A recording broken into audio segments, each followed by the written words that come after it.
Being a nice tonight. Thanks. And, oh wow, I just realized I need to move the away. So thanks for subscribing to Homeless Night. That makes you the first subscriber other than me to the channel. So thanks for that. And yeah, well, I would say it would give you special access to extra parts of the Discord server, but you already have access because you're a Patreon supporter. Yeah, thank you so much. Yeah, today we'll hopefully have a bit of fun. Don't really have a plan, just other than seeing the celebrate. This milestone. What we will do is we'll put that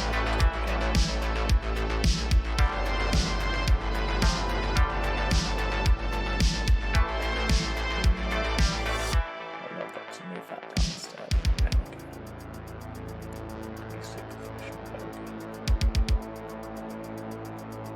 we go. Done.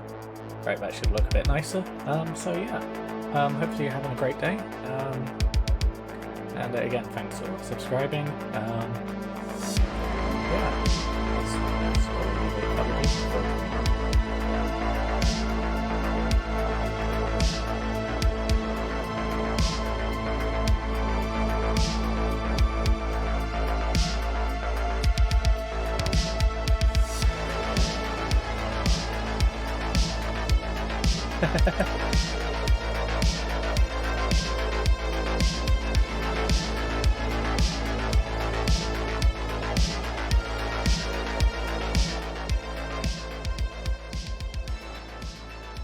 Right, is that better?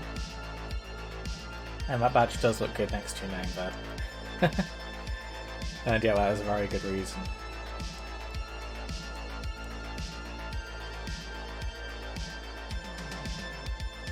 Awesome. So yeah, how's your day been, other than you know, getting a founder's badge on a Twitch channel?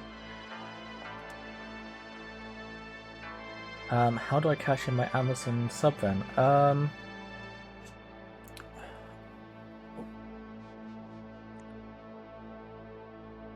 So if you click on subscribe, you should have an option at the bottom to have a tick box which says use Amazon Prime or something along those lines.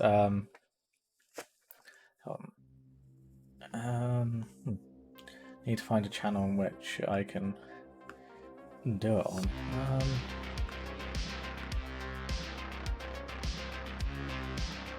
And welcome on in, Hamish.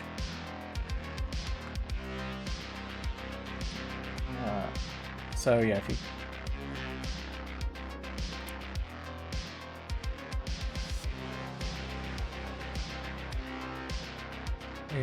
click on subscribe? Hold on, I'm trying to do it myself. See if I can work it out.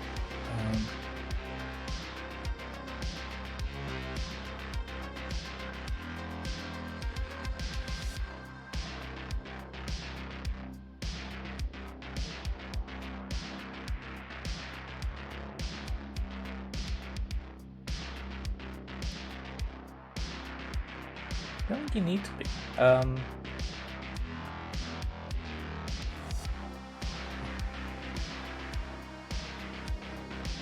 actually really unsure how you do it now. It's changed. I guess they've tried to make it a bit more difficult to try and discourage people from doing it, which is an interesting tactic.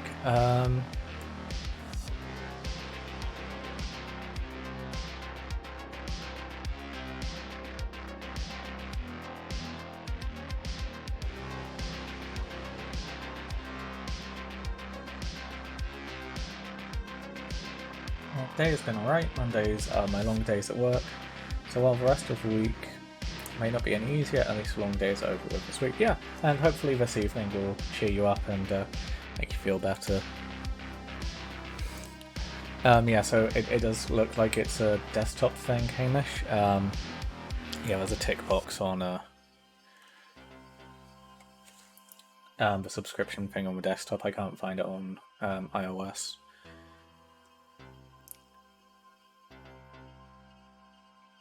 Which has a point. I should probably...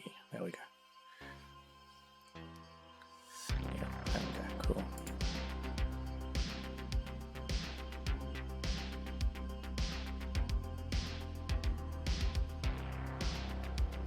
I shall return. I need to grab some food. No worries, Mike. Yeah, come back when you want. And yeah. Again, yeah, I have no real plan for this stream other than to just like celebrate and show off all the nonsense that we get to do. Oh, actually, that's a good question. How does it look on?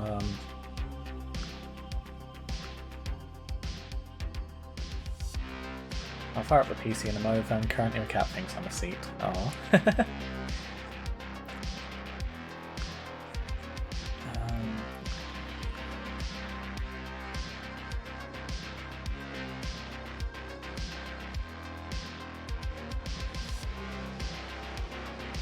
Oh, my Twitch is being really weird on my iPad now.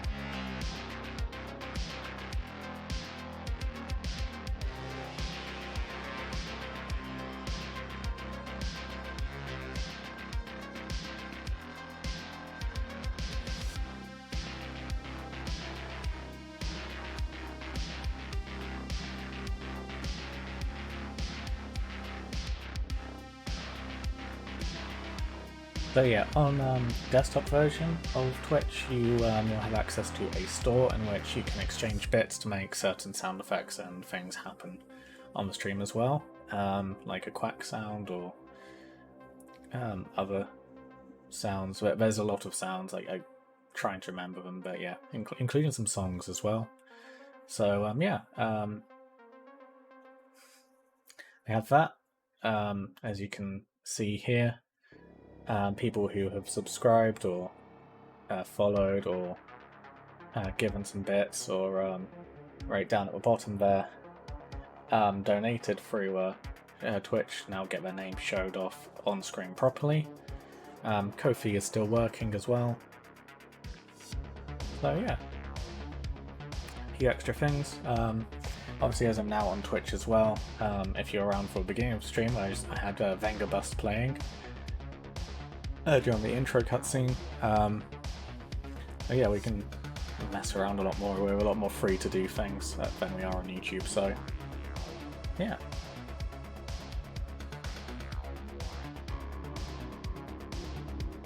No.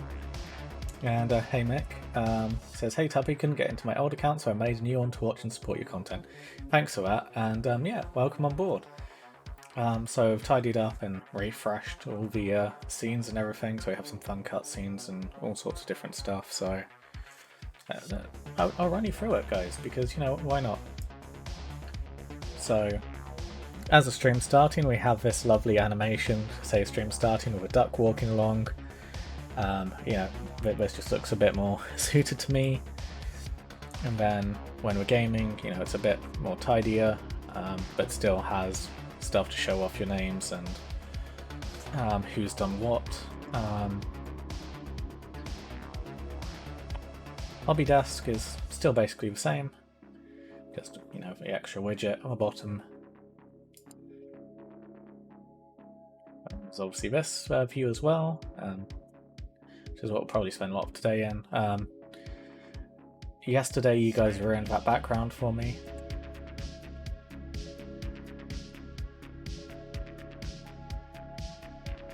Why did that not make any sound? What?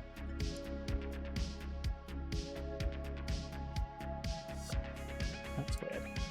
Or at least I didn't hear it if it did make any sound. Oh, I think it typed. Hold on a second.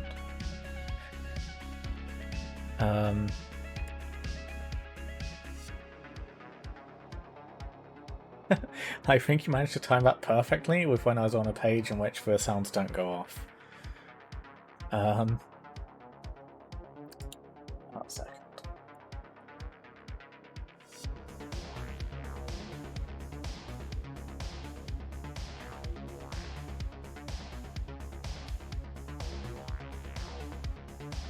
Thankfully, I can make those happen, so there we go. So you guys can do that whenever you want, basically. And it should work now, because we're on a page in which sounds can happen. Obviously, if I'm talking and stuff and you can see a screen like this, then it should work. If we're at the hobby desk, it should work. And when we're gaming as well, it should work as well. It should also work when we're on this screen. We'll see. So yeah, this is the new Be Right Back screen.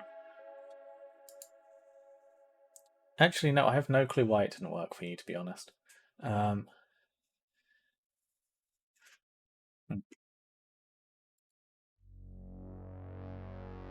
But yeah, if you scroll through the options there, using the little arrows at the bottom of the widget, you'll see there's a bunch of different there's a bunch of different sounds. I haven't been able to find a decent Markiplier meow sound, so still waiting on that one.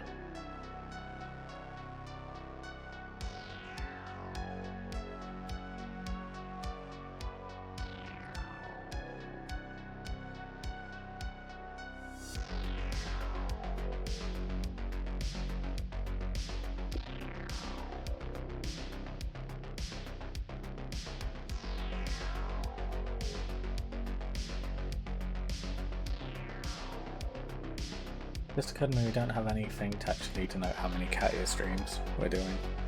Yeah, let's have that.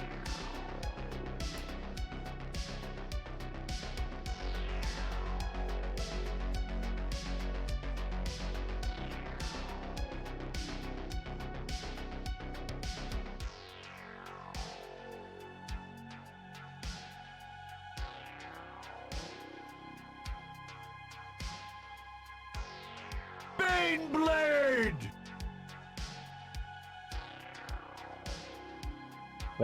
There we go.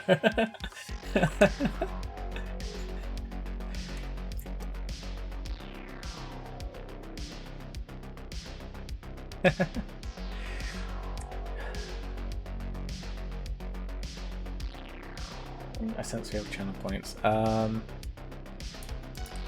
Yes and no. Yeah, I've had some fun trying to put together some sounds today. I think you guys will probably have some fun with this. At the moment it's bits only because I don't know how annoying it's going to be. If it's something which I end up thinking is okay and I don't have any issues with, then it will become a channel points thing as well. But for the moment it's bits only, just to try and limit the amount of interruptions we get. And I just noticed I look really pink, and I'm not really sure why. I kind of look like Valrak right now.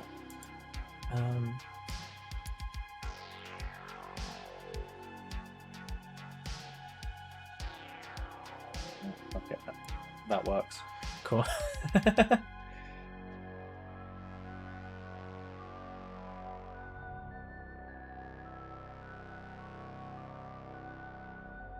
Yeah, wanting to limit the chaos, yes. And yeah, it is sound alerts, Novus.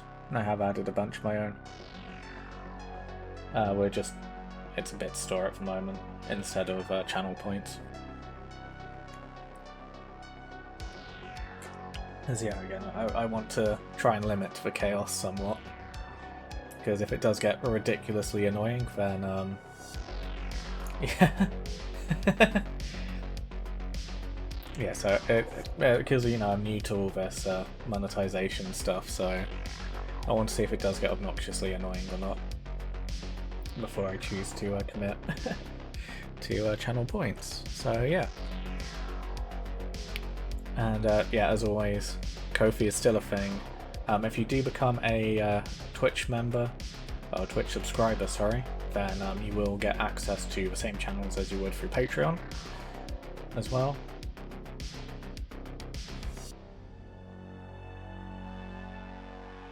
Oh, Ari with bits, streamer gets 60% with bits, 40 gets to extension depth. Cool!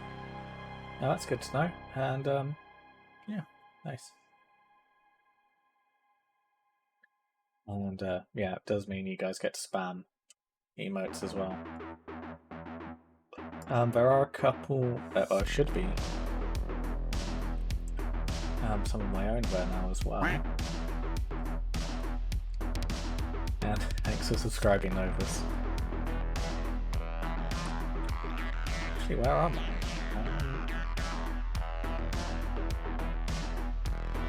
I? I claim a founder's badge.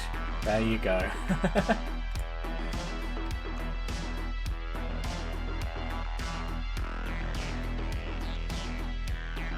I not approved my emotes? Hold on a second. I feel robbed here. Give me a moment.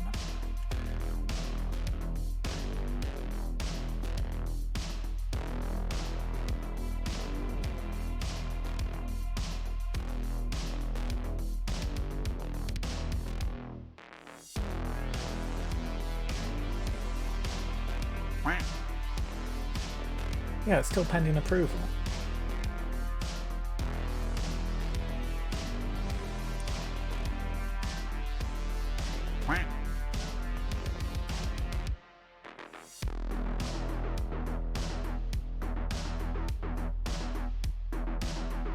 Yeah, there we go.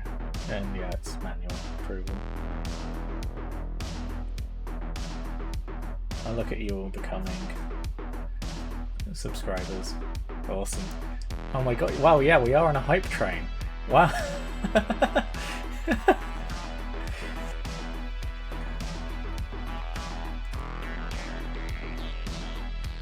You guys are awesome.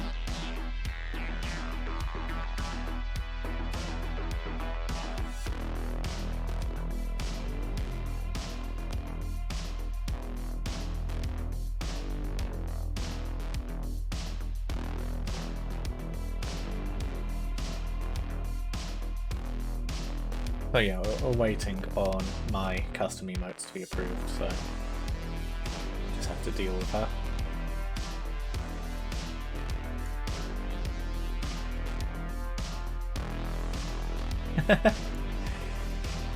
And yeah, I can now say I support Duck Priest. Yeah, absolutely. Also, what do you think of this t-shirt, by the way? I really love this t-shirt.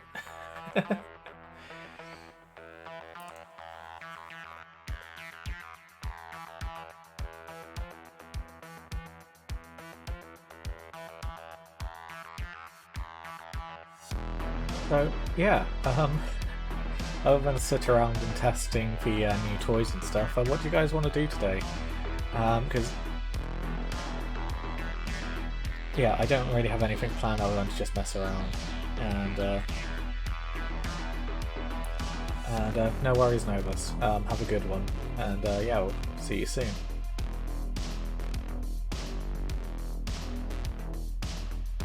Yeah, there is something really cool about seeing all of the first badges there.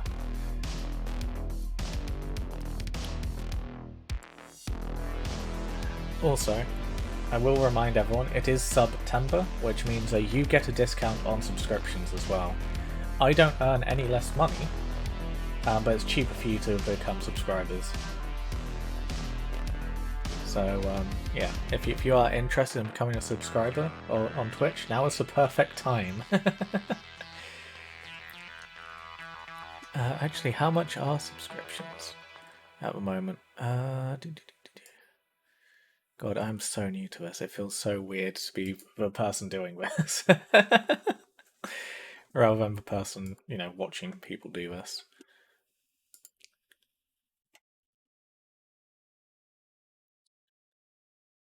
Then you get up to 30% off, so if you want to become a subscriber, you can, and it's cheaper. So, yeah.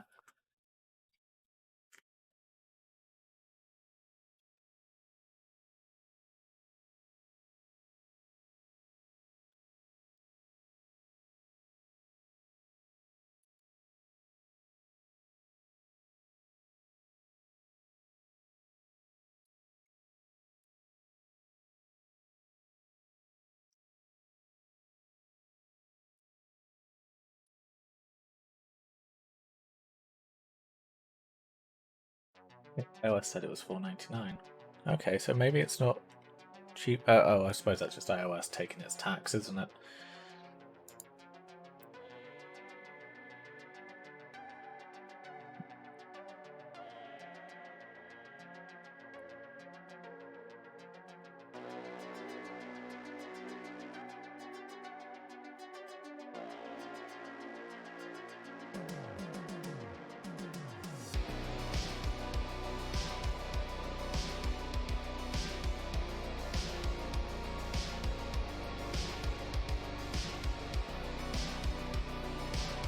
So yeah, so fear not, I am here. What perfection do we pursue? So yeah, today we're just celebrating, messing around with new toys, and getting used to having our permanent residence be on Twitch.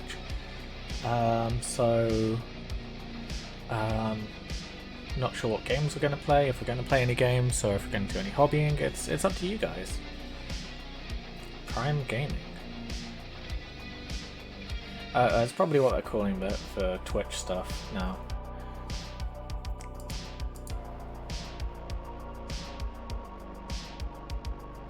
To be honest, I'm not sure. Oh, yeah, probably Prime Gaming, yeah, because they've got their own game stuff. Hey, there you go, Ghosty. You get your founder's badge now. Are you happy? And yeah, welcome in. Yeah. God, it feels so good to be in this position. And yeah, guys, thanks so much for your support. This is a lot more fun than I thought it would be, and it's been it's been a busy and tiring day today trying to set this all up. But yeah, welcome on in. Enjoy your badges. We're waiting for emotes to be approved. I have lined up a bunch.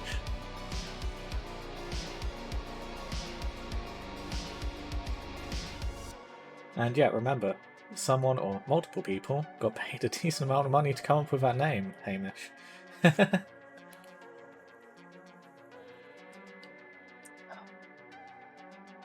Ghost says, "Hell yeah, bro! I'm glad you got this figured out. Def my favourite stream on Twitch currently. Love to see you frag, my friend. Thank you so much." And yeah, so if you're on desktop, I'm not sure how it looks on mobile, but yeah, we've got bitch sounds and clips. If you do want to annoy me and play certain sounds, there you go. It scales everything from people saying hello there, all the way through to the coffin dance. Yeah, if you want to annoy me with sounds, you can via bits. I was saying earlier, we've locked it to bits at the moment, although I probably will end up channel points. I just need to get an idea of how annoying you guys are going to be with them before I consider making them free to do. Are the founders your version of Huskarls? Oh yeah, I suppose you are, because you guys are the first. So, yeah. You are first, you are my elite.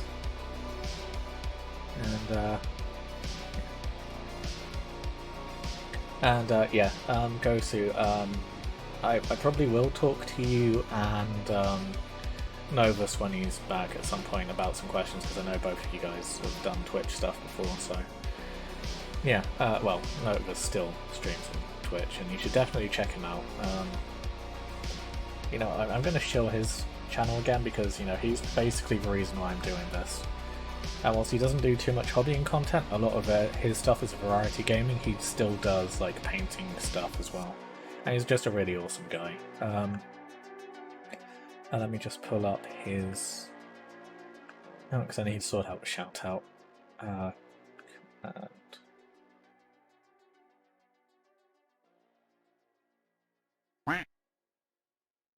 There we go, Hamish. You worked it out.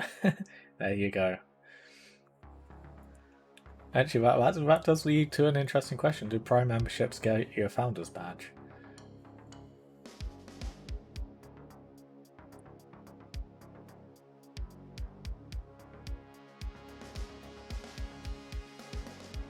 Awesome.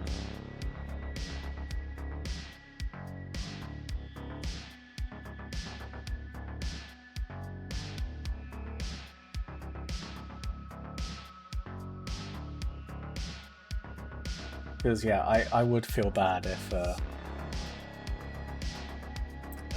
Hamish didn't get one.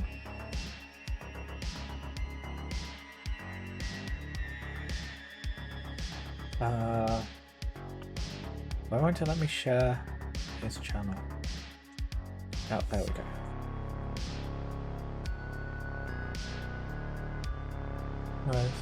Yeah. I used to do this Twitch thing. I've been enjoying the viewer life over a year now, though. Yeah, let me keep your emotes though. Awesome! Well, that's good to know. I get to spam and annoy people with my emotes once they finally get approved. And yeah. Guy is talking about if you want to, you know, check out his channel. He's currently playing Mass Effect. Obviously, I'd prefer you guys to stay here with me currently, but yeah, my friend and the guy who's basically the reason why I'm doing this.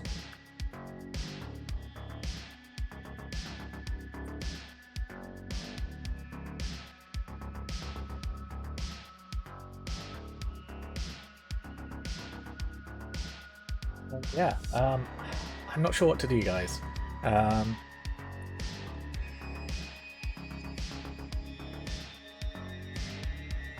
We could do some gaming, we could do some hobbying, it's up to you.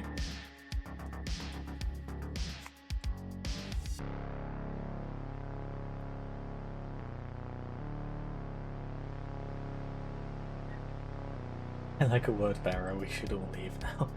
Please don't, I like having you here. Makes me feel a bit more sane. But yeah,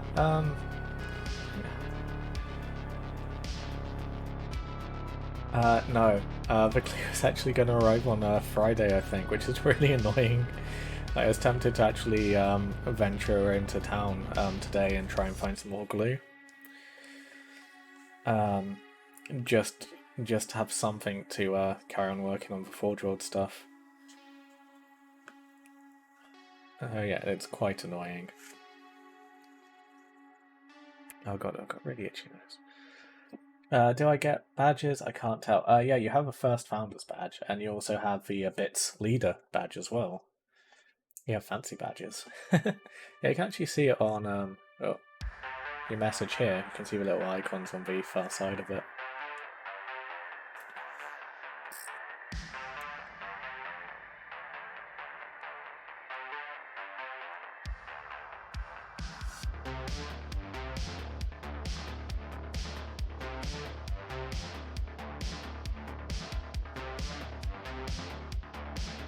Yeah, I can see it now. Much success.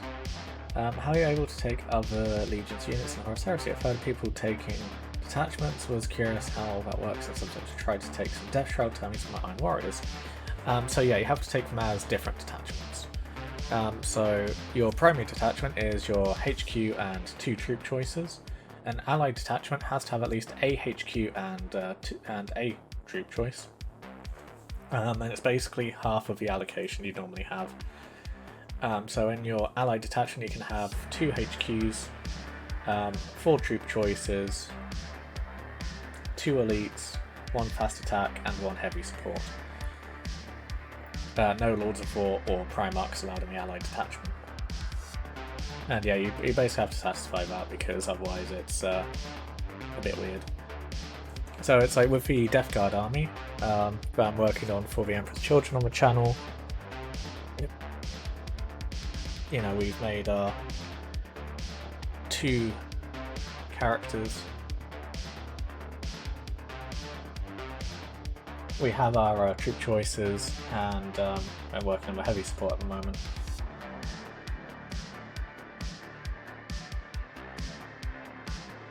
And we'll also have our Death Shroud. Was it Death Shroud or Grave Wardens? I can't remember, Hamish. But yeah, we'll have an elite unit of Death Guard Termies at some point as well.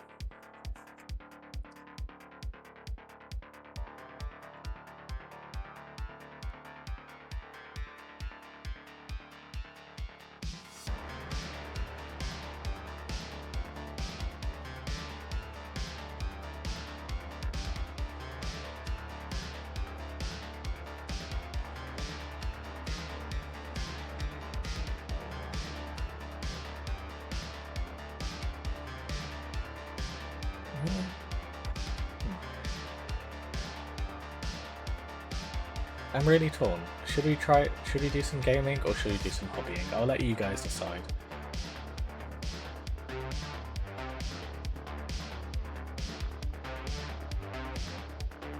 And Ghost says, I'm reading the Vulcan book right now and it talks about Death Guard fighting salamanders on Istvan 5, and it's so damn cool in the book that it made me want to paint them. Plus I have the old Typhon model, and I might be able to bring that as HQ. Yeah. Oh, and let's have a look at the old Typhon. Is it the Games Workshop Typhon or the Forge World model?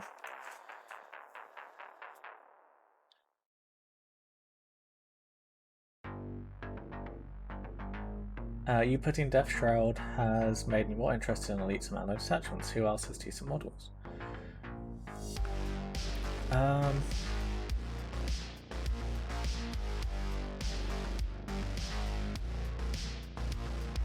Most of them, to be honest. Well, hey, let's use this as an opportunity to talk. So what I'll quickly do is we'll switch over to the position. Hey, see, look, I've even upgraded the transition we've got.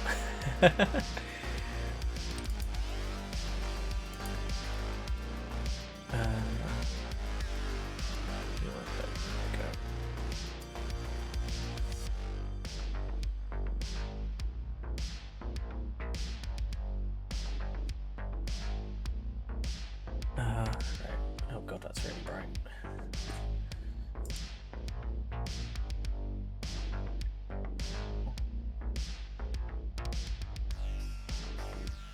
I'm gonna have to add in display capture. Give me a moment because I've obviously reset everything. I need to now refresh everything again.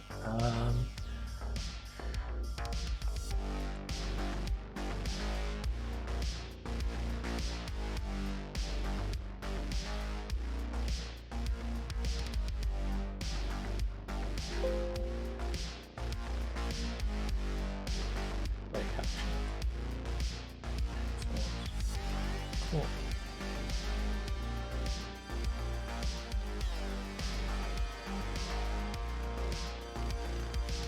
There we go. Cool. So, oh god, I need to put this in dark mode. There we go. That should be a bit more pleasant. Units with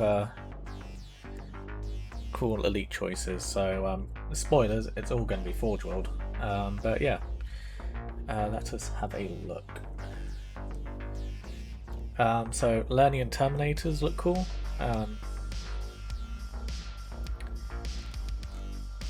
That's going to have all the characters, isn't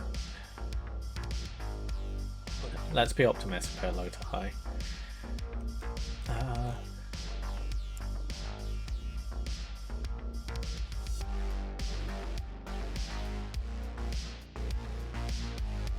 The Legion specific units.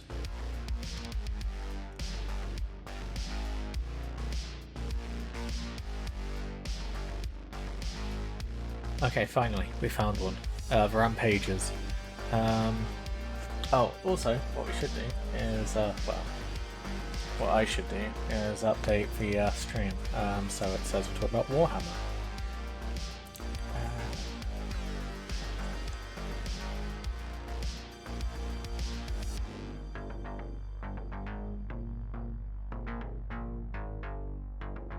There we go.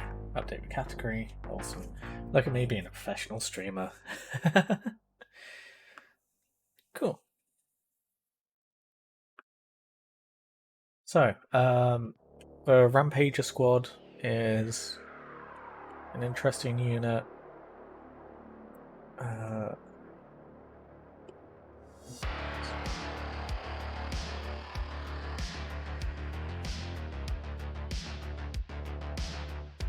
What I'm going to quickly do is just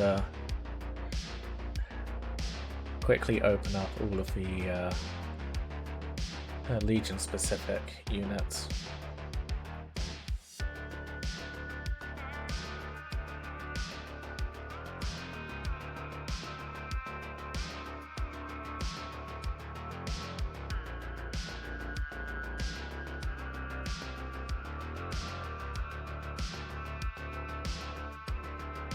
There's quite a lot.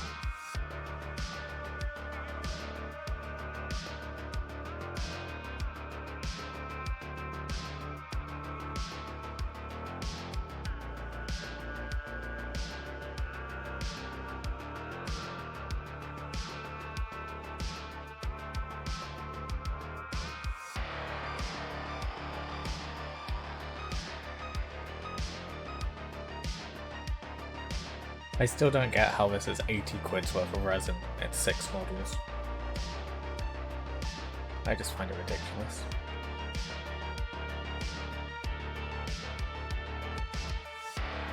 Okay, so Rampager squad, one of the oldest squads. I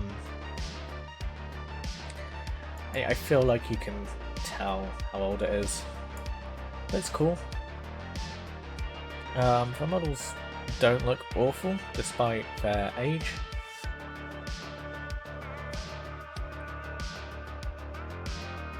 Maybe up to you to decide whether or not you think they look good or not. I don't mind them personally.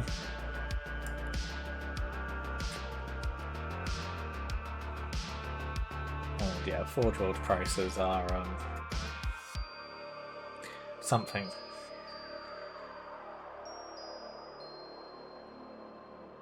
Next we have the Sons of Horus Reavers. Yeah, again, they're one of the older units. Kind of tell. Still look good though.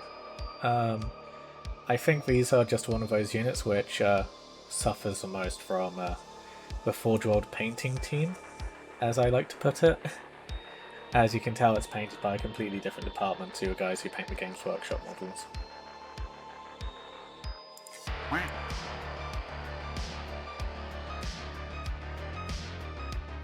And thanks for the follow. Livesy.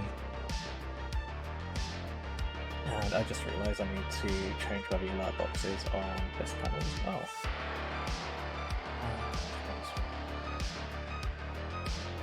There we go, cool. Yeah, thanks for the follow. Welcome on in. We're just going through the Forge World units for the Horus Heresy, and I'm just giving my opinion on the looks of them. Yeah, just having a nice chill time. So yeah, Reavers, you can tell for one of the older units. Again, look really cool. Suffer from Forge World painting team. The Palatine Blades, I wish they could still take the jump packs. I really miss being able to fly these around in the jump packs.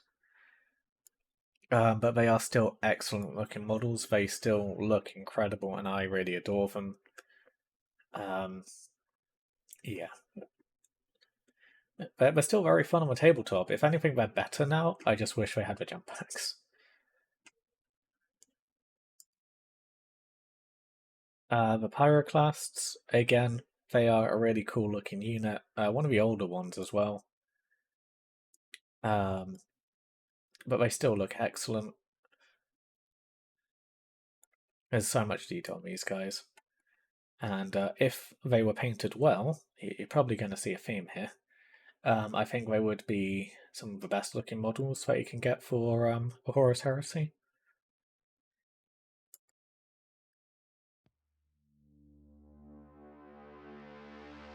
A pack of Palatine Blades with some bendy swords I need to fix eventually, get around to them. Yeah, you should. Because yeah, they are awesome models. The Cacophony, one of the best. I think these models are probably aged the best. They look incredible. They look as mutated and as disturbing as they should, being Emperor's children that have fallen to Slanesh. As a unit to play on the tabletop, they're so far every time. Well, so far when I've run them, they've wiped themselves out more times than they've been killed by the enemy, as their weapons are get top and each fire 3 shots each. It's a gamble to take these guys. They're expensive points wise, but they do a lot of damage when they do hit their targets. So yeah, I quite like them. But they are a gamble, and the models themselves look fantastic.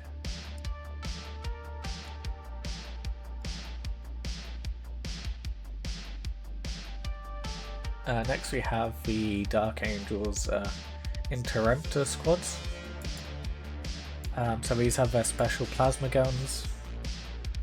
They're one of the newest units, and you can kind of tell looking at them they're one of the newest units.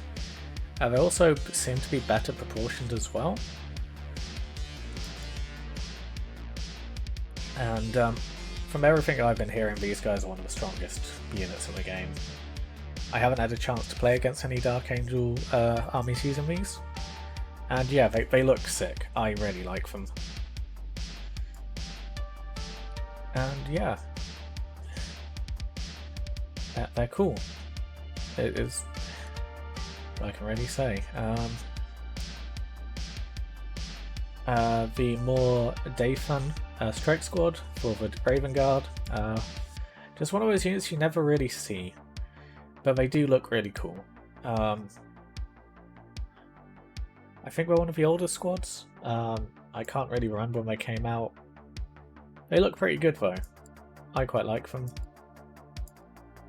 I have no clue how they play on the tabletop, but snipers are very important this edition, so they'd probably be a unit you should probably include if you play Raven Guard.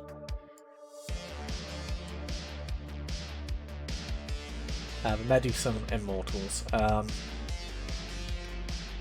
Again, a pretty good unit. They look really cool. They are probably the best at capturing how the old Forge World design looked, and yeah. If you've ever had the opportunity to go to Forge World or look at any of the pictures of the exhibitions, there is a giant diorama of Istvan 5, and they have like around 100 of these marching forwards again towards the Emperor's Children, and it looks really cool on the board. And yeah, they're some of the more well-detailed, really up-armored versions of Mark III with their shields. Yeah, I think they look really good.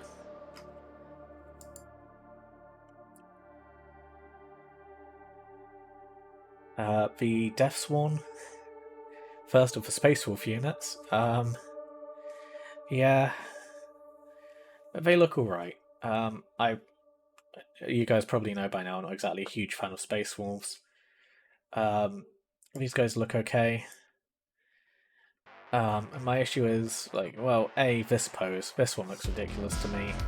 Such a silly pose. Like, what's he doing? What is this pose meant to be? What's he doing? It doesn't make any sense to me.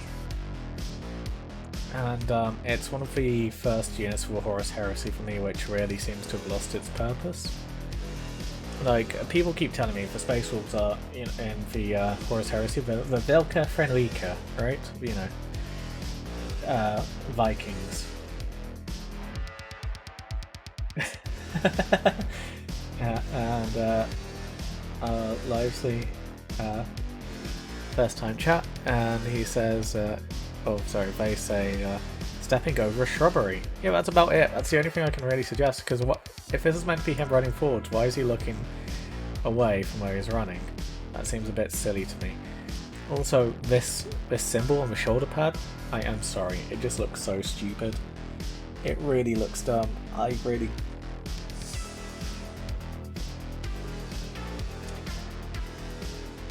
You guys are probably old enough to remember hand-drawn cartoons, right? Kids TV. You know, when we were all kids, you know, you had the hand-drawn, not CGI animated cartoons. It looks like it's come from that symbol. It's so bad. And whilst I will agree that these helmets look so much nicer than the Forge World upgrade helmets for Mark VI, it's still pretty bad. I'm not a fan of it at all. And also, we get it, you're a furry, right? There's a wolf's head here, wolf's pelt here, wolf's pelt here, wolf's skull. It's just too much wolf for me, to a point where I can't take it serious. This pose doesn't help either. The way they built the model. Yeah, it's like, it looks like he's about to stomp on some Thousand Sun's favourite Relica book.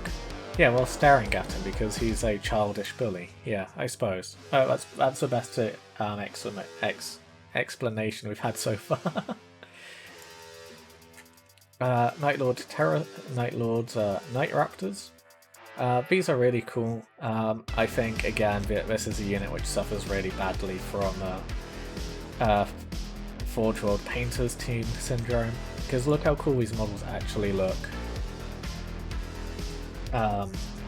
Unpainted, right? They actually look quite cool. And are quite well detailed and relatively well proportioned, given how old they are.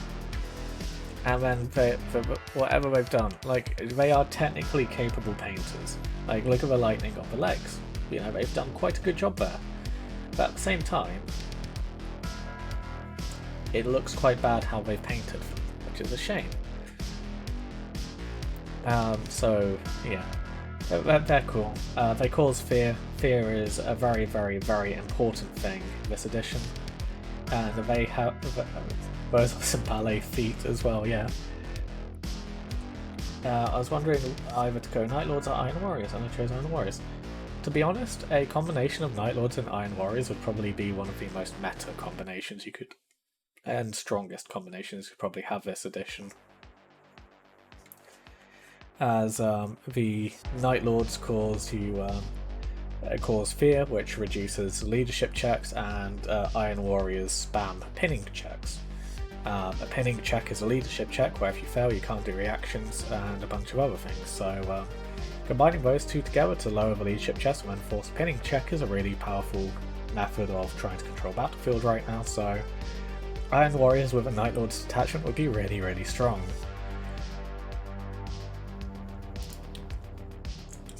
And next unit up, the Ashen Circle, which are probably one of my favourite units.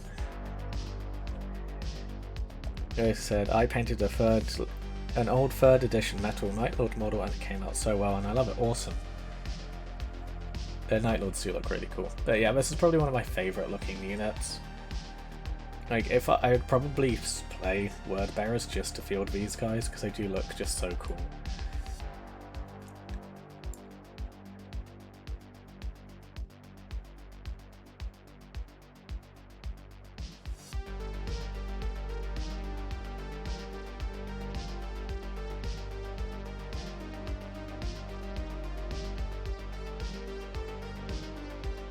And these guys are pretty high up on the list of detachments I want to do at some point.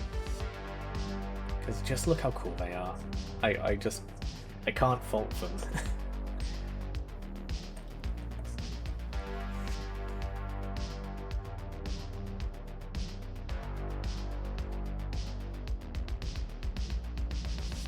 Next we have the iconic Justarin.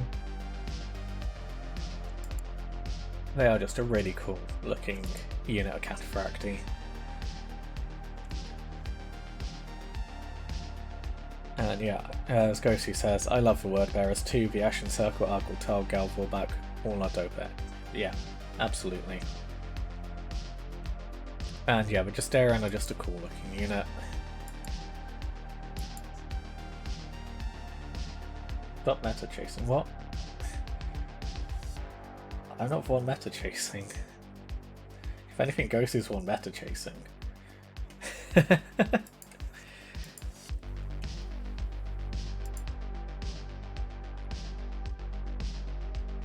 The Dark Furies, they used to be quite strong last edition. Their models still look really cool. The wings may not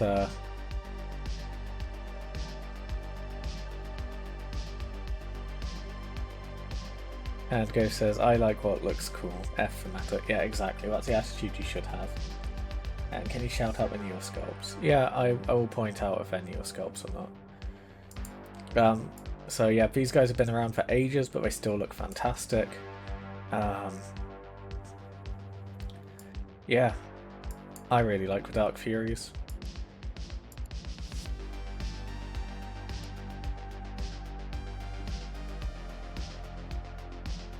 Blood Angels Tears, so this is a Blood Angels Elite Destroyer unit. They look quite cool. I like the Screaming Death masks. And yeah, it's kind of the reason why I decided we should just do this and just go through all of the units. So these are one of the newer units as well, on that note. And they look quite cool. I like the metal death mask. It's a nice take on the typical handsome Squidward death masks the Blood Angels are normally known for. And it really suits the idea of these guys, you know, the war criminal squad.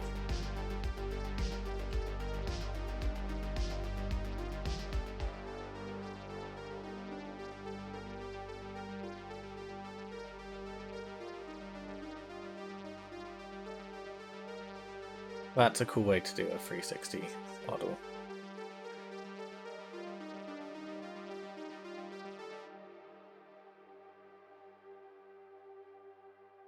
Okay, first up of Death Guard, we have the Death Shroud Terminators. So these guys are one of the older squads. They do still look fantastic. Tartaros Terminator hasn't substantially changed since these guys were made. They look quite cool. Scythes are always cool. I mean, why wouldn't you want these guys?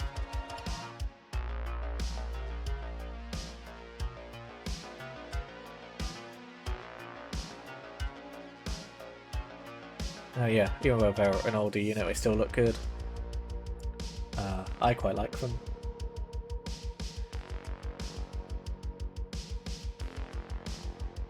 Yeah, Wolf says probably one of the best Legion specifics. Yeah, I'd say that's fair.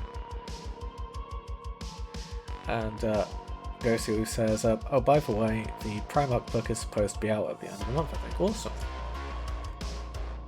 Next unit we have are the Grave Wardens. Yeah, I look at the Death Guard models and sneeze. Yeah. Grave Wardens are a unit that's quite cool. They're wearing Cataphractii Terminator, they carry heavy weapons. Well, what's not to like, really? It's a unit that's just not going to die, and it carries firepower. That's an absolute win in my books. Next we have the Angel's Tears with grenade launchers, so the alternative form of the dual-wielding Volkite guys.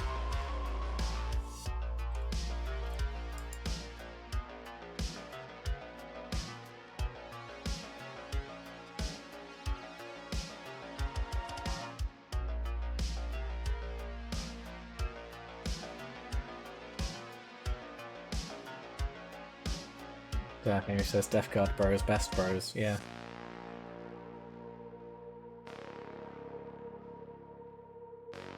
But yeah, I think these look quite cool. I've always been a fan of Destroyer units, to be honest. And, you know, these look quite good. I haven't seen one on tabletop, I haven't really read the rules, so I can't really comment on how good they are, but yeah. They're cool, they're also one of the newer units as well. Now, talk about some old models.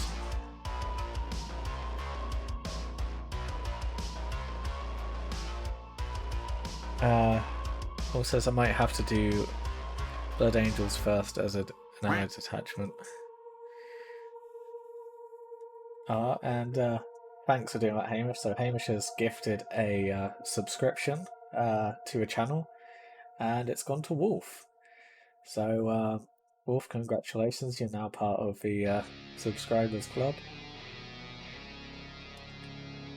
And what should hopefully happen is all of you guys with subscriptions should have access to the, I think I called it the Duck House, which is a special area of the Discord server for people who are part Patreons and stuff like that.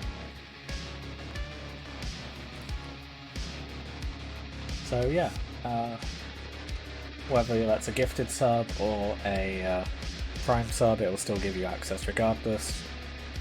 Oh, so you only have access for as long as you have a subscription, but yeah. There you go. Wolf, could you just put something in chat quickly to see if you actually get a founder's badge or not?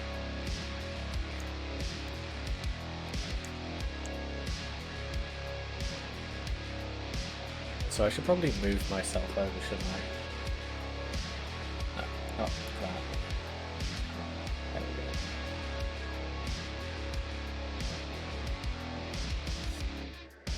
Just so I'm more out of the way of the units. There we go. So yeah, the Iron Hands, Legion, Gorgon, Terminators. Ah, so Wolf doesn't get the badge.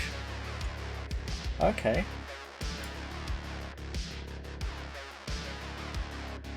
But you do have a special badge to denote you are a subscriber, but yeah. Lupercat. Wait, does that make me a son of Hamish? Thanks, Lupercat. Yeah, congratulations, you've been inducted into the Sons of Hamish Legion. I suppose it does make sense because they aren't the people who invested, I guess. So yeah, this is one of the oldest Legion units I can think of for Heresy. You can kind of tell, but at the same time they still look fantastic. Even if you aren't playing Iron Hands, like, they make a pretty convincing basis for some Indomitus Terminators anyway.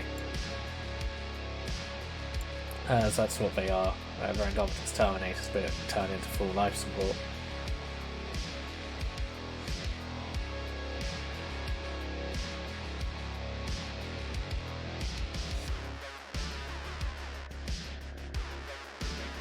So yeah, look good, relatively old, paint job does them no service.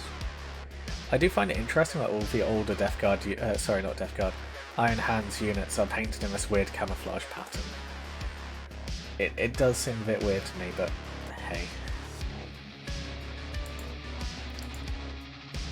Then we have the Phoenix Terminators. Not quite one of the oldest units, but certainly towards the beginning. They look absolutely fantastic. I like their Crusader style helmets. Tartaros Terminator looks fantastic. And yeah, they're awesome on tabletop as well. North Bloker, hey, welcome in. And someone tell me how I buy Saturnine Terminators. Officially you don't, and you can't. However, there are third-party sites and 3D print files for them. A lot of people have different takes and styles of them, so you have to look around a bit to see which is your favourite style.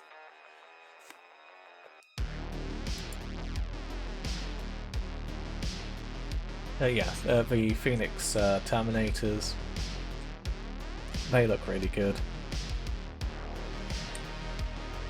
No issues with the quality of models. Again, it seems to be just a part of the paint job that makes them look meh. Red Butchers, honestly probably one of my least favourite. But they do look quite cool.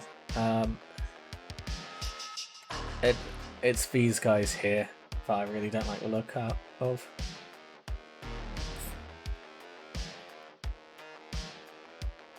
And No Mercy Mike says, I need to get my hands on some Phoenix Terminators every time I go look, they are temporarily out of stock. Yeah. I actually need to make, using some 3D print files, some Phoenix Terminators. We'll actually get onto that soonish. That is something that's lined up to do on the channel. We might get onto that this week, although again I need to see the clue for that. And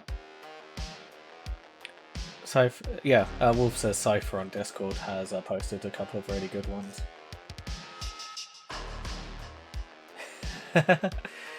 And yeah, Aberrant says, got advert clicking on streams, well done on the affiliate, Tuppy. Yeah, thanks. And yeah, I've disabled adverts as best as I can, but unfortunately there will just be some adverts that Twitch decides they need to run anyway, so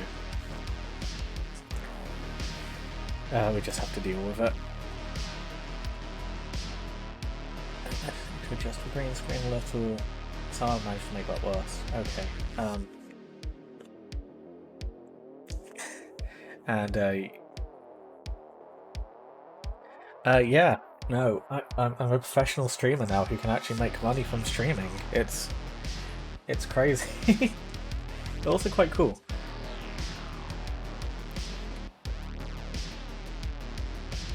I didn't think of that. Yeah, we need a Warhorn one. I'll get that sorted for next stream, I promise, because yeah, we need that. That's a really good one. So yeah, the Red Butchers, probably my least favourite unit so far, other than the Death Swan. The oh my god, I forgot how bad they look painted.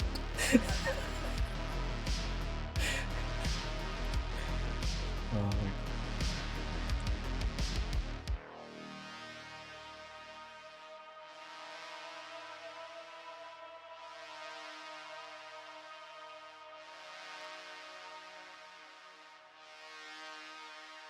You know what, I'm gonna actually have to play some of my own bits here, but just I feel like this, just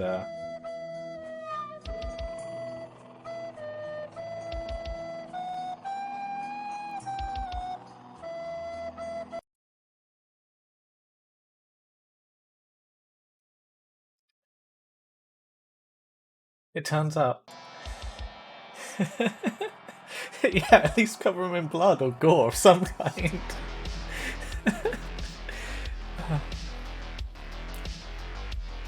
Yeah, it's just like they look so bad. They look so awful. They managed to somehow make them look worse than anything else. And oh my god. And I don't mean. Okay, no, I suppose I do mean this in a bad way, but they look like they're from what's that other game? War Machine. Like, they look like they're what are they called, Jacks or something from War Machine. They don't look Warhammer at all. It's just awful. No wonder Angron tried to murder these guys. They're just so bad. God. On the opposite side of things, whilst I don't actually like the unit, the Thousand Suns Sekhmet Terminator Cabal, they look really good. And for once, Games Workshop seems to have been able to paint them relatively well.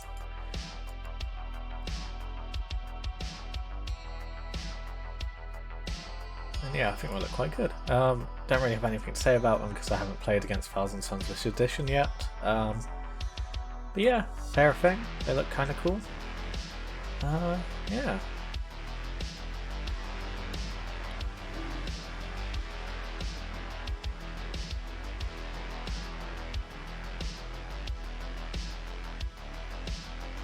Why did I not play out loud?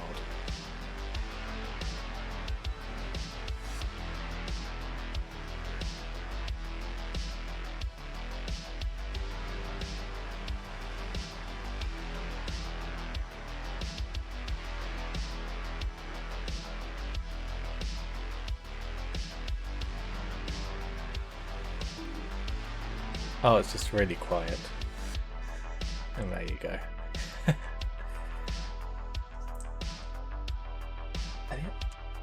That's really weird.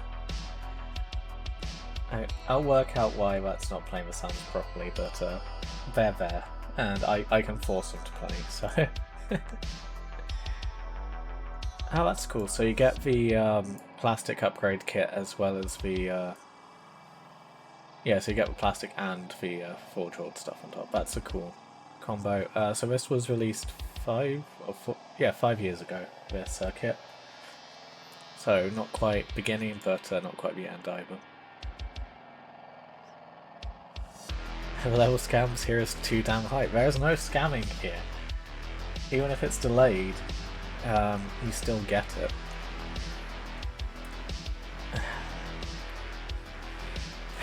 And Loka says, I want to play Thousand Suns, but with a female Magnus.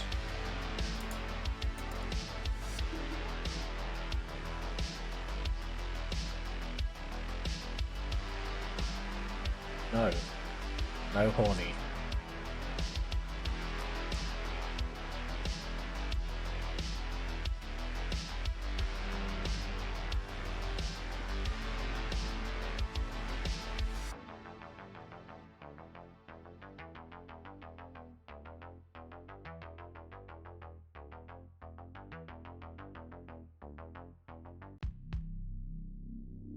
So next up we have Gal Vorbak, one of the older units from Forge World, but still one of the best looking by far. There is a huge amount of detail to these monstrosities, and they look incredible. But yeah, as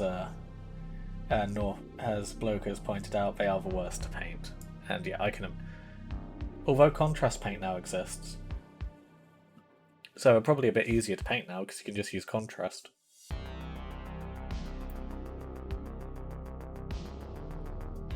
And Ghosty says, I love word bearers in the lore with the Gal Vorbak and Argyle Tal. Wolf says, do we need a council of Ikea for Bloke? Apparently we do.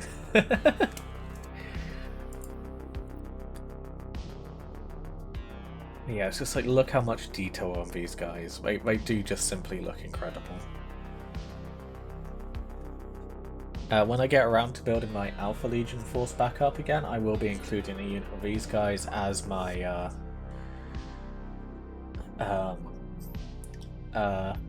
Rewards of Treachery unit, because lore-wise the Alpha Legion did have some Gal Vorbak, so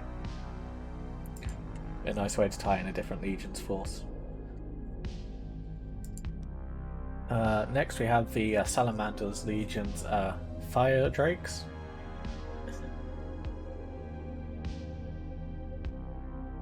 Again, this is one of those older units. I think this is actually one of the very first Horus Heresy units I ever saw.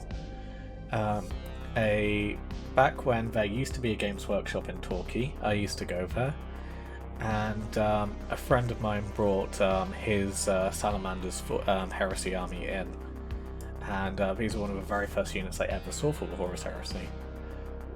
And they still look fantastic, to be fair. And the Forge World paint job hasn't ruined them completely, I'll say.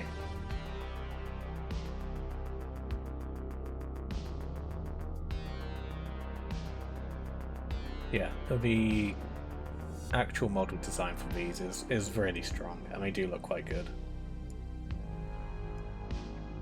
Again, even despite the paint job on them, the paint job actually does kind of work on them, which is a nice change for Forge World's painting. And Bloke says, Vulcan is a Giga Chad though. Yeah, I suppose. He's not really a character I personally enjoy, but yeah, I can see why people like him. Next we have the Blood Angels Dawnbreaker cohort, so this is one of the newest units for the Heresy, and one of the stronger looking units. And Mick Gordon says, but Tuppy, there are no salamanders during the Heresy.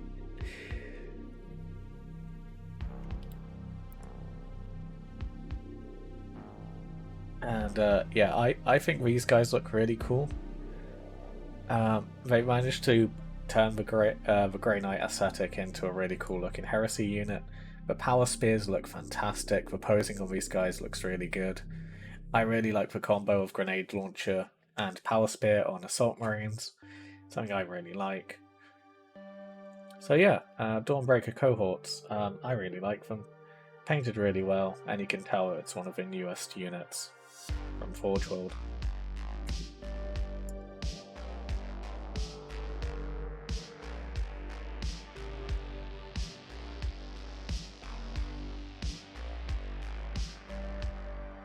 You can also see where they 3D printed the original molds.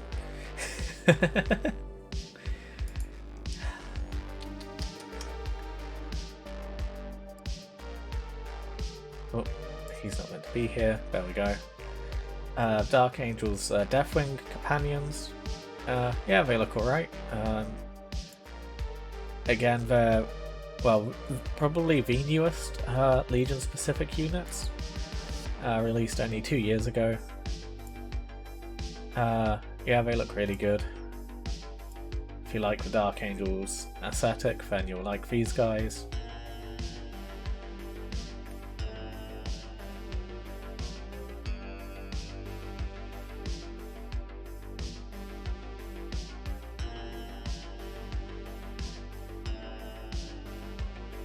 I don't really have too much to say about them. Oh, they look cool. Yeah. I wanted the Death Ring companions, but there are over 100 justies. That's rough.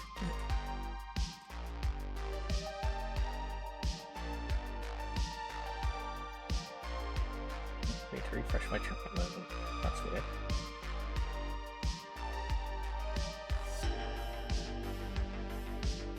So yeah, look cool. A bit pricey. Still look good. Yeah, I'm not sure how to paint them. Well, that's for fun of them, isn't it? Then we have the Inner Circle Knight Cenobium. Incredibly well detailed models. Again, some of the newest for the Heresy. Wearing Cataphracti, Terminator, armor. They look quite cool. Again, if you like the Dark Angels aesthetic, you're going to really like them. If not, then you probably don't care.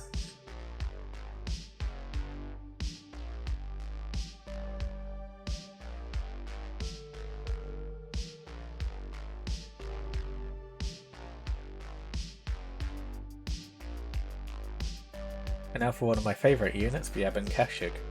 These guys just look really cool.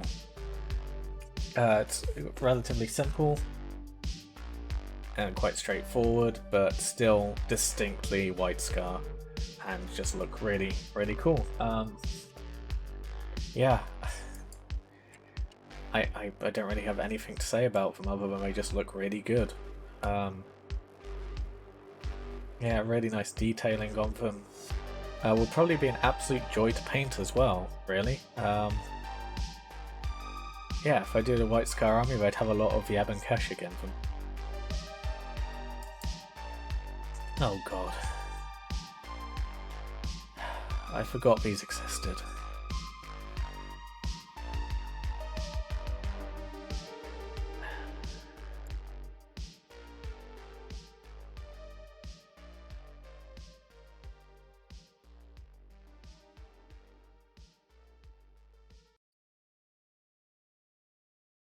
No, we need the flute again, don't we?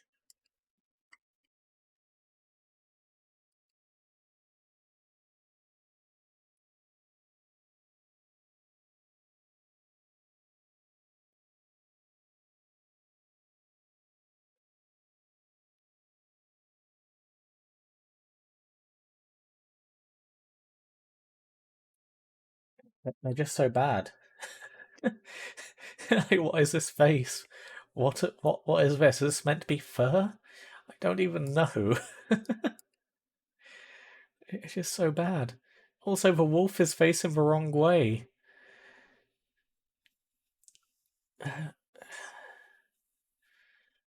Like, the wolf is facing the wrong way, the faces look silly, the fur looks awful.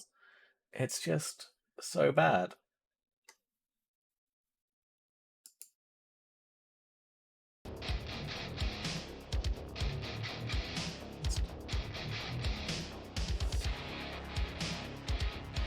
I just don't understand. I really don't get it. How did I mess these guys up so badly?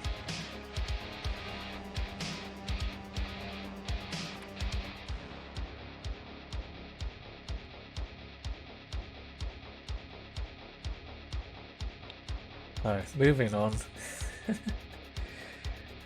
We have the Crimson Paladins. Again, like all the other Blood Angel stuff, it's relatively new. These guys just look fantastic, even with a Forge World paint job.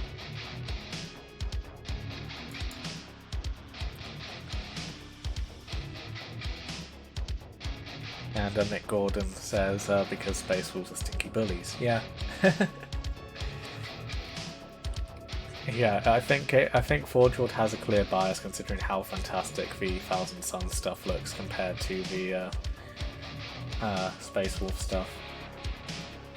And yeah, the Blood Angels just look fantastic. Yeah, they're just sculpted really well. The details look really good and really fit the Legion. Like, you could quite happily, even when you aren't running the Crimson Paladins use that guy as a Praetor because just look how majestic and awesome he looks.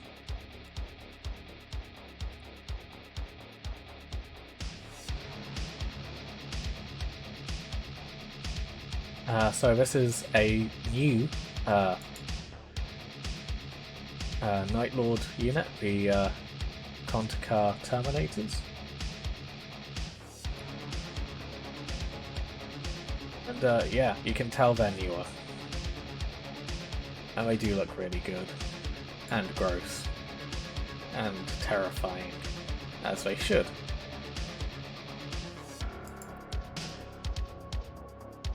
Paint job has clearly been done better. The sculpting is really good. Really clean. And yeah, overall there's just been a really good job done with this guy. Again, you can see the print lines quite clearly on this, which is an issue I'm starting to have with Games Workshop because just the GW's double standards.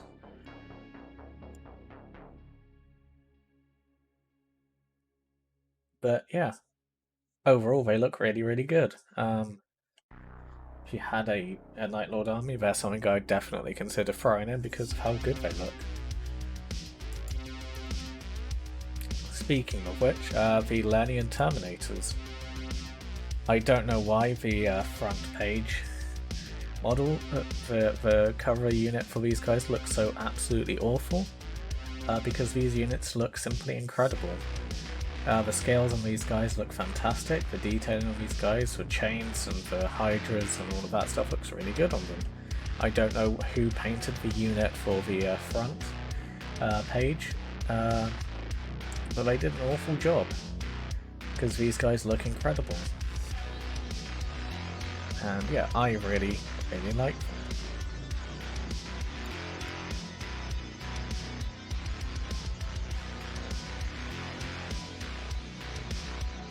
There are also one of the few units that can take a conversion beam, although again I'm not sure why you'd take a conversion beamer on a melee unit.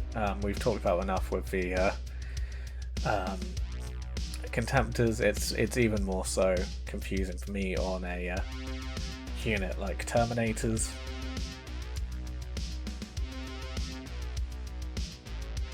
But yeah, the detail's really there. In this image it's not. This image looks awful. Am I back? Aberrant Mind, do you look like you're back? And Ghosty says, conversion beamers are the ones that have to be at range, right? Yeah. The further away you are from your target with a conversion beamer, the more powerful it gets. And you can also see 3D print lines on the helmet here as well. I'm not sure how well that's showing up on stream, but it's quite clear if you look at the image. And Wolf says, I think the Alpha Legion might be a great allied detachment. Yeah, the Alpha Legion are really good for range because their special gimmick is they always count as being 2 inches further away for purposes of measuring. Which makes an Alpha Legion tank army really strong because it means you're effectively 2 inches further away for things like Melter. Which means, you know, the enemy has to get 2 inches close to that Melter range to factor in, which normally means they have to be within 7 inches. Rather than 9 inches, which is quite close. And you have to remember that your own melter weapons don't get impacted by that. It's only when the enemy is shooting at you or measuring to you, not when you're measuring towards the enemy. So it means you can put yourself in situations where you can shoot at the enemy and they can't shoot you back, making Alpha Legion quite strong in that sense. And yeah, they are just really cool looking units. Next we have the Invictaris Suzerain squads for the Ultramarines. Again, some of the best looking models. I think they look incredible. There's so much detail and attention and care put into these guys, and they're also really strong on the tabletop as well. If you play Ultramarines or have ever considered collecting Ultramarines, these are a unit you just have to take. They're really, really good. And they look incredible as well. I can't think of a singular reason. Well, I can't think of any reason why you would not take these guys in an Ultramarine army, or an Alpha Legion army for that matter. Because yeah, they are just simply incredible models.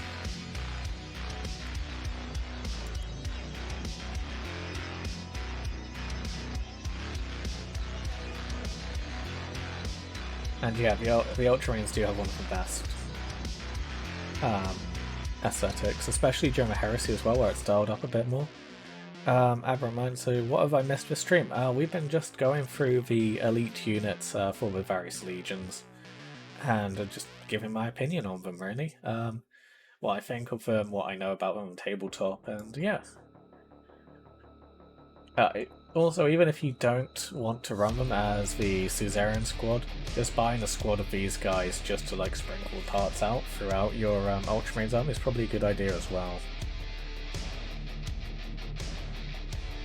Because yeah, they are just incredible. Incredibly pricey as well though. And yeah, just bad flute noises for Space Wolves. And finally, everyone's basically go-to elite choice if you're playing Alpha Legion. Because yeah, especially with this edition where they've again changed the rules to make Alpha Legion better for shooting, the Tyrant Siege Terminators are probably the Alpha Legion's favourite unit.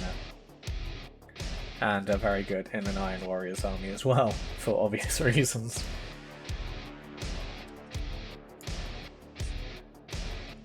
But yeah, elite Terminators with missile launchers. And Ghost says, my boys, I'm cleaning up 10 at the moment. Awesome.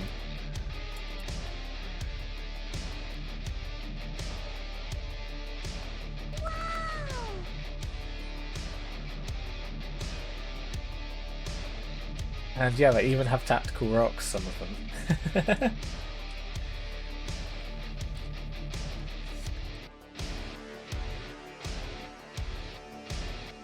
So yeah, I think that's all of them. Although I'm fairly sure this isn't all of them, right? We've missed the Imperial Fist units somehow.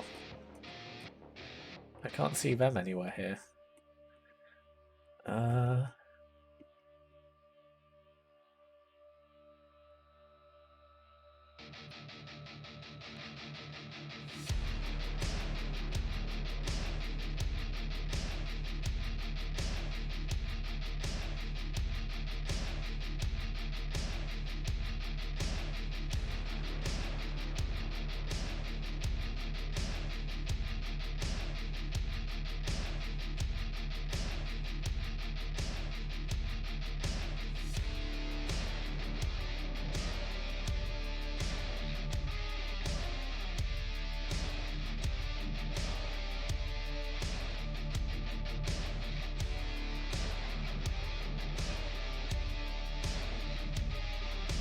Is it having an issue with the Imperial Fists?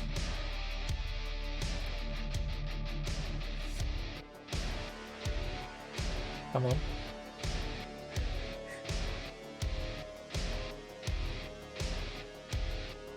There we go.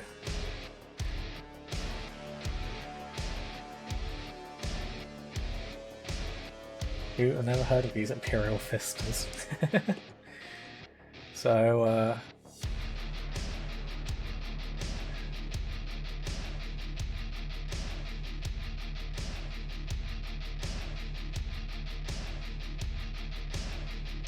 oh yeah, the Templar Brethren, they're a cool unit.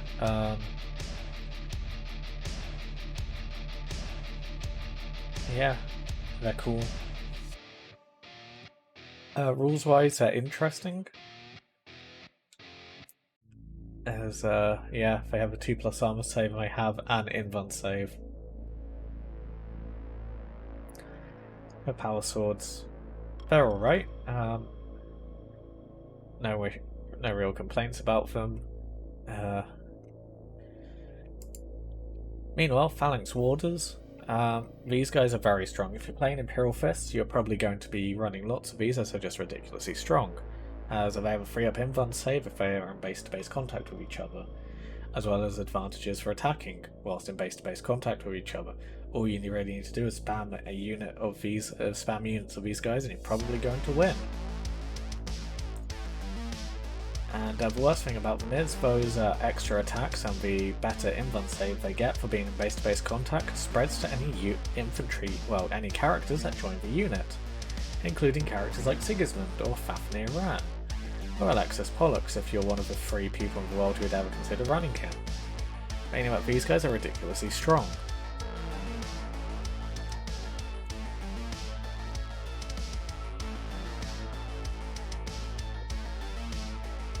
Yeah. They're a thing.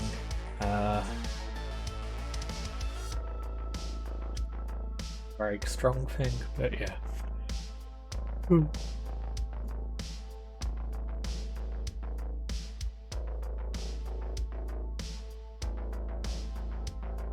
Did I miss any other Legion specific stuff?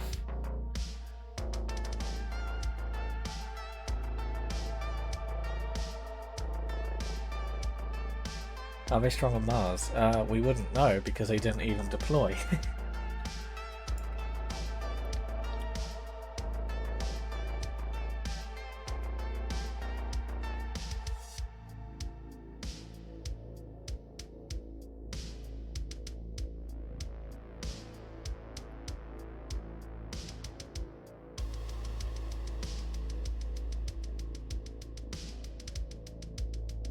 Right, so I know we missed the Headhunter kill team.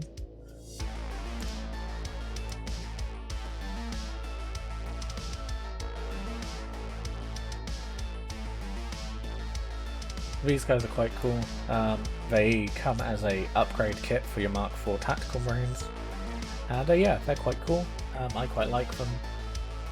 They have these cool combi bolters where it's barrel over barrel.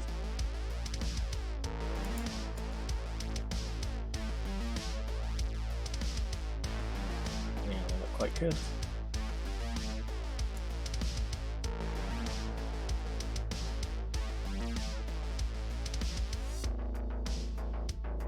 And then also, I know that Thousand Suns also have some special stuff as well.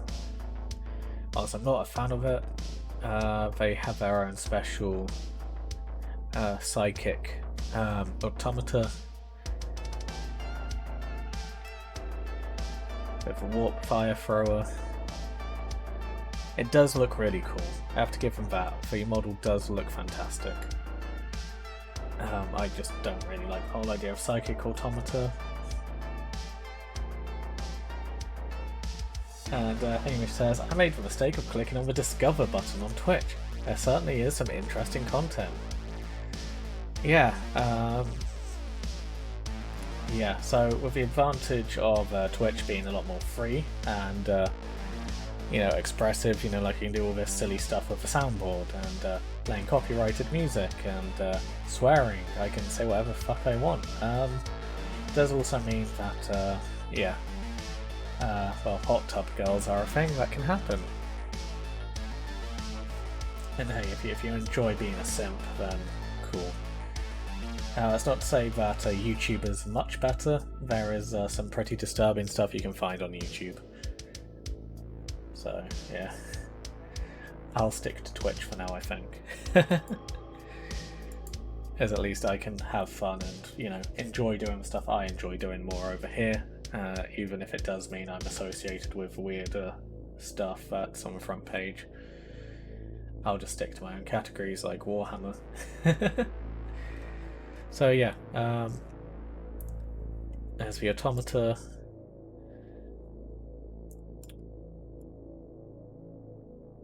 Someone call for an earth shaker? Oh, that one worked.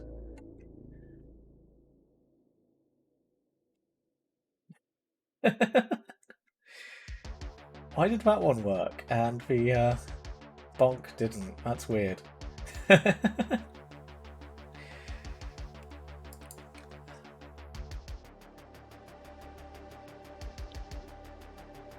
How do these grapes work? At the moment, they don't, because I need to work out exactly what I want to let you guys do with them.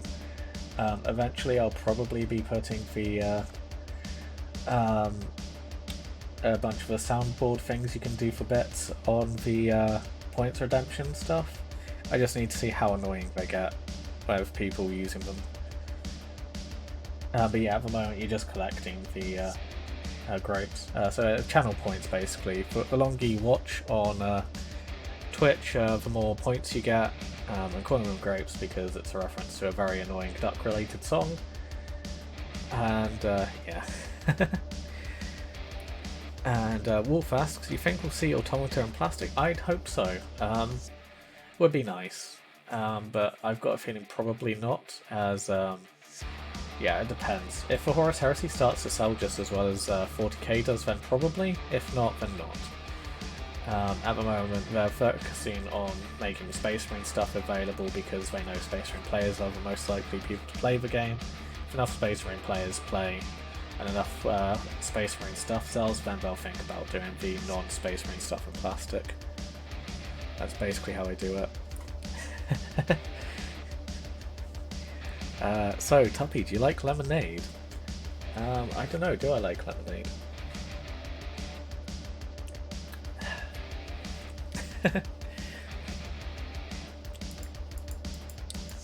I mean, if you have 1,000, if you're willing to spend 1,000 bits, you can make the song play as well. So.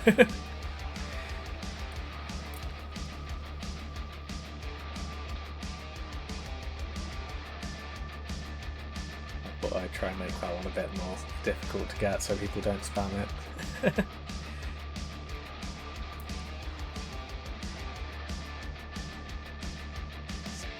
Right, so I think that's all the Legion specific stuff.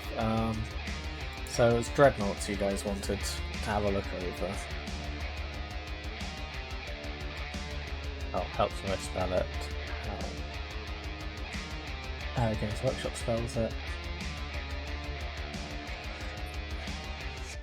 So yeah, Legion specific Dreadnoughts. Let's have a look through them.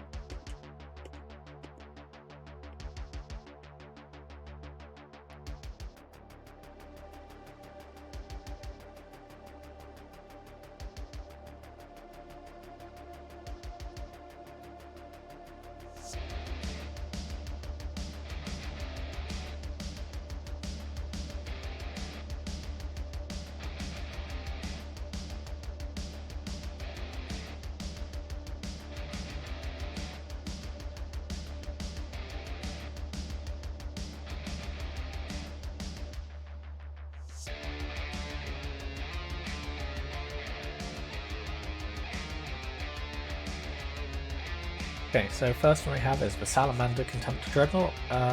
Yeah, like with all the Salamander stuff, it's old, but it looks good.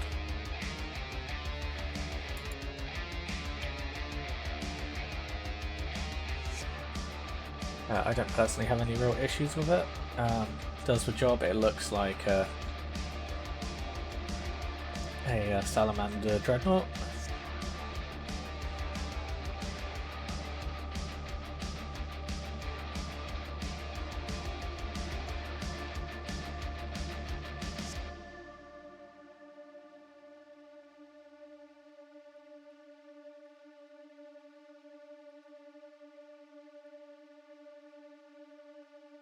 It basically has scales and flames on it.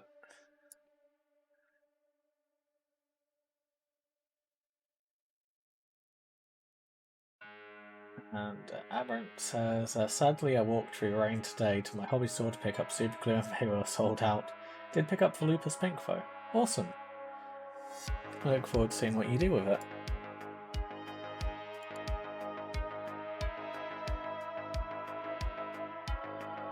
The Raven Guard one is probably one of my favourite ones, because it really helps, you know, remind people that the Carcharodons are actually, in fact, Raven Guard successors.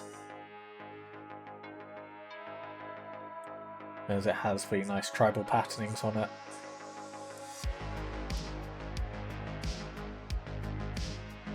And yeah, generally speaking, looks quite good.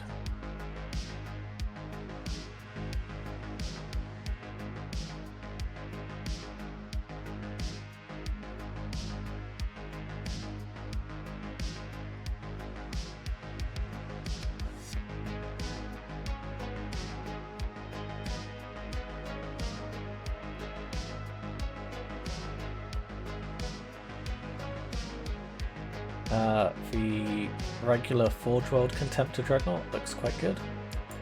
Painted up as an Ultramarine one, but this can be used for any Legion. And yeah, a little bit irrelevant now that we've got the full plastic version, but still looks quite good. Could be a nice way to just spice up your Dreadnoughts if you have a bunch of Contemptor Dreadnoughts and you've run out of usable plastic faces.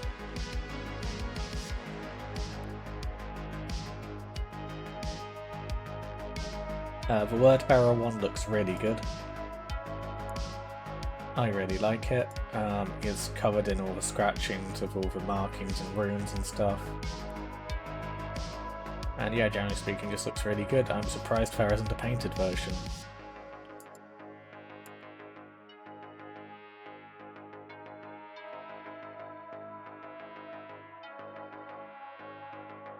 The Emperor's Children one is one which I really like.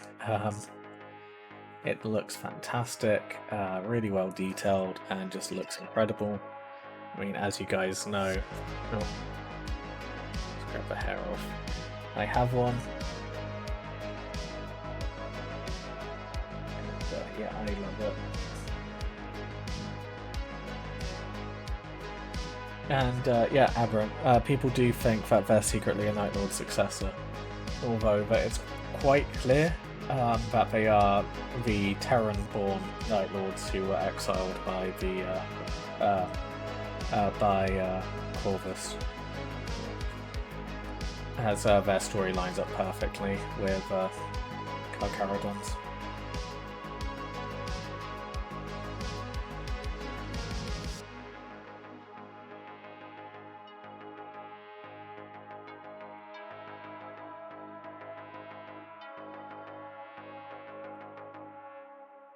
The Ultramarine one looks really good. I think we've done a really, really good job of making the Ultramarine one look Ultramarine. It's one of the newer ones as well, and yeah, it just looks really good and very well, Ultramarine. Not too much to really say about it, other than, you know, it's an Ultramarine.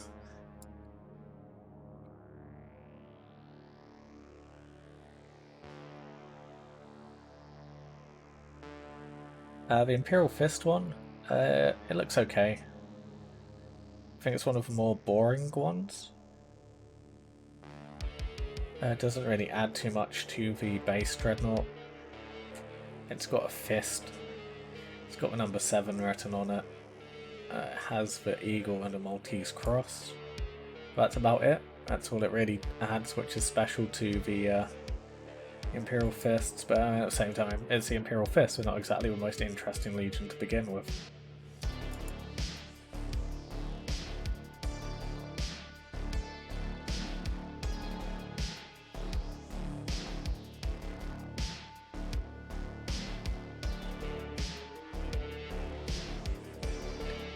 And again, we have the Thousand Suns,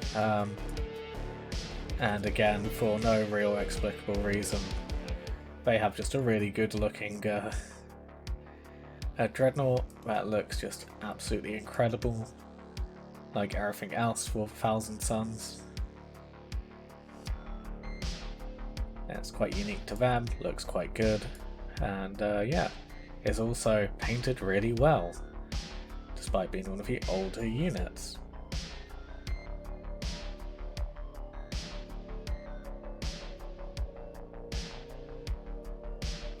And then they also have this version as well, which is, you know, even more detailed, even more over the top, even better looking.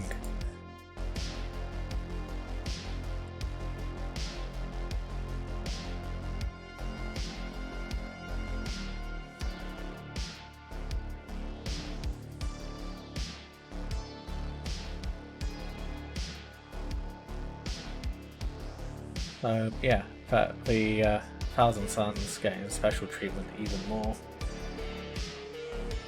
Yeah, stuff that even looks better than their existing stuff.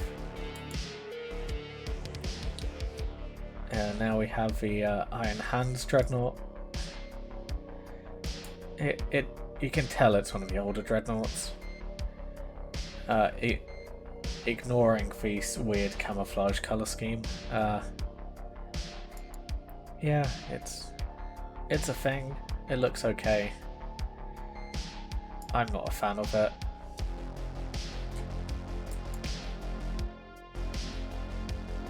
You might be, I'm not. Then we have the Space Wolves Contemptor, which actually looks kind of good for a change. So it has this massive front plate on it which covers the waist section.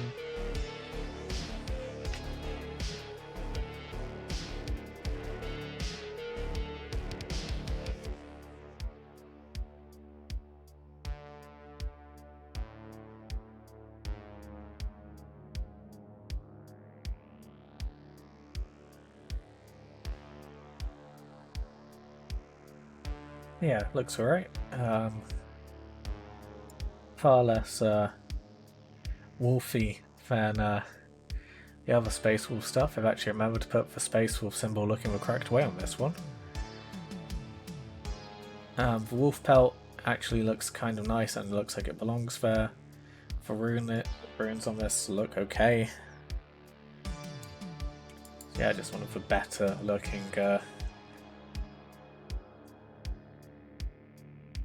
Space Wolf units for a change.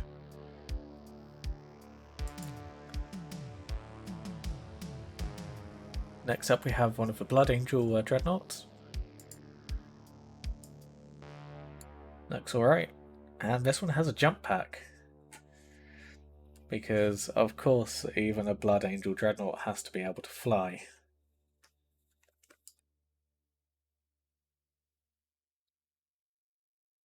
And yeah, it looks fabulous.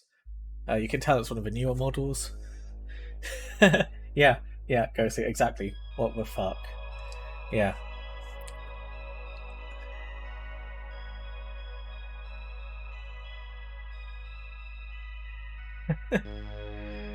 I really like the detailing on this guy. Very ornate, very pretty, very Blood Angels.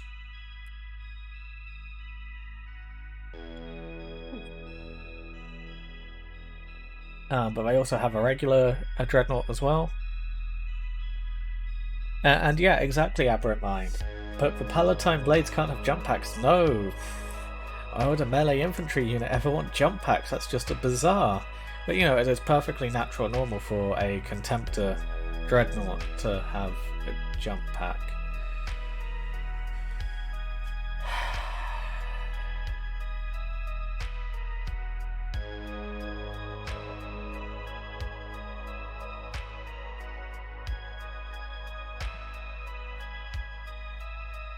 And they really should make a Beyond model, yeah.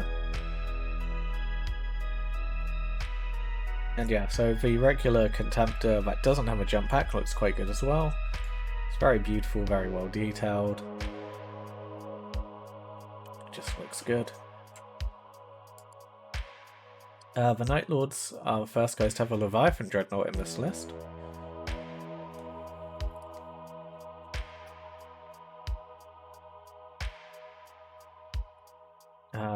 Yeah, looks really good. No real issues with it. Well, other than the paint job, I think the paint job lets it down a little. Even though this is one of the newer models, I think they could have done a better job with the guy super glued to a front. But otherwise, yeah, it looks quite good. I quite like it.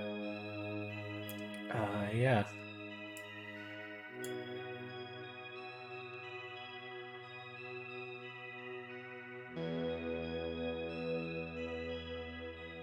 I do like all the little details on it. It's just, yeah.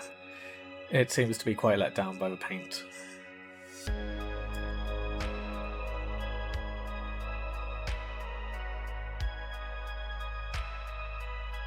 Now the Alpha Legion Dreadnought is probably my favourite, I think. It just looks really, really cool. The Alpha symbol, Alpha Legion symbol on the front looks really good. The Hydra's heads wrapping around look fantastic. The chains on the helmet look really good. The details on the legs just look brilliant as well. It just all round looks fantastic.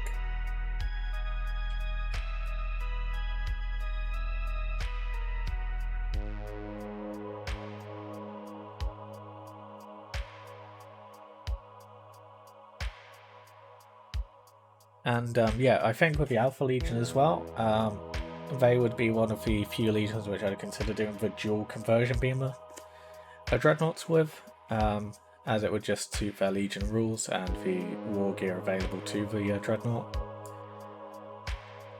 Sons of Horus one, again one of the older ones, looks really good though still. If you're a fan of the whole like smooth but sharp kind of look to the armor paneling design that the Sons of Horus have, then you'll like this model. It looks good, plenty of detailing, clearly a Sons of Horus unit. Yeah, I think it looks good. Although overall, I don't really like the Sons of Horus aesthetic.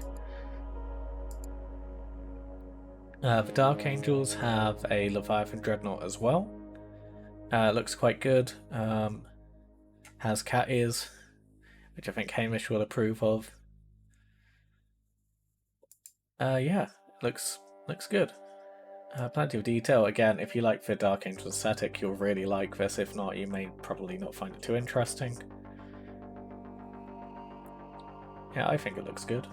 And I've always liked the knightly aesthetic, as you guys have probably worked out by now.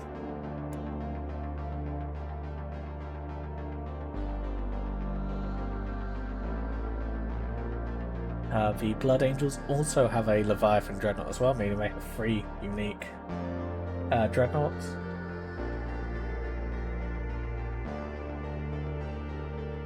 I quite like this one. I like the nipple Gatling guns or the assault cannons. Looks quite good. The detailing on this is superb as well. If you like Blood Angels, you'll really like their Leviathan.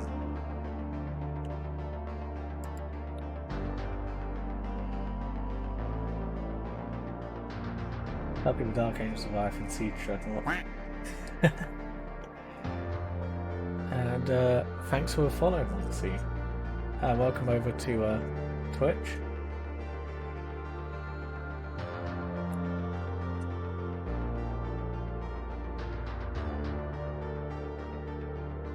So at the moment we're going through the dreadnoughts available for the legions, the legion specific ones on Forge World, and yeah, I'm just giving my opinion and view of them. At the moment we've got to the World Eater Dreadnought.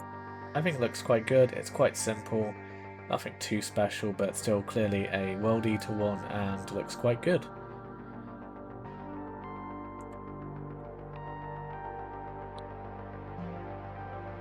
The Iron Warriors Contemptor Dreadnought looks really good. They chose to put a bit more effort into this one to make it look distinctly and quite obviously Iron Warriors, and I think it pays off quite well, especially if painted well, which you'll probably notice Forge World haven't dared to paint it, which I think is a sign. And yeah, if you have an Iron Warriors army, you should probably be running Dreadnoughts, and it should be the chassis you should be going for. For me, this is one of those auto-include units in an army. So yeah, the White Scars Contemptor Dreadnought looks incredible. I really like it. It's really well detailed. Has nice patterns to it. Lots of extra little details. I like the use of the Mark II White Scars helmet. I like the fact that it was added on the top knot as well. Yeah, it just looks really good, and the paint job really suits it as well. This is also one of the newer ones, being released 3 years ago. And yeah, I like it. If I was collecting white scars, so I'd probably use it. The Dark Angels also have their own Dreadnought. This is their own Contemptor Dreadnought, I should say. Looks really good. Again, if you like the Dark Angel aesthetic, you'll like it. If not, probably not. For me, this one screams a lot more emo metal than some of the other stuff. I like the use of candles on it. Again, it has the Dark Angel's cat ears. So yeah, it looks alright. The Night Lords also have their own Contemptor, and this one looks incredible. This looks, to me, so much nicer than the Leviathan, even though this is the older kit. The way they've actually painted and decorated this with skulls looks really good. The skull helmet for the Dreadnought looks really good. The stitched together flesh covering parts of it looks really good. Yeah, you can tell it's a Night Lords one, and it looks terrifying, which are the two things anything for the Night Lords should be. And yeah, it looks really good.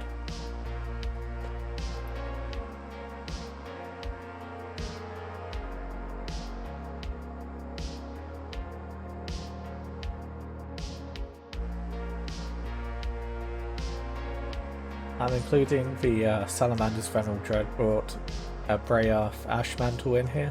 Whilst technically not a Heresy model, this character featured in the Bad Ab War. You could still use it in Horus Heresy as a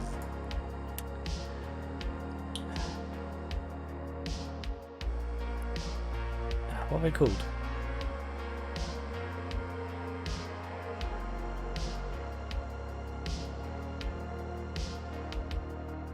A Castroferum. Yeah, there we go. Could use it as a Castroferum Dreadnought for the Salamanders. Looks really good. He's got a cool model. And yeah, if you wanted to run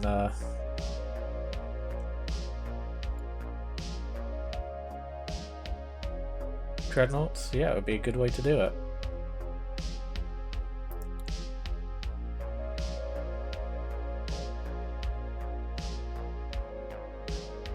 The White Scars also have a Leviathan Dreadnought as well. Again, it looks really good. I don't know why it keeps freezing up on those images. I really like the attempt to make the patterned metal on the front. The helmet looks really good. Details are very good on it. It's not too ornate, which I quite like, but still quite clearly a White Scars Dreadnought. It suits the aesthetic and the design choices of the White Scars really well. And whilst White Scars didn't really like Dreadnoughts, you can see how this one would fit into a Dreadnought into a White Scars army and belong there. And they've even done fur pelts quite well on this one, unlike on the Thousand Suns. Not Thousand Suns, Space Wolves. That's an interesting mistake to make there. Hey! The Death Guard Contemptor Dreadnought looks really good.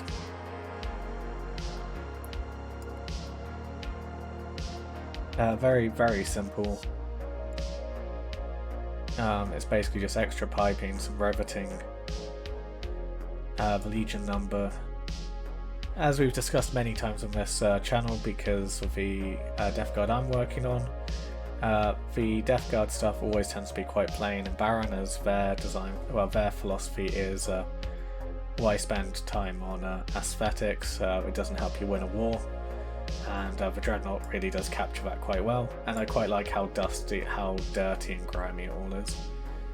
When it comes to painting my Death Guard Contemptor, we've been working on over the streams, we will be doing stuff like this on this.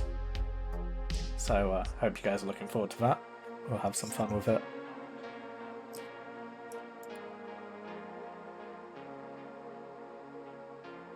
And the last one, I know this is a named character, but Marigal. Oh no, Illuming, what's your sleep choice? Is he a character or is it just a special unit? I'm confused now. But yeah, it just looks absolutely incredible. Basically Galvor back. Dreadnought looks really, really good and absolutely disgusting with how the armour is just kind of like peeling and bubbling and being stretched out of the way. Has his like skeletal, it has a skeleton curving and like bulging out. It looks absolutely disgusting. You can see what looks like intestines bulging out of the leg joints and stuff as well. And where certain growths of the Dreadnought are turning into flesh. Absolutely disgusting and horrific. Absolutely perfect for word bearers.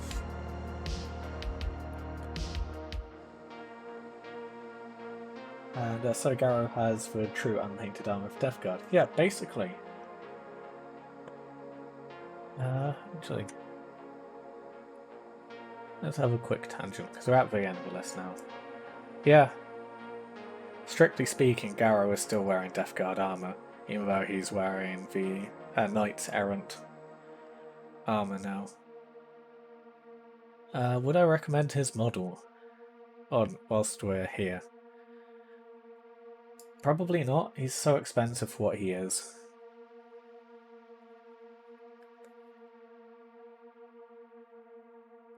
I guess if you really like him and you want to spend 52 quid on a character, you can.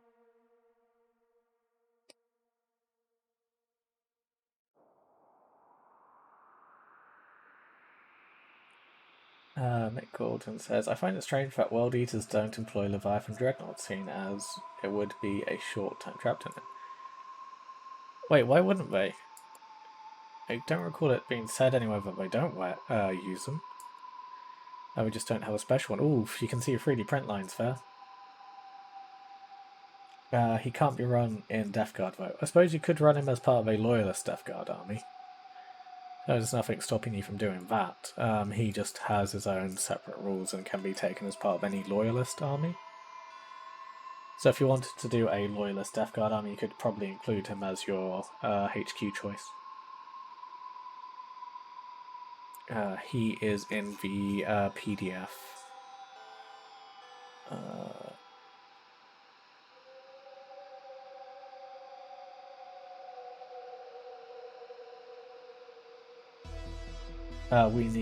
World Eaters need a Leviathan Dreadnought model. Yeah, I absolutely agree.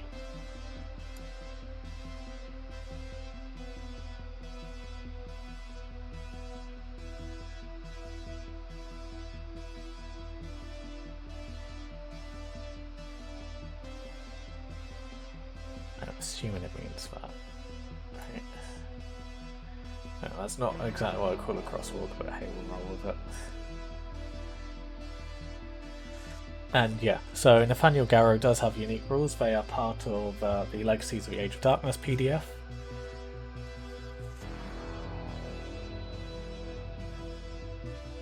So he can never be your Warlord.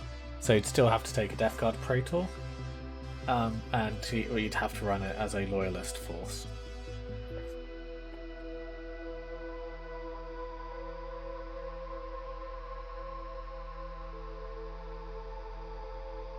So he's Strength 5, AP 2 in close combat, and when in a challenge he gains Reach, so that's Initiative +1 and Brutal 2, so every wound he does that's unsaved actually counts as 2 wounds, making him very, very strong in melee. Assuming he hits, because he's only weapon skill 6, quite a few guys are actually quite higher, he will do a lot of damage.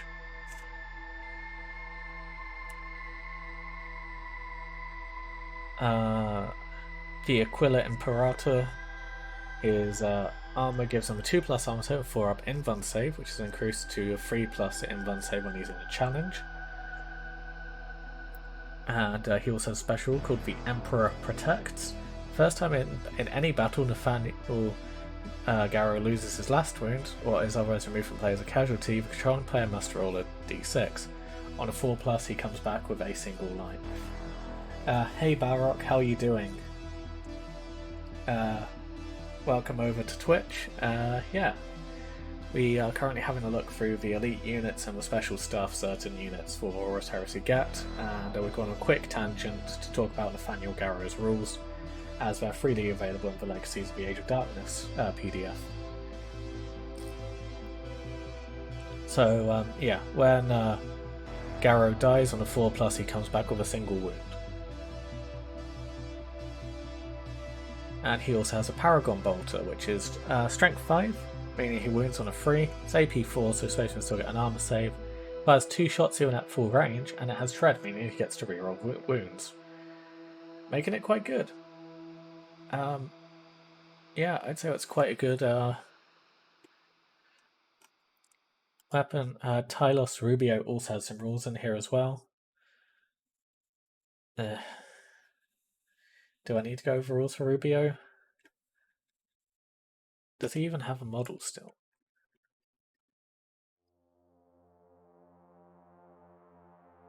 Oh, he does. Oh, it's this model. Yeah, I really don't like this model.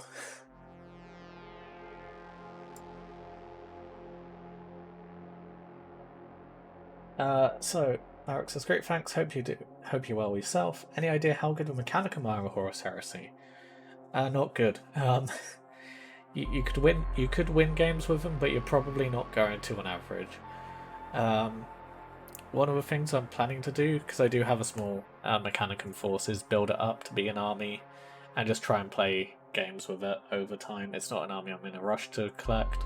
Unless you guys want to see me do a Mechanicum army and want to switch the donation goal over to Mechanicum army, yeah. I was thinking about this earlier today. The Mechanicum kind of suck. Imperial Knights kind of suck. Titans are purely a rule of cool thing as well. They're not practical in any sense. And honestly, I think that's a good thing. Last edition, Imperial Knights are very strong. Last edition, Mechanicum were very strong. If you're playing against either of those two armies, you're probably going to lose. So the fact that this edition, they're weaker than Space Marine forces is probably a good thing, because at the end of the day, this is the Horus Heresy. The main story is about the Primarchs and their legions fighting, and if so many people are encouraged to chase the meta and try to go with what armies are strongest, and they all end up with Mechanicum, then it doesn't really look like the Horus Heresy does it. So, yeah, I think it's a good thing that overall the Mechanicum are weaker, but at the same time, they do feel quite lazy. And like Forge World and Games Workshop didn't really put too much thought into their rules, as there's quite a few inconsistencies and weirdness to them. Like, Dreadnoughts have Brutal 3, so every time you cause a wound to a Dreadnought, it causes 3 wounds instead. So basically like damage. And for some reason, Automata with similar stat lines don't get that. Same with the Armigers as well. It just seems like they kind of forgot to do some things. So hopefully we'll get an FAQ which will buff them a little. But at the moment they kind of suck.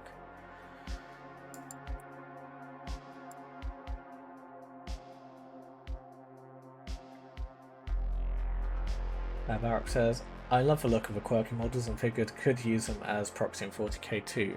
Kind of. The Castellan Automata you could probably proxy.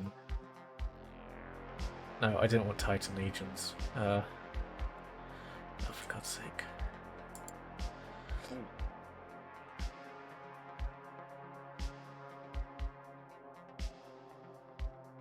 Ghost says, be right back. Got a piece of resin in my eye, even while wearing glasses. How? And please go and get that sorted and look after yourself. You can't watch my streams whilst you're blind. So, people like Scoria, you could probably use as cool. All the Imperial Knight stuff you can use quite easily in a Adeptus Mechanicus army. Vorax, I think, have rules. Again, Tech Priest you can use. These you could probably use as the No, it's fine, Barak. We're just, we're talking about the Forge World stuff, and this is a Forge World question, so... Yeah, you could probably use these as proxies for the Mechanicum Automata. I can't remember what the Mechanicus Automata. Yeah, I don't know what their rules exactly are to cross them over, but you probably could. These are troop choices as well, and they're probably one of the better troop choices to take. The tech thralls you could possibly use as Skitari, although Skitari are superior to the tech thralls in every single way. I'm not sure what you'd use the Phalanx as they're quite unique. The Titan Tech Priest is just such an awesome model. I feel like if you play Mechanicum in any capacity, you should have him anyway. The Thanatar is a cool looking model. Again, not sure how you'd use it. Yeah, it's one of the things which I find really infuriating is they had the opportunity to give us these Skitari legions in Heresy with this book, and they didn't choose to take it, which is a shame. I wish they did, but they didn't.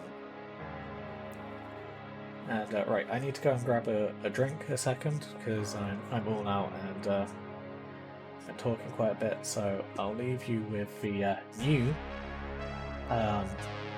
taking a break screen, and yeah, I'll be back in a moment.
Great, I am back. And thanks Balrock for subscribing for 3 months in advance. Wow. Screen up. Wait, there we go. All fixed. So yeah, thank you so much for doing that, Balrock. Support like that is just incredible, and I'm glad that my content is worth subscribing for like that. Remember to make sure that your Twitch is linked to your Discord and give you access to a special part of the Discord server for paying members of a channel, whether that's through Patreon or Twitch.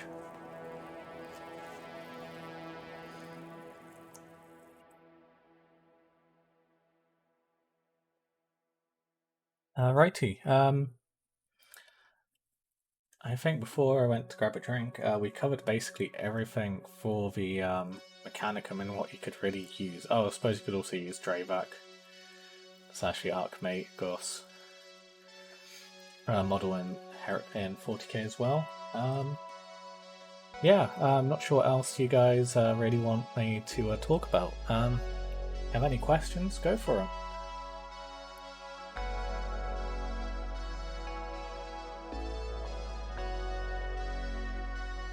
What we'll quickly do is plug my iPad in.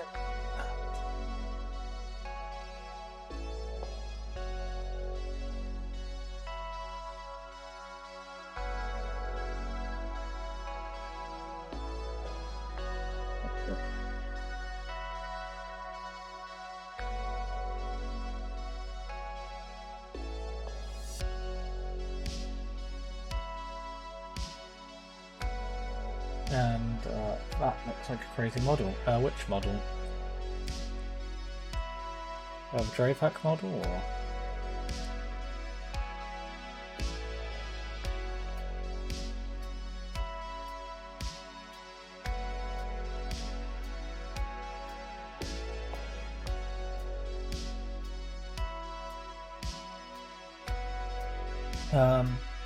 So what other models do you think we'll see for Horus Heresy in the next year? Good question. I don't think we'll see any Mechanicum stuff for a while. I'm just going to move my out for a second. There we go.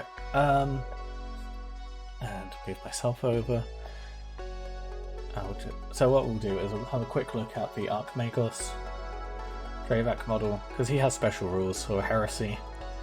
He's a named character, and he looks quite cool on his little plinth with a gun sticking out the front of it. It's quite a cool one. If you're familiar with 40k Theories channel, this guy would actually make for a pretty good basis for a conversion to make him. Yeah, he looks quite cool. So yeah, you can either build him as Dravak on his command plinth, or you can build him as a regular guy. There you go, with just a hood. And both of them are valid character options. But yeah, quite a cool model.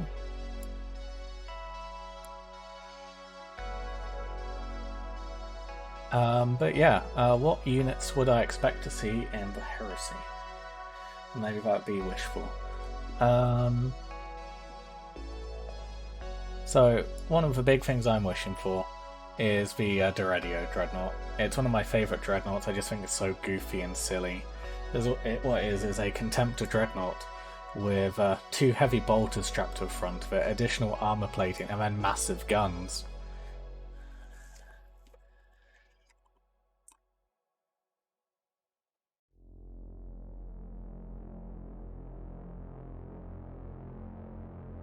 And it just looks ridiculous and awesome. I love the fire support role that this guy fits in. It's just so ridiculously over the top. And I love it.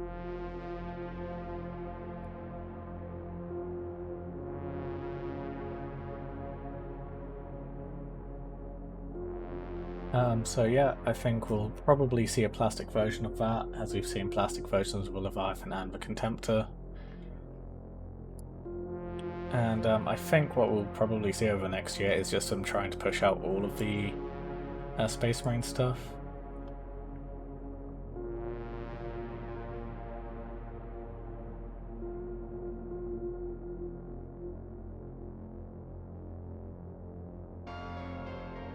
So yeah, I'd be kind of surprised if we don't see the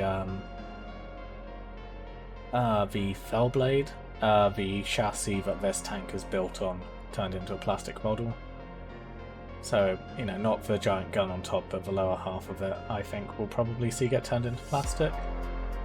Oh, there we go. There we go. Hey, Phasmatodius, welcome on in. I'm a Twitch affiliate now. I can start milking people for their Twitch Prime subscriptions and other regular subscriptions, and you guys can throw money at me to bully me with sound effects as well. It's glorious.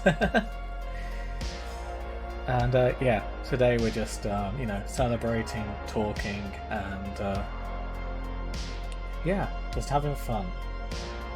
And Aberrant says, I hope the Arcta goes plastic. It'll probably be one of the last ones to go plastic, considering how brand new it is.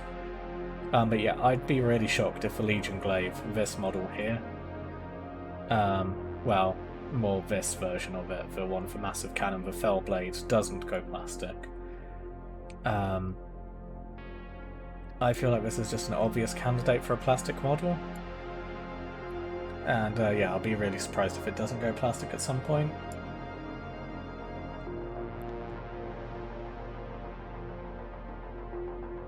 So yeah, model which I think will go plastic.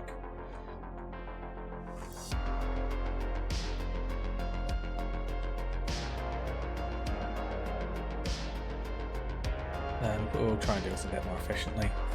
The Sakaran is already plastic. I think what they'll do is they'll give us Forge World upgrade kits for the different weapons.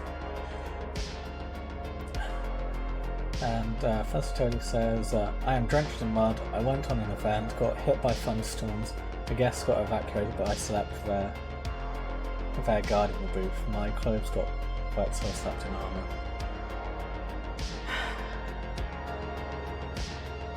Please look after yourself. Wearing armour whilst it's cold and wet doesn't count as looking after yourself.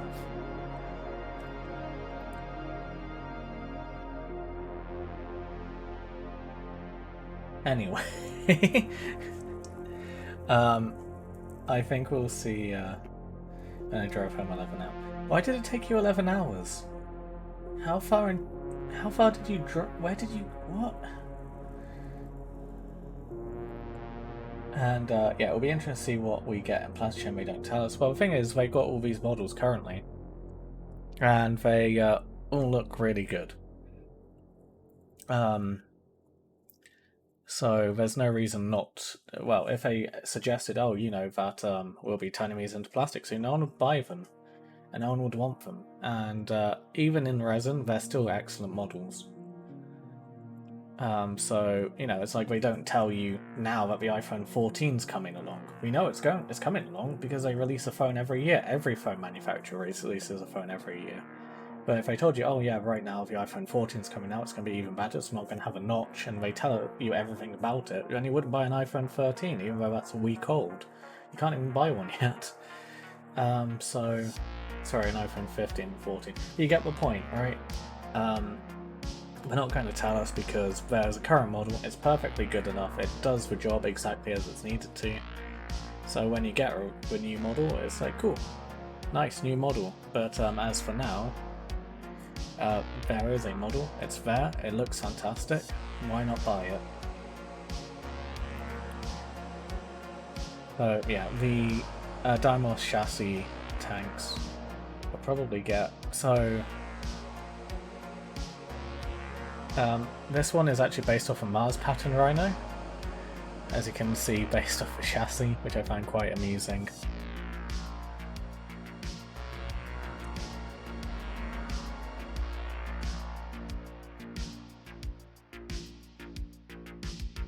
And Barak said, did you see the alternate Horus model? I'm guessing the rest of the planets will get the same treatment eventually. Yeah, they announced that they're going to be redoing the character series and updating some of the models. And Phasmatopia says, it was on the southern German border. I got food from the local, I'm assuming that's meant to be got food from the local garrison and gave them booze instead. I'm okay after talking to you, I can relax. Good, well I'm glad I can help you relax. And we partied like most Marines guests or not. Nice.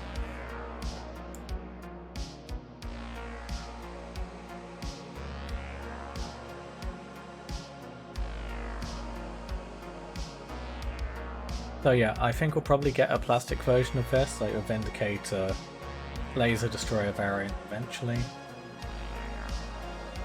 It would be nice to see the termite drills turn plastic as well. I think they probably will because it's in the Space Marine books, so I think there's a good chance it will.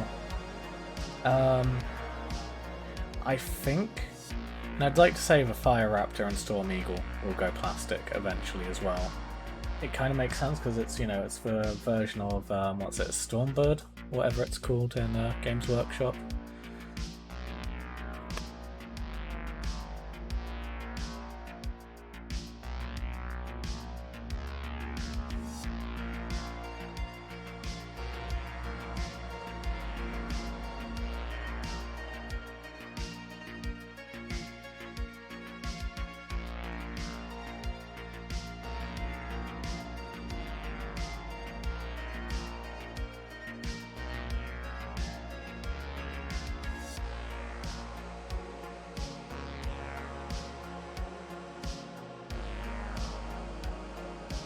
So yeah, as it's, you know, the bigger version of a Storm Raven gunship, that's what I was going for. I've got a feeling the Fire Raptor and Storm Eagle will probably get a plastic kit eventually. I'd be surprised if they didn't.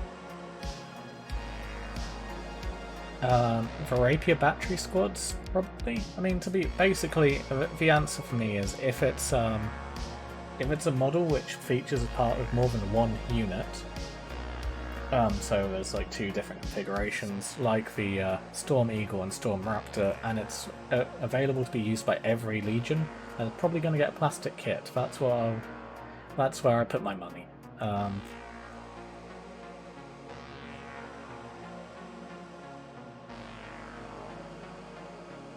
Though that doesn't include characters. Characters will stay resin. But yeah, the vehicles and units which are used by every Legion will eventually probably go plastic in some capacity. Things like the Saber and the Arcta Bombards, they'll probably be one of the last units to go plastic. And would be cool to see some Legion-specific models in plastic. Yes, but no. Just because of, you know, supply and demand, right? It's something I've talked about on this channel before, but there are just certain units which will never be sold in enough quantities to ever justify doing a run of plastic models for them. And those models are almost always going to be the Legion-specific ones. Like, to go back to bullying certain units, right?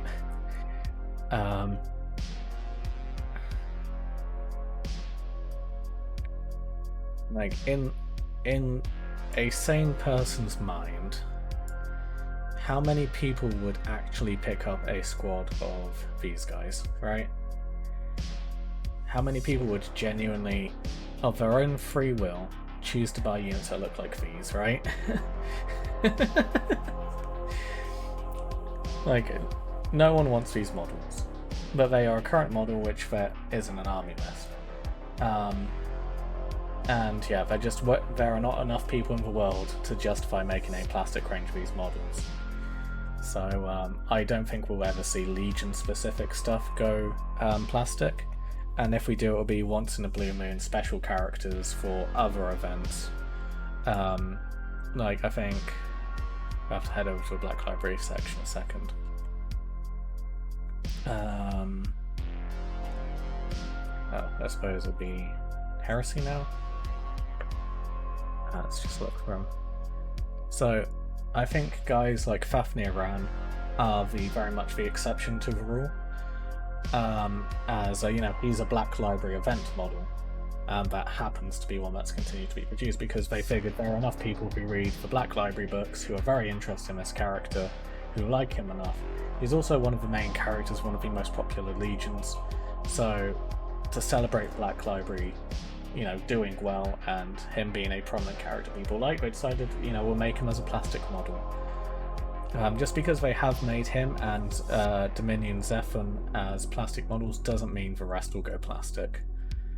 And I think that's something people need to remember. And we haven't gone through the vehicles yet. We can though, if that's what you guys want. Barak says, I think we'll see 40k versions of those butchers soon though. Yeah, absolutely. They'll need to have them as, you know, the special Terminator unit for the Blood Angels. So I can see them doing that.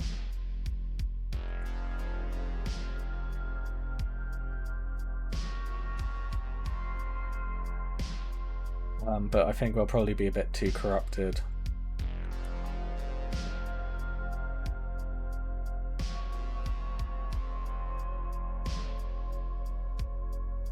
So yeah, I think the Red Butchers will probably be too corrupted to be used as heresy models. Wolf says, yes, I'm here. Just messed up my shelves. I'm having to redo. No worries, Wolf.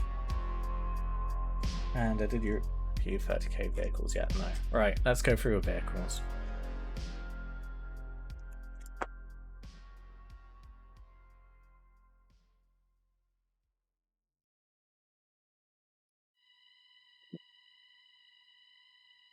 Oh.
That's a lot of vehicles to go through. Oh boy.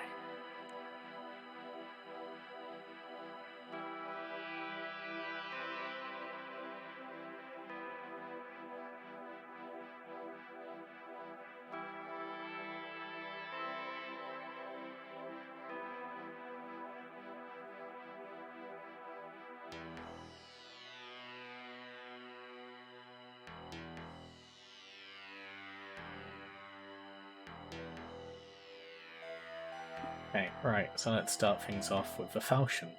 One of the most over-the-top and ridiculous vehicles for the Space Marines, because, you know, let's follow the World War II German logic, and I suppose Soviet logic, of let's take the single largest vehicle we could possibly have, and put two of the largest weapons we could possibly have strapped onto it. There was no space for a turret, we'll just weld them to a front, it'll be fine.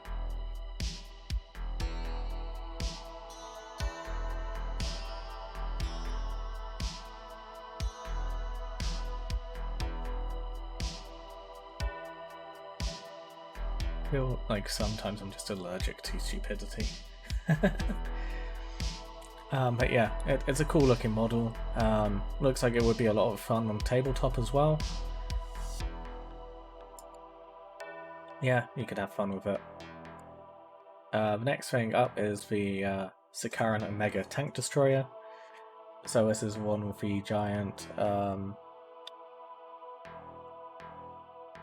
think it's Volkite.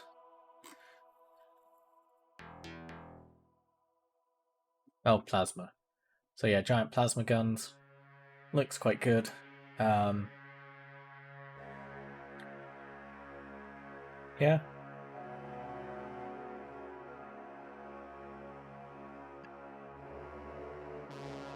Yeah, I like the chassis could do slightly smaller guns. So yeah, I think we'll probably get this turret as a standalone upgrade for the Sakaran eventually. Either as resin as is, which I think they probably will do, or as a plastic version. These resin turrets are actually quite nice to put together. I've put together quite a few of these for commission armies, and yeah, they're fine. The same with the Acastus strike tank, so this just fires lots of artillery, well, lots of rockets at the enemy. Getting quite good. Sakarans are fast and agile, not exactly the most well-armoured vehicles, but they're good.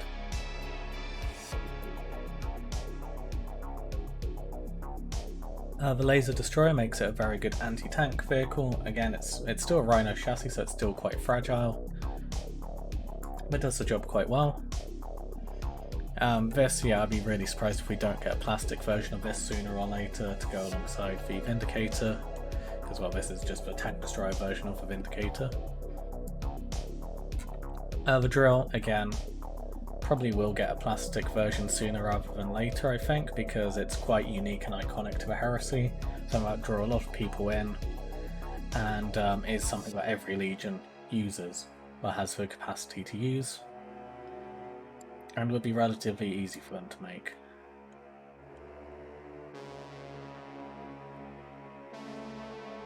Predator, Predators are good.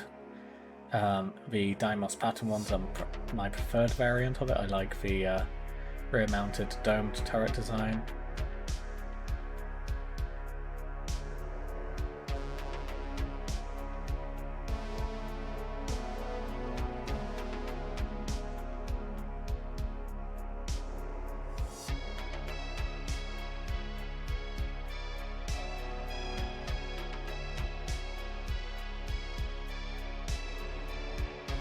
Says, been wanting this drill since I started collecting AdMech, been put off by weight or resin, fingers crossed for plastic. Yeah, there's also, that's another thing as well, yeah, it's Mechanicus,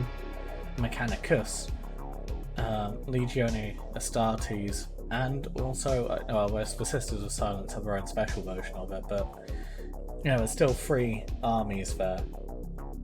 One, which is a main army, so, yeah, I can see it getting a model.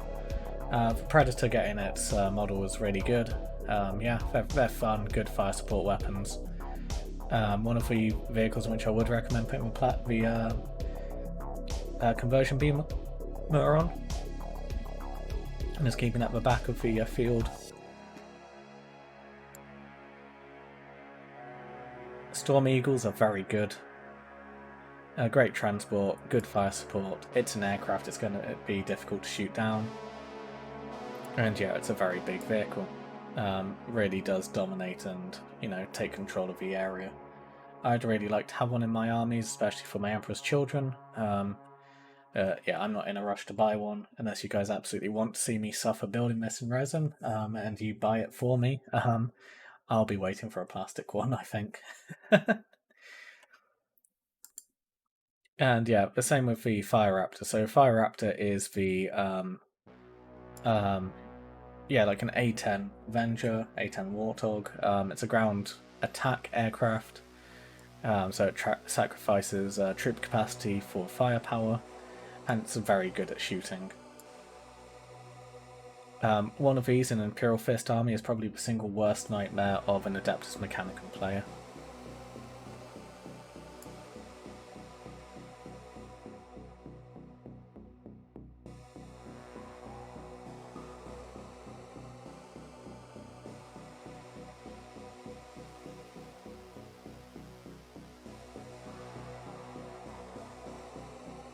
Tarantula turrets don't really get much love. And would those ships make good centerpieces? Yeah, I'd say so. Because, you know, they're quite big. And they look quite good. And also, you know, it's flying. Not many units in your armies are ever going to be flying.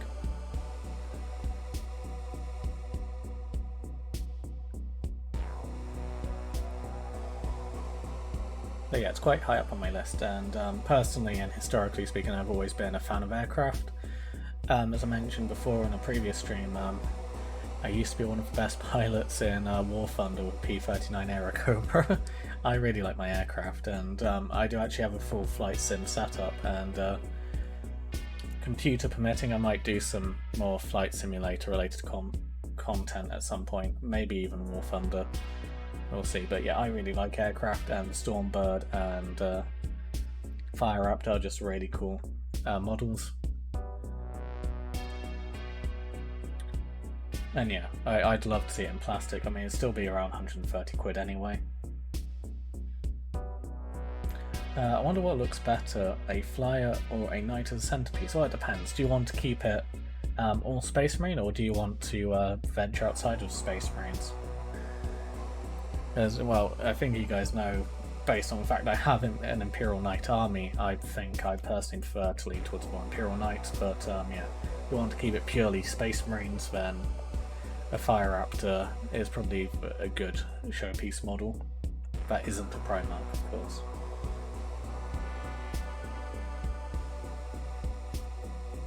I'm only about 9 novels into the Horus Heresy. Do I feature much in way of artillery? How do you mean?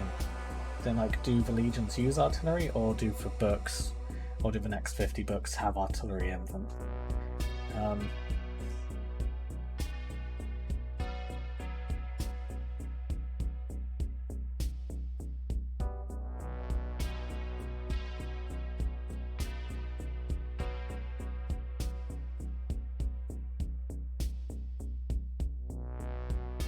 Yeah, next thing up is the Tarantula artillery sentry guns. They're quite interesting, they're quite novel. It's a good way to get extra weapons on the field relatively cheaply in a way that's not going to be too easy to destroy. Yeah, they're fun and relatively novel. Artillery does feature in Space Marine armies, although unfortunately a lot of it got put into the Legacies of the Age of Darkness PDF. We'll get on to the artillery. Yeah, and is a tarantula design pulled from novels? Yeah, well, the tarantula sentry turrets are quite iconic to Warhammer. Unfortunately, relatively forgotten nowadays. Jet bikes have been rumoured to be going to plastic really soon for a very long time. It's another one of those Corswain things, like Corswain's always coming. And yeah, jet bikes, I'll be really surprised if we don't get them soon. They are very, very popular. They look very cool. I do like this whole inline 4, inline 6 kind of engine design I've got going on. I say inline 6 so you can see how it would carry on behind this front armour. Yeah, they are just very cool models, and very popular for a lot of legions to use. Emperor's Children, White Scars, World Eaters, Raven Guard, so many legions use these. It'd be nice to see them in plastic, especially as right now it costs 33 quid per model, which I think is insane.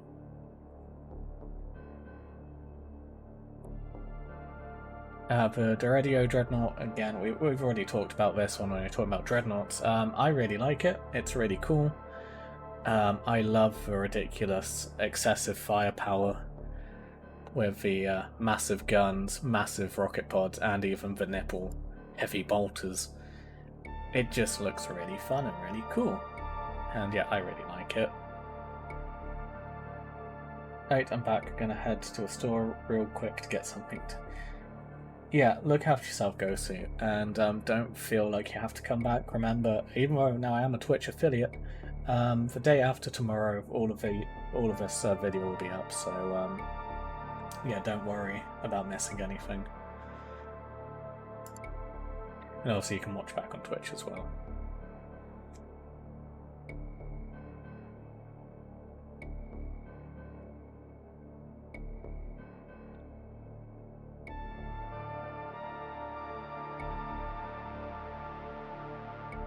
The Sabre is a fun vehicle. Very, very small, very compact. Reminds me a lot of the early World War II vehicles. In having the a little tank destroyer kind of thing. No, turret mounted gun, heavy sport, but you have these different options for different weapons, which are all quite cute and quite good. It's a very adorable little vehicle. The Land Speeder Proteus, so this is a callback to the original Rogue Trader Land Speeder. Looks very silly, very derpy, but still quite good in its own way. I really like the modernization of it. I think they've done a good job turning it into what could have passed as a modern vehicle in the Heresy. The Deimos pattern Vindicator, so like the Laser Destroyer one, I'd be very surprised if we don't get a plastic version of this soon. It's quite an iconic vehicle for the Heresy. I'm working on my 40k to 30k version of this at the moment, and yeah, I really like them. They're a lot of fun. Yeah, I look forward to seeing a Heresy version. Outrider bikes. I'm not sure how I feel about these. They look very anime to me.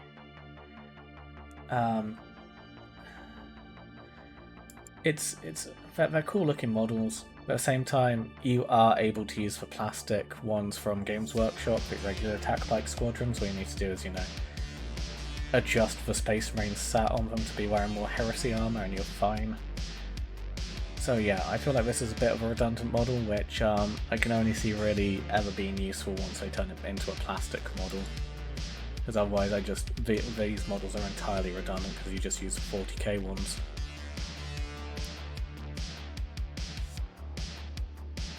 Yeah, Akira bikes, that's the anime I'm thinking of, yeah, Akira. And also, yeah, I suppose to a degree, the old Tron stuff as well. The Deimos Damocles Command Rhino. Yeah, it's just a very cool looking Command Rhino. It's a thing. It's useful. Not necessarily something I would take in an army unless I was trying to build a tank army. But yeah, it's alright.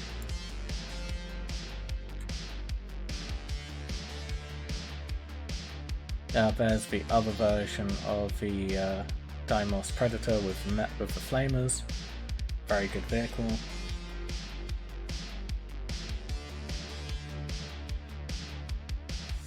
And also says, I kind of like them, but I don't know anime, so I just see sports bikes. That's fair enough.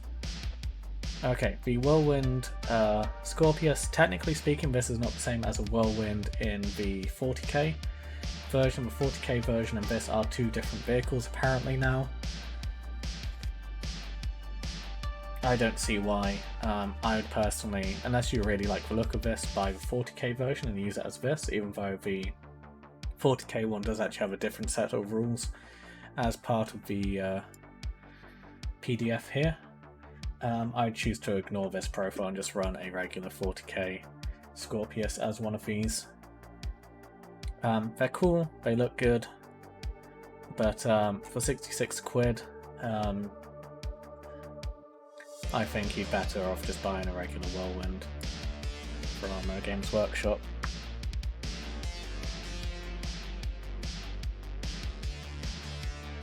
And what you could always do, and a friend of mine did this, is just take the turret off of this and the doors, because this door section here and this Whirlwind section do actually fit onto the Deimos pattern rhinos. And yeah, what I'd do is I'd just put this onto a Deimos pattern rhino, and there you go, done. What I'll actually do is I'll put a picture in the Horus Heresy Tabletop discussion of my friend's rhino for those interested.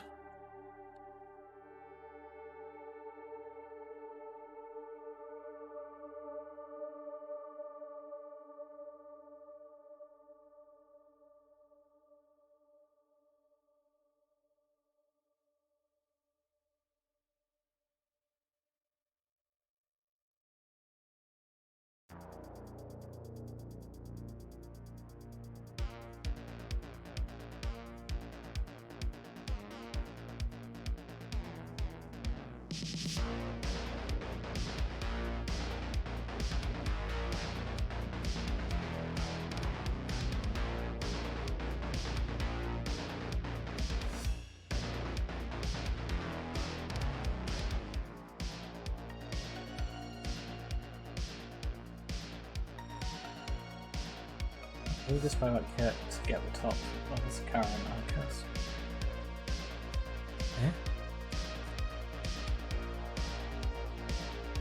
I'm not sure it would fit. Where did my message go? Oh, sorry, I just need to check Discord a moment.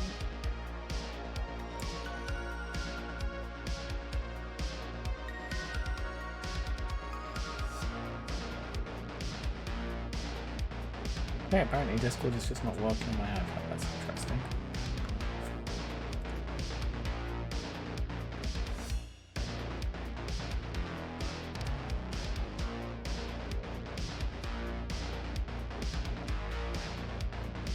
It just doesn't really like it. I'll sort it out later.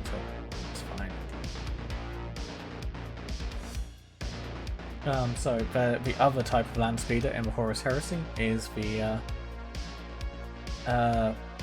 Legion Javelin speeder, and this one looks quite cool, significantly better looking than the Proteus.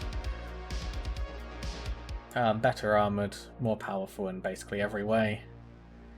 Yeah, looks really cool. I would again be surprised if we don't see a plastic version of this soon.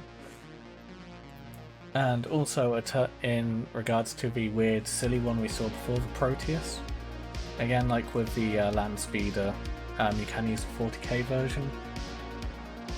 There is artwork of the land speeder, the regular.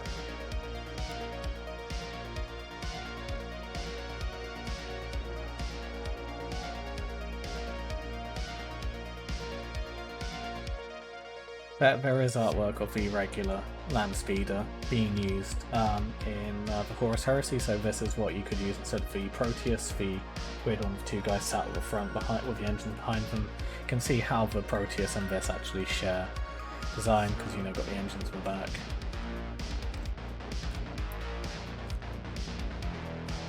Yeah, that's something you can consider.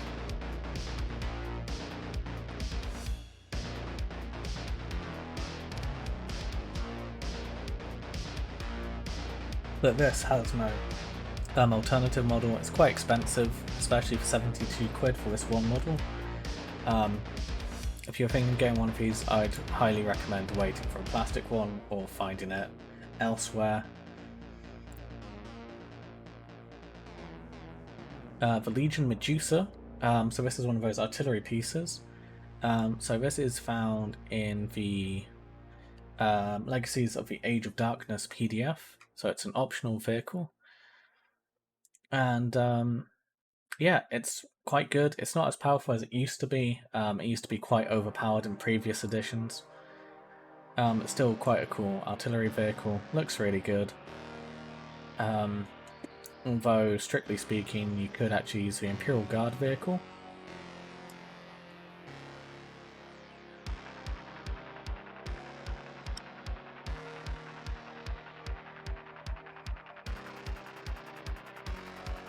Whilst it doesn't look the same, it is functionally the same.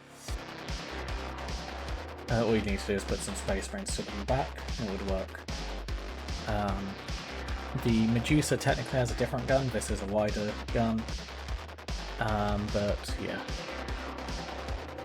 You'd save yourself, well, a significant portion of money doing that. The Legion Anvilus Dreadcore drop pod is one of those just weird monstrosities from the Horus Heresy. It's a drop pod that allows you to assault from it on the battlefield, so it lands, troops get out, they can immediately assault the enemy, and this thing can also carry on flying around.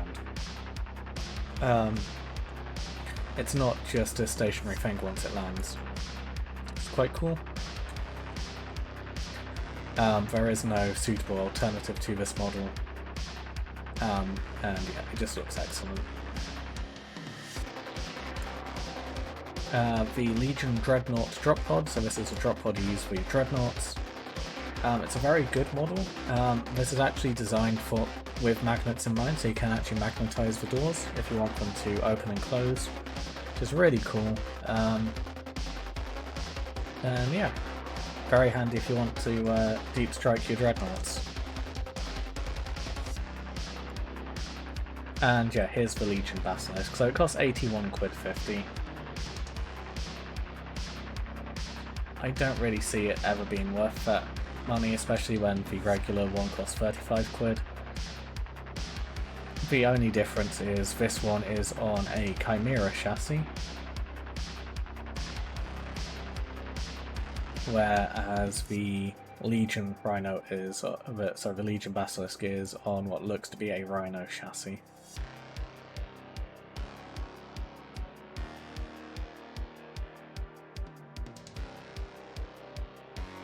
Or based on a Rhino chassis anyway. So yeah, that's the main differences. Otherwise, rules-wise, they play the same, and there is artwork of this Basilisk as part of a Horus Heresy army. So yeah, I'd just buy one of these, put some crew on the back of it, and you're done. And people can't argue with you saying that's a wrong model, because it's a Basilisk. This is a Basilisk. This is a Basilisk. So yeah, if you want artillery, do it that way. Whilst these models do look really cool, I don't think it's worth it.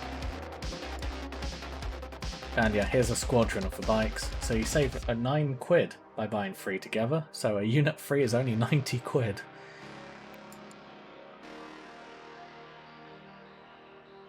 What I've seen suggested, especially if you play a Loyalist army, is to actually buy the...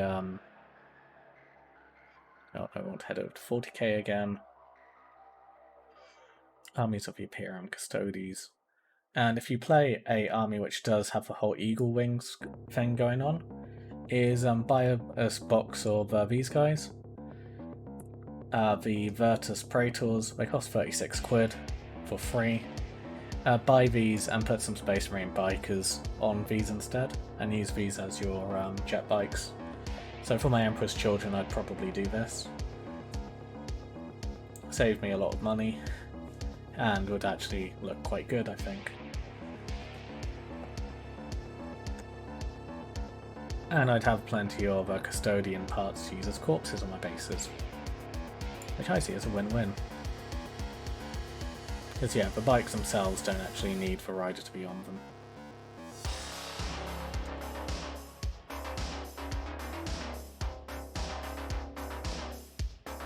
The Mark IIB Land Raider, an iconic older kit, looks really good, quite iconic, quite special. Yeah, not much to really say about it. Again, there is the regular Land Raider from Games Workshop, which looks similar.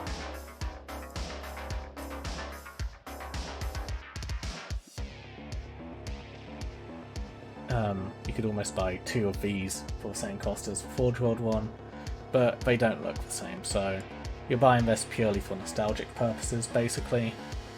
There's no real benefit to it. Yeah, just a special variant. In fact, I think most of this is actually plastic, which is why they've only shown the painted version. The Sakaran Punisher, a very fun variant of the Sakaran. Basically just Dakar, lots and lots of Dakar. A very fun vehicle.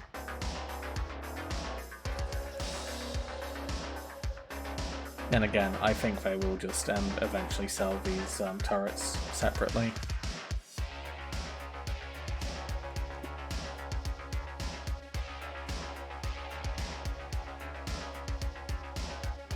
Right, next up we have the Lightning Strike Fighter.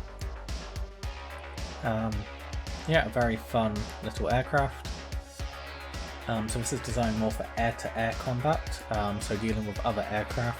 It has twin las cannons or autocannons, and 6 air-to-air missiles. A very good aircraft. Although I'm not sure it's 103 quid's worth because it's quite small.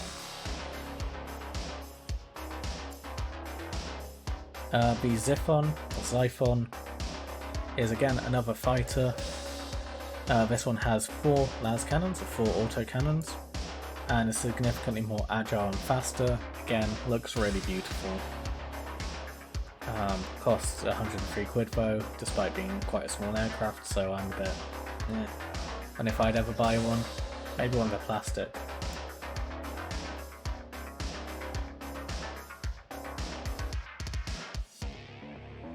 The Arcta Bombards.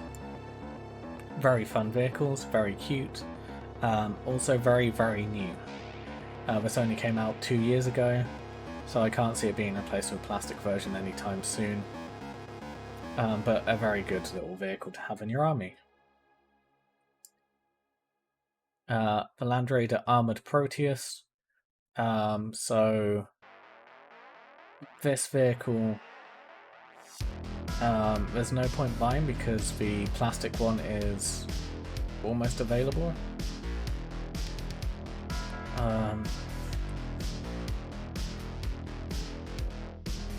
The 40k, yeah, but in the Heresy it's quite good.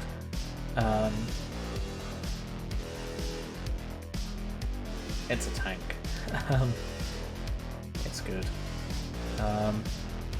Then we have the Cerberus. So this is a tank destroyer version of the Spartan, and is very, very, very good. If you want something destroyed, this is probably what you'd use to destroy it. It has a triple-barreled neutron laser battery, which is very powerful, and yeah, it's a big chungus.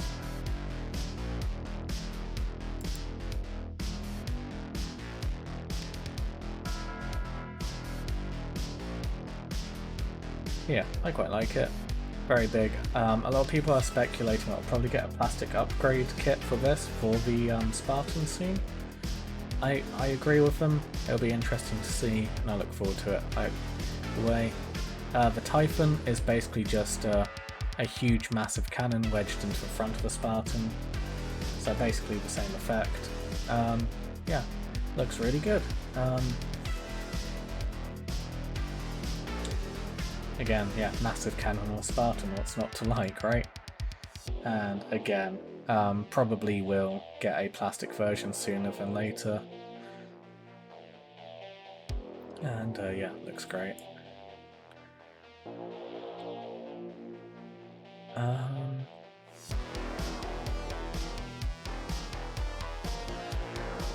So this technically counts as a Horus Heresy vehicle.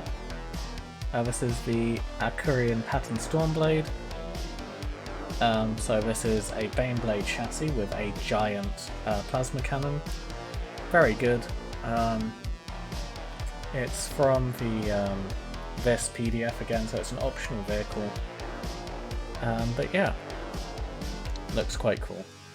Not sure if I would ever buy one for the cost of 150 quid, but if you want one, then it exists. The Legion Fellblade, so this is the Space Marine special version of the Baneblade. Very big, very iconic. I'll be shocked if they never give us a plastic version of this because so many people want them. And yeah, it would be cool in a Dark Angel plasma-based army. Yeah, yeah, I agree, the previous vehicle would be. And yeah, Fellblade is just very iconic to the Horus Heresy, so I think we will get a plastic one. And I don't think many people are buying one of these for 220 quid. I won't be. Legion Glaive is basically the same, just with a giant Volkite cannon for when you absolutely need to microwave the cold food from across the battlefield. Yeah, very silly, very big and over the top. And speaking of big and over top, we have the Sokar Stormbird, 940 quid for one of the largest aircraft in the game. Chapter Master Varak has one of these, it's absolutely huge, I've seen it on the tabletop. For a brief moment before I got swatted out of the game we were playing. And I think Varak's done a better job than these guys have with painting it as well. Yeah, this is absolutely massive. Would not buy, would not recommend building it either, as he had so many issues building it and putting it together. If they ever did a plastic version of this, I'd be surprised, but that would be the only time I'd ever consider buying one. The Legion Mastodon, the darling child of tank enthusiasts of the Space Marines. This thing is a giant troop transport. It actually has multiple floors for troop transporting. It can carry up to 46 Space Marines, and it's an assault vehicle, meaning that they can all charge out of it. And good luck destroying this before it gets to your front line, because it has this triple-barreled melter on the front, and it's just bristling with guns.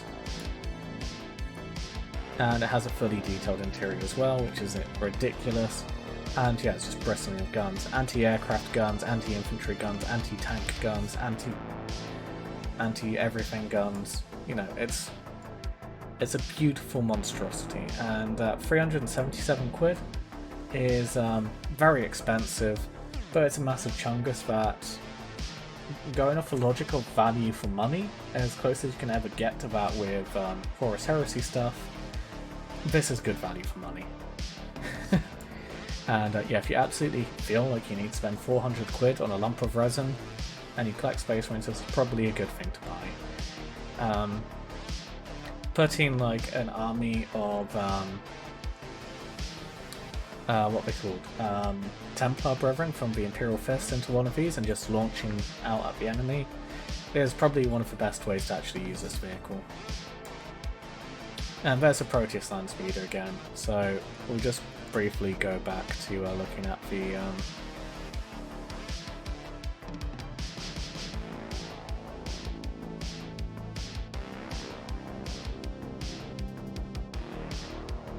Space Marines Land Speeder.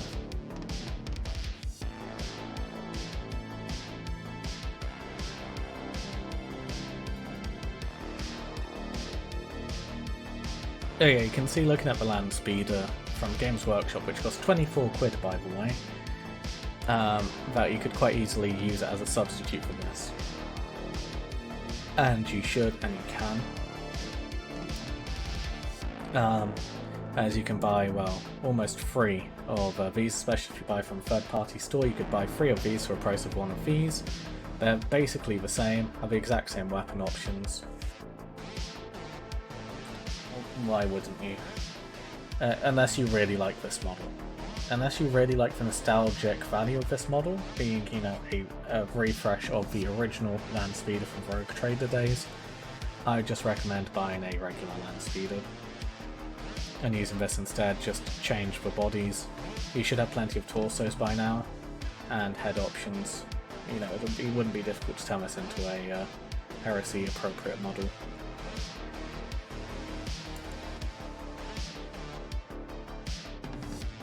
The Javelin, we've already been over this one. There's a couple of other options. Again, hold out for a plastic version. The resin version just seems too expensive at 72 quid for what it is.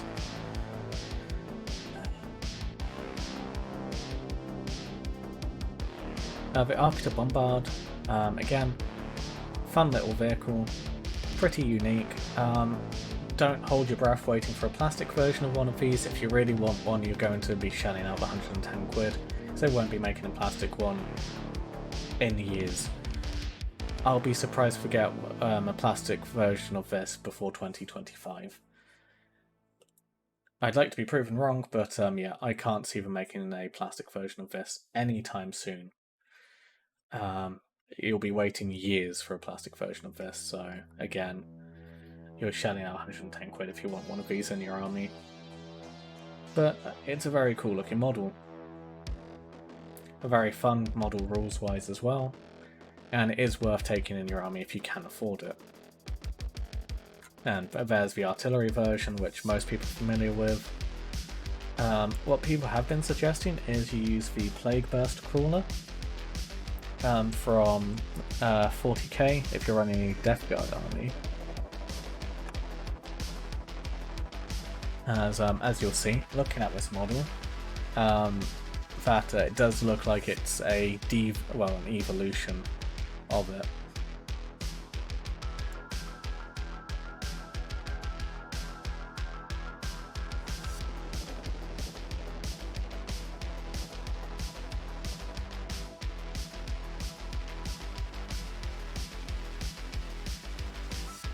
Oh, what are the rules like? It's not too well armoured, but it has very powerful artillery weapons, which means it can fire over buildings and stuff. It doesn't necessarily need to have line of sight, and it will still hit the target.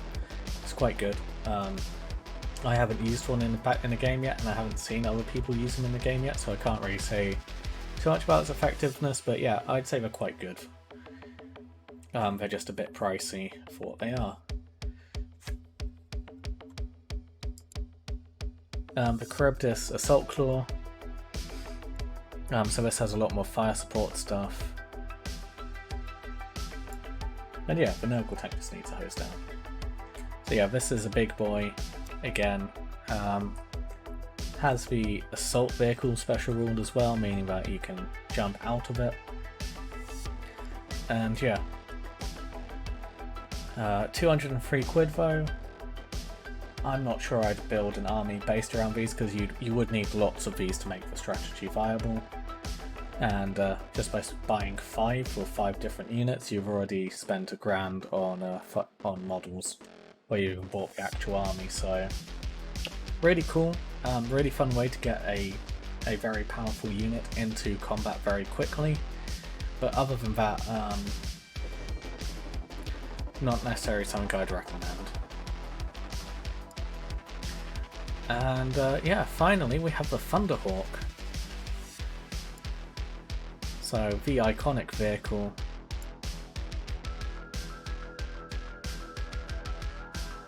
Massive troop transport. It's not as big as the Sokar Stormbird, but still pretty big. It's a massive block of resin though, you have to remember.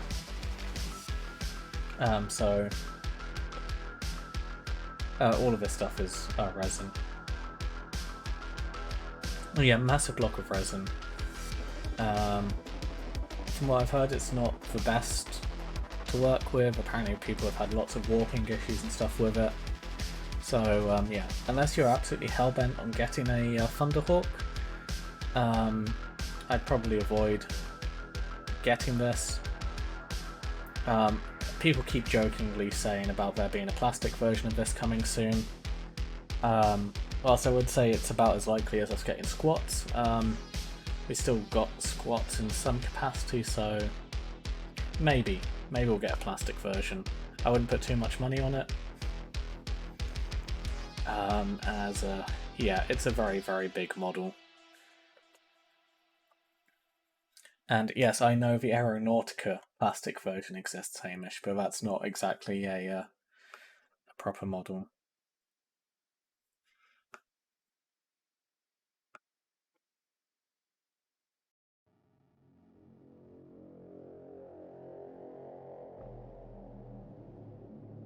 Yeah, it is very well detailed. I'll give it that.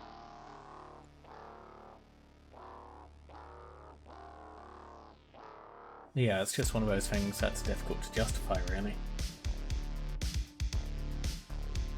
So yeah, those are the Astartes vehicles. Quite interesting. There's a lot of really nice tank designs there.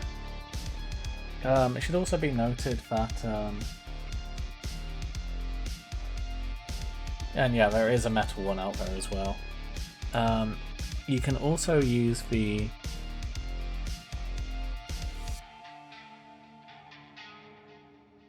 Macarius in a Heresy army. Hey Novus.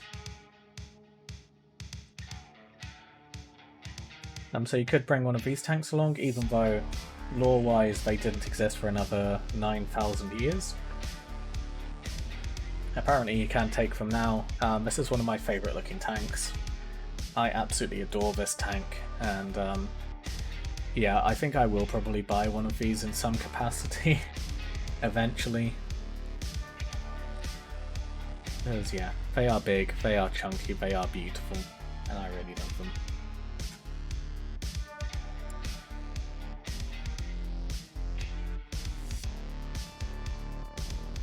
And there's also the regular version with the twin battle cannons. Looks quite good. Yeah, I like this tank design a lot.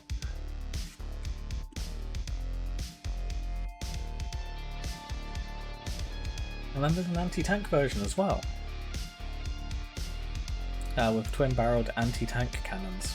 It's a Vanquisher battle cannon, which you'd get on a Luminous Vanquisher, just on a massive chunky tank.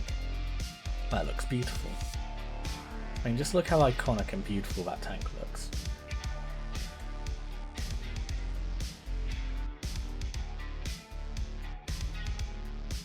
You can also take a Malkador,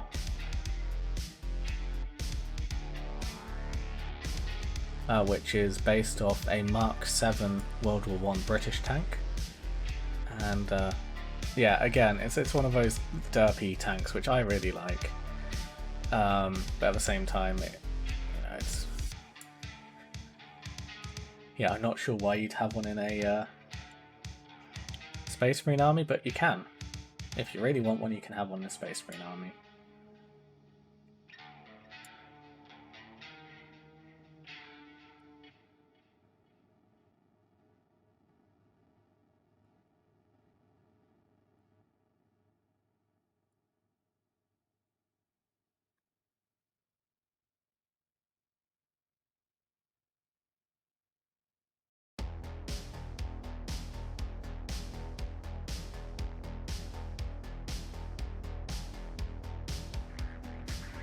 I don't think the Malkador and Furnace can be taken in the Heresy.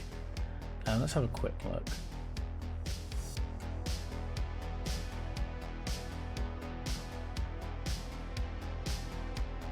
If it can, then I would probably consider buying one for the Death Guard army.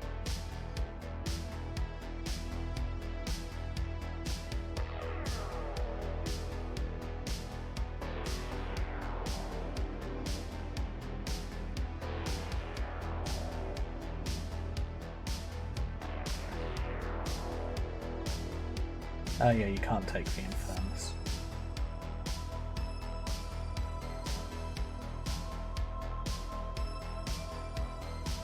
Looks like it was designed by the French. But yeah, I would like to have a Malkador Infernus in a Heresy army. I think that would be a lot of fun.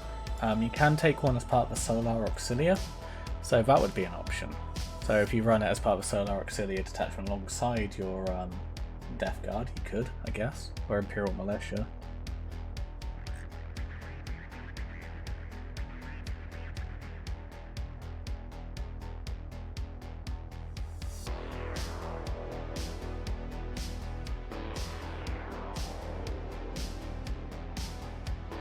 And finally, are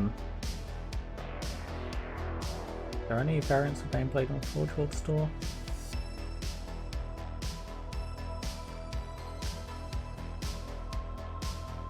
Oh no, we want that. 40k. And whilst I wouldn't recommend doing it,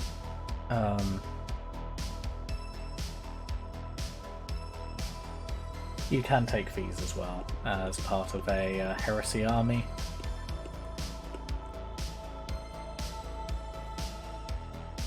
They suck. Army messages going through. What was that tank Mephiston was obsessed with? I can't remember, to be honest.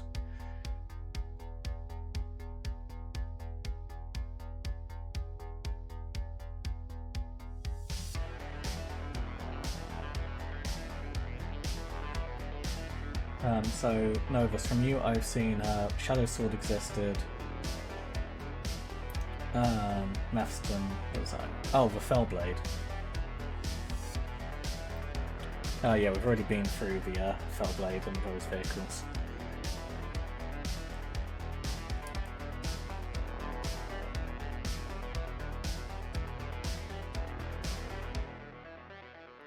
So yeah, for Banesword, Perturabo has his own special version of this one.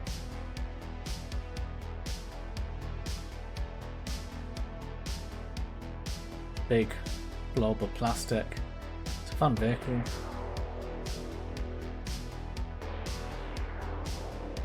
Bane Hammer, basically a short range artillery version of it. It's an interesting one. The Stormlord, this is the closest you'd actually get to a tank, well, a Baneblade I would recommend, and only on one condition, that you play Imperial Fists. Because this counts as a bolt weapon, you've got bolt weapons there, and you've got bolt weapons here potentially. So all of the weapons on this would gain the benefit from Legion, Space Marines, Imperial Fist rules, and it has a troop capacity, so you could actually use it as a transport to carry Templar Brethren into the enemy. Storm Sword, again, big anti-tank gun. Baneblade itself, you know, it's iconic. There's artwork of the Death Guard using them, but they just really suck. They're just not worth taking in the Heresy. Again, these last few vehicles been going through are part of this PDF, so they're not even considered standard, and you may not be able to with an oversight, I only do Heresy stuff here. So yeah, we're talking about what units the Space Marines can take in the Horus Heresy.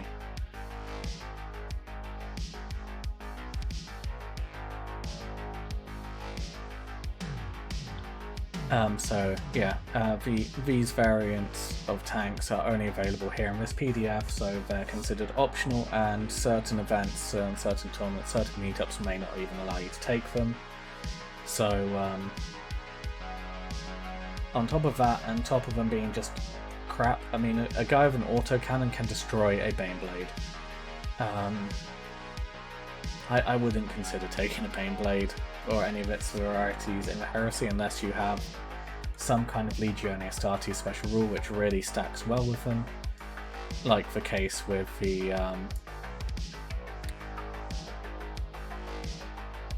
Stormlord and the Legionia Astartes Space Marine. But yeah, again, you can play with them, you can use them, the rules are there and you can use them. Just remember, a heavy weapons team with autocannons will destroy this vehicle.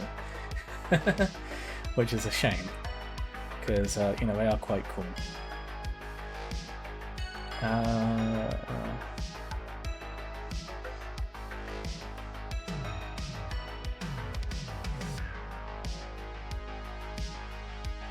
You can also take this aircraft as well, which is the Avenger Strike Fighter. This guy is available to be taken as part of the Legionia Astartes Space Marine Army as a fast attack choice, and it's a very good air-to-ground guy. It's basically an A10 Thunderbolt mixed with a Stuka. Yeah, it's quite good, especially if you play Imperial Fists. And the same with Thunderbolt as well. This is also in here as well. Quite good. Both of these aircraft are relatively expensive, being 120 quid each, and being quite small. But yeah, you know, they are actually useful in a game, so you wouldn't feel too bad about having them in your army.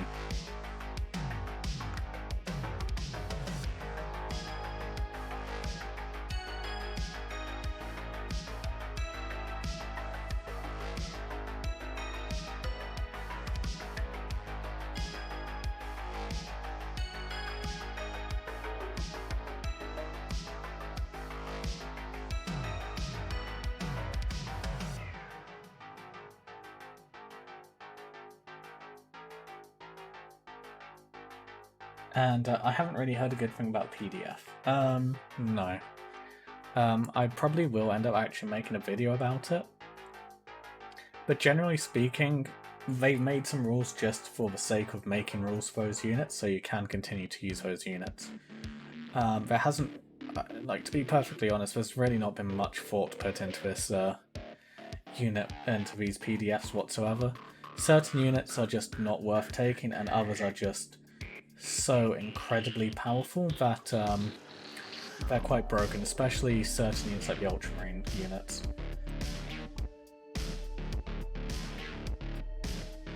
Nova says, have you considered playing Warhammer games on stream? I refer to video games like Space Marine. Yeah. I will eventually, as soon as some new and current 40k games which are worth playing come out, as there currently aren't any. But yeah, Space Marine's fun. Yeah, I'm just waiting for games. I've already played Mechanicus. And the issue is I can't actually play it on stream because I have it on my iPad. And just to prove I'm not lying, this is how I actually prefer to play it once it loads. There we go.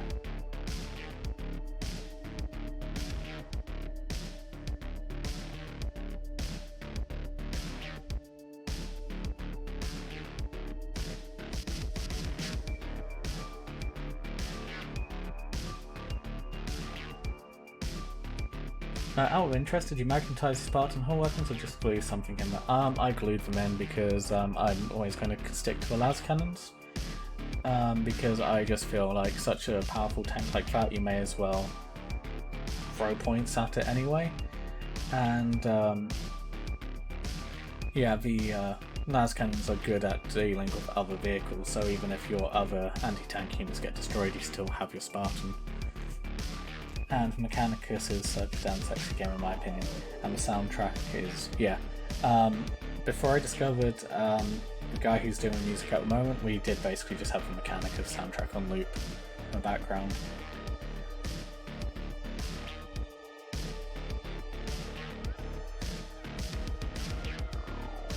So yeah, back to this. So ignoring the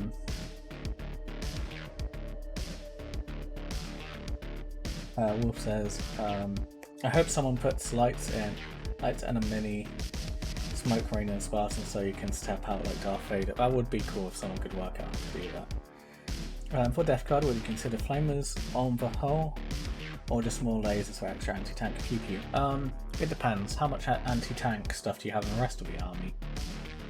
Because the Alchem throwers would be cool, but you have to remember you have to roll a dice first before you can use the Alchem throwers. And on a 1 you knock a whole point off your vehicle. So that's something you need to factor in when you're deciding where you're going to put Alchem throwers. Also, they're already heavy flamers, so we're already going to be wounding Space Marines on 2s anyway. So you may just want to keep them as regular heavy flamers.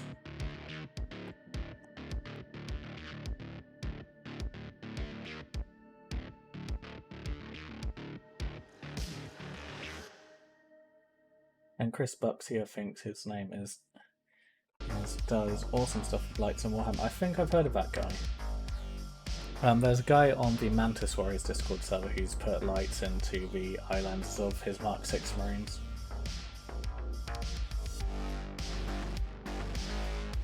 And yeah, it's probably a good idea, Hamish, as well, just not to glue them in just yet.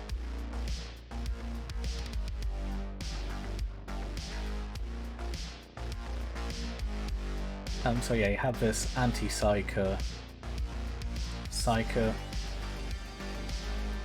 you have the Warmonger console,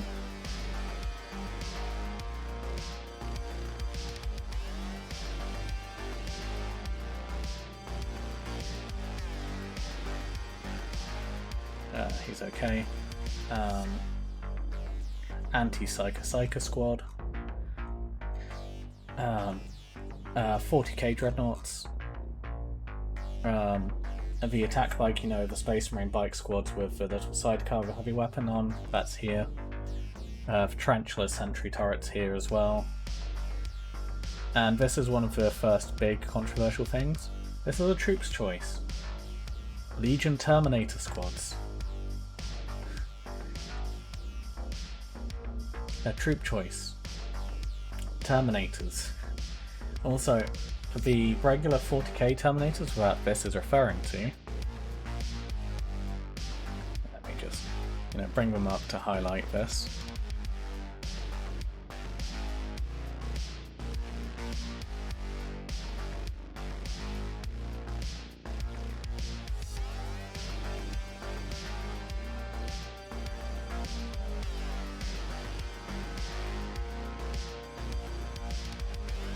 these guys as troop choices. And granted, they cannot be your only troop choices, as they have a support squad special rule, but you could have up to 4 units of these in your army as troop choices. You have to remember at the time that this type of Terminator was incredibly rare during the Heresy, as at the time where they had the resources and the ability to field them, Cataphracti and Tartaros were significantly more popular.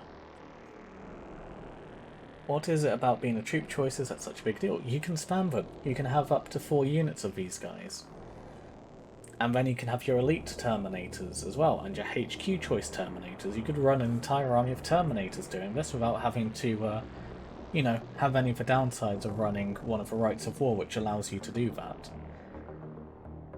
And these are also quite powerful for the rules because by default they get a Power Fist. Oh, and heavy support Terminators as well. So yeah, if you're playing Iron Warriors, for example, you have your Cataphracti or Tartaros Praetor with his Cataphracti or Tartaros HQ command squad. You have your 2 troop choices, which could be whatever you want it to be from the regular troops. So probably 2 siege, you know, shield units, breacher squads, or you take a Riot War that allows you to take Iron Havocs as a troop choice. Oh, not Iron Havocs.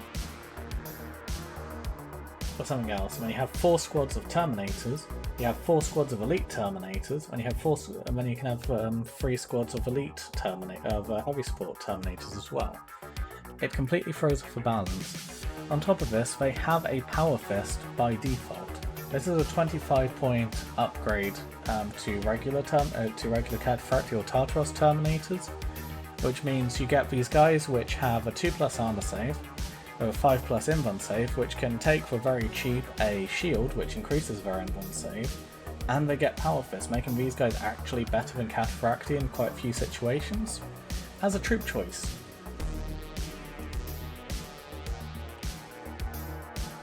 And it doesn't make any sense, and welcome back, Goosey. I'm ranting about the PDF. So yeah, these are cheaper than Cataphracti, and I'm glad to hear your eye is better. So yeah, cheaper than Cataphracti, as tough as Cataphracti, but can still swoop in advance, unlike Cataphracti, meaning that they're also technically better than Tartaros Terminator in that sense as well. And these guys are a troop choice. It's insane.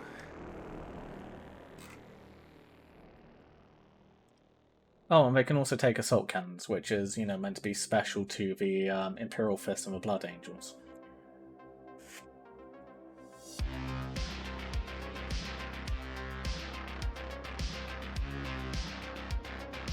Oh, like I hate it. Yeah, because I hate this because of how unbalanced it is. The rest of this stuff is just kind of meh. Not really an issue. Who can take these? Everyone. Everyone can take Terminators.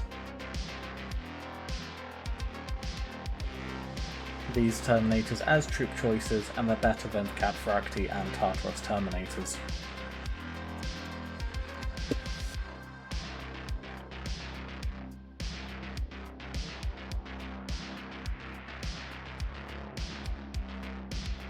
And if you do bring an army of nothing but Terminators, you are a horrible person who doesn't like fun.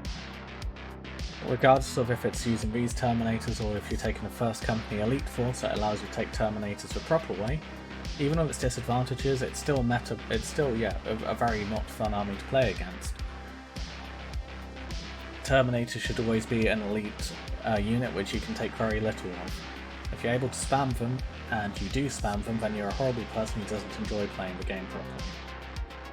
Imagine Terminators more fun than an army of Contenders. They're just as bad as each other, to be honest. And Wolf, yeah, it's generally understood we should ignore the PDF. Yeah, unless you absolutely want to use one of these special units, you know, like a Legion Basilisk, avoid using this PDF. Do not rely on this PDF and assume that it's part of building an army list, because it will put you in situations where you're like, wow, I wasted so much money on this unit and it absolutely sucks, or wow, this unit's so overpowered and broken that my opponents don't want to play against me anymore. So yeah, do not rely on this PDF as a source of units. Only use this PDF if A, you and your opponent agree to use it, and B, you desperately want to use a particular unit of it, but understand that it's either going to be really overpowered or really, really not worth taking. And if you are going to use units from this PDF, the polite thing to do is inform your opponent that you're going to use those particular units. Now this is free to download off the website.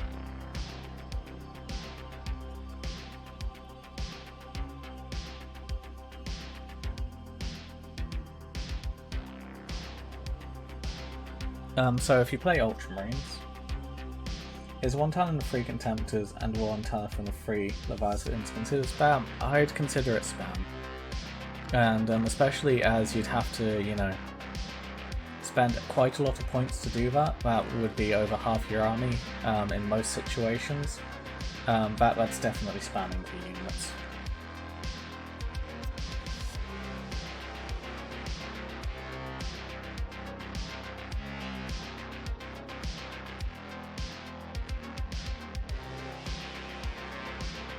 So yeah, this PDF is called The Legacies of the Age of Darkness, and Warhammer Community have written a couple of articles about it.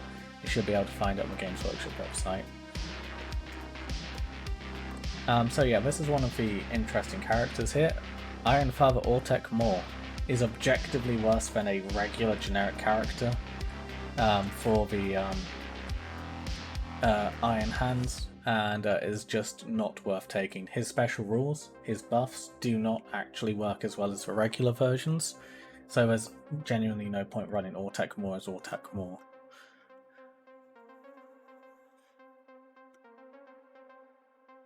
What's a balanced dread list as how many would you take not to be mean? 1 or 2?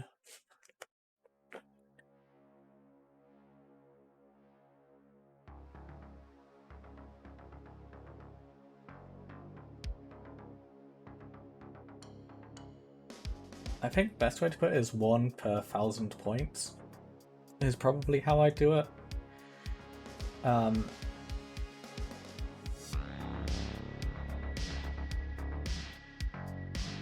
But yeah, it scales up, because also there's another thing as well, it's like the larger points, the more Lords of War and other units you can take.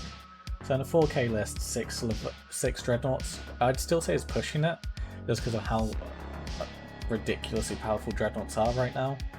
But I'd say that's closer to being acceptable. My overall guideline would be 1 Dreadnought per 1,000 points.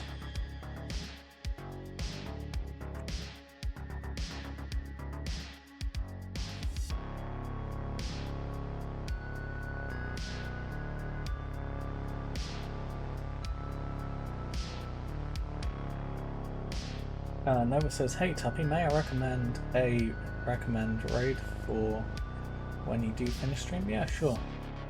Who would you recommend?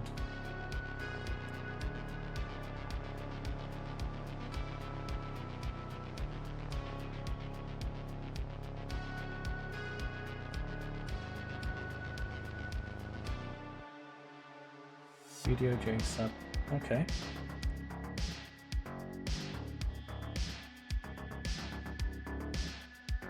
Warhammer painted and skilled, if you ask me. Okay, cool.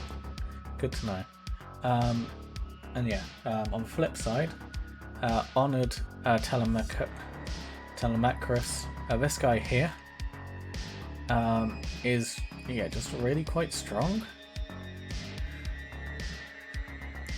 for how cheap he is. Because he has hatred everything, as well as having, a fist and assault cannon. Which, I'm just gonna play dress up with my Dreadnoughts a second, just to highlight something.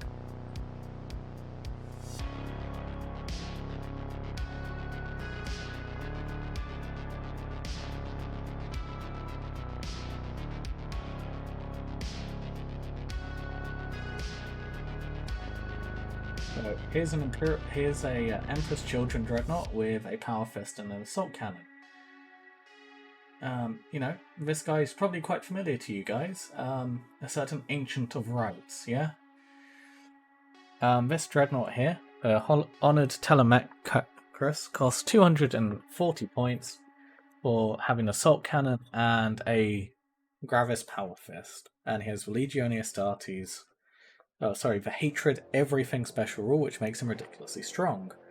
Now let's have a quick look at the PDF. At the rulebook, and how much a Contemptor Dreadnought costs.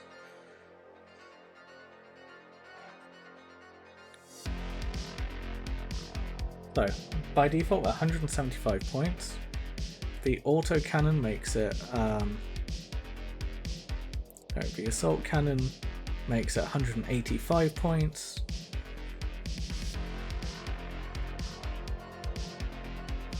£185 points plus Gravis Power Fist.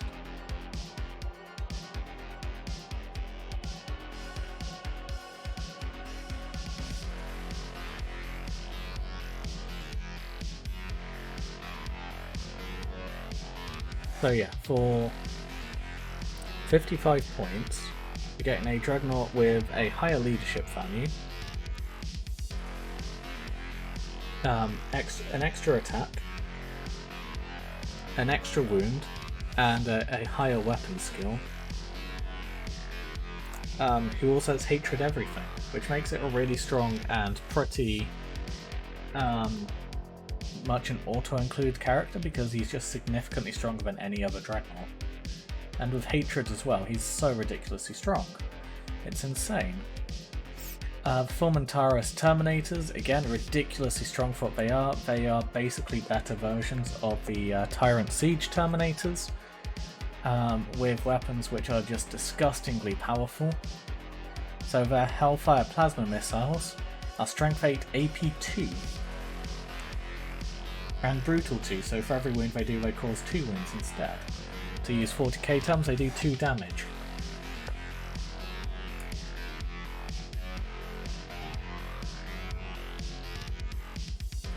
A squad of these guys can wipe out a squad of any other Terminators for the same points, at range. It's ridiculous. And then they also come with power weapons. They can have Power Fist, 5 points each, only 5 points to upgrade these guys. And they have Relentless, Inaccessible, Bulky 2, and Firing Protocols 2, meaning they can fire their missiles and their bolt guns.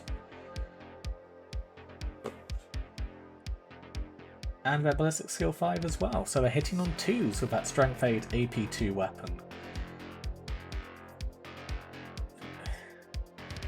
It's insane. They're just so ridiculously strong.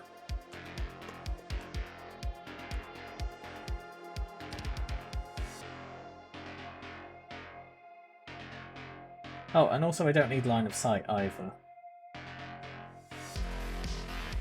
But they don't need line of sight, and they may be able to... Oh, and they have night vision as well, so you know they ignore the maximum fire range at night and the penalty to hit at night as well.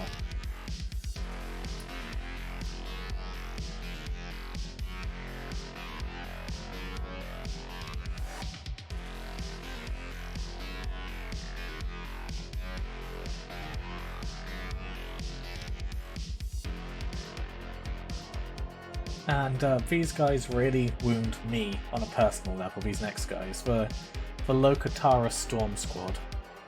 So, these guys are elite duelists carrying very powerful swords, wearing Artificer armor. They all count as chosen warriors, so they all count as characters for purposes of close combat, and they have special weapons as well. And what's that I see? So these guys also get a jump pack. On top of having swords which are better than Phoenix Power Swords. The only thing they're missing is the instant death to their rules. So user strength 3, so hit wounding on 4s. Hi, just had to stream in the background, hear properly now. Hey, so AP3, ignoring armor save, power armor, running on 5+, meaning that they ignore armor saves on a 5+. We have Duelist Edge, which puts them up a initiative in close combat. And when rolling to hit from model using a special rule, any type weapons add +1 to it. So they also get +1 attack on a charge, +1 initiative in a challenge, with 5+ rending sword. They all count as characters can charge. It's not only that these guys get jump packs, but they are actually just straight up better than the Palatine Blades.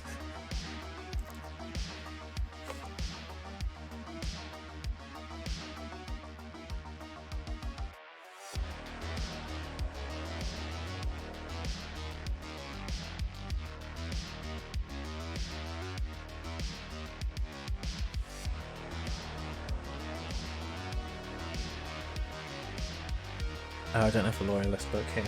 But yeah, these guys are objectively better than Palatine Blades. And they cost 150 for a squad of 5. Hold on, let's have a look at what Palatine Blades, shall we? Palatine Blades are 165 points! So, Palatine Blades cost 15 points more, come with less gear, and are not as good.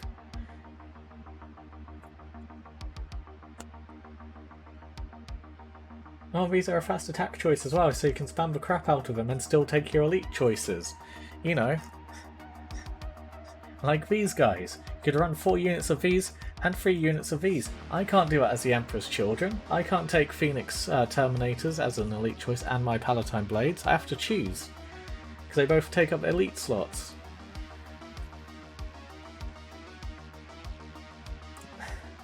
It's insane.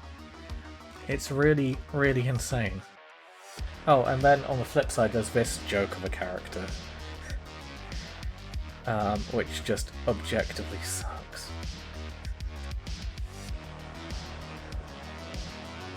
Yes, I shouldn't have turned traitor, should you? And why did that not play? Hamish, what is it about you? You're just cursed.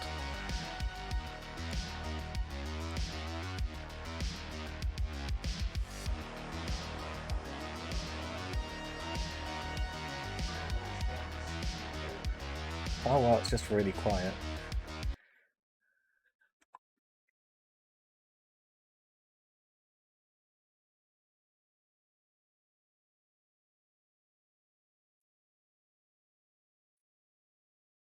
There you go.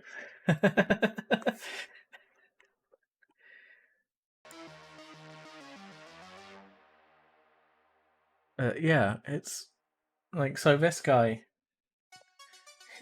is a chaplain consul for the salamanders, right?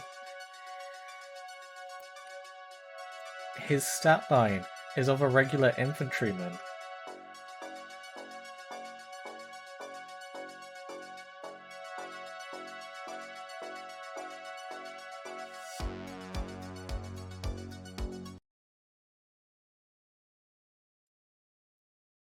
Oh, this is basically as loud as I can get it to go.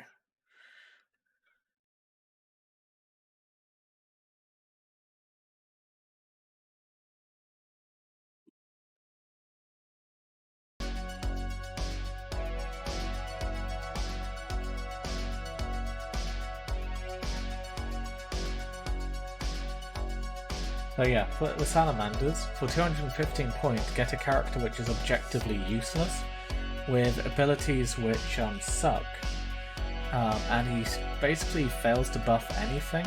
But hey, he's got hatred everything. Congratulations, you get to be very aggressive about sucking. What? Hey, is it just me or is he trolling? There's no sound right. For God's sake. I don't trust you anymore, Hamish. Because I could see it played.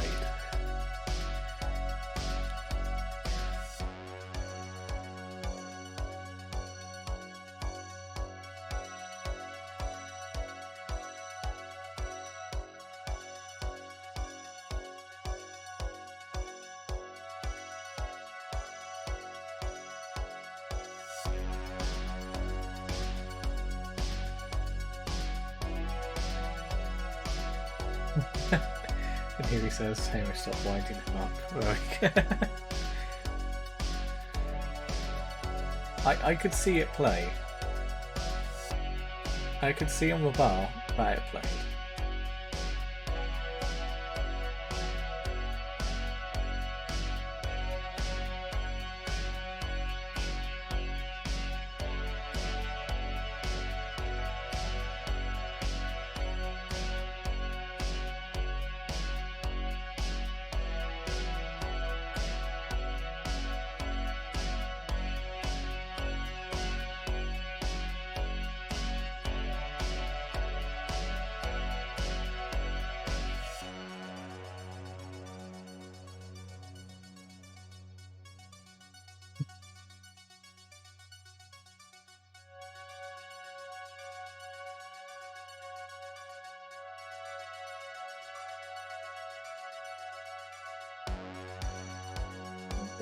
This one hurts.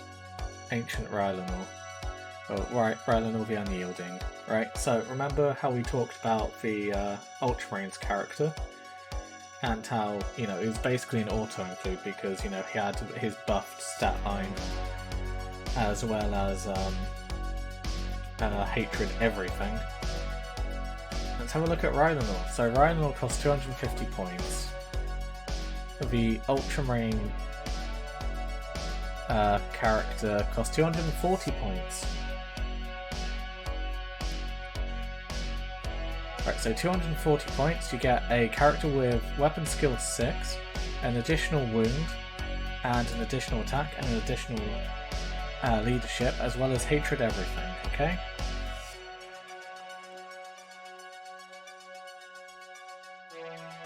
Right, so for 240 points you get a really good character. Let's go and have a look at Ancient Rylanor. So Rylanor costs 10 points more.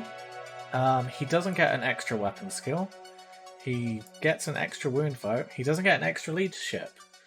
What he gets is Crusader as his special rule.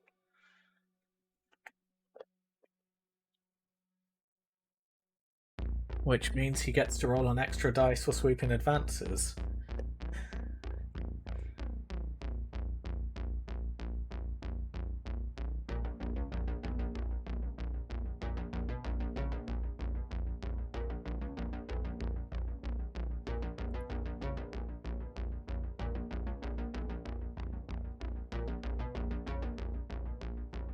So for 75 points more than a regular Dreadnought, you get an extra wound, and you get to roll an extra dice for sweeping advances for Rylanor. That's all you get. Whereas the Ultramarine one gets a +1 to his weapon skill, +1 to his wounds, +1 to his attacks, +1 to his leadership, and Hatred Everything.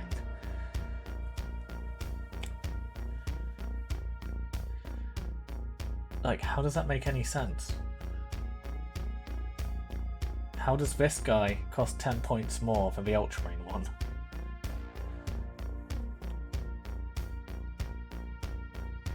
It just doesn't make any sense whatsoever.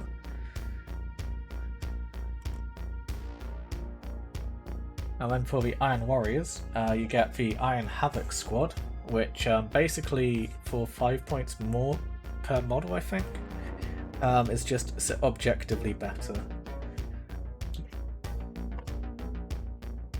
Yeah, more so than, you know, Rylanor, the guy who got betrayed by his legion.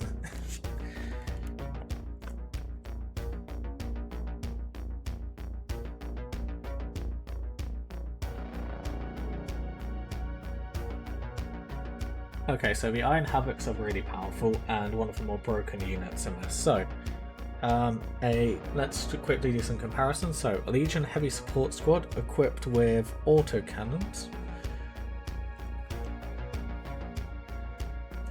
Hold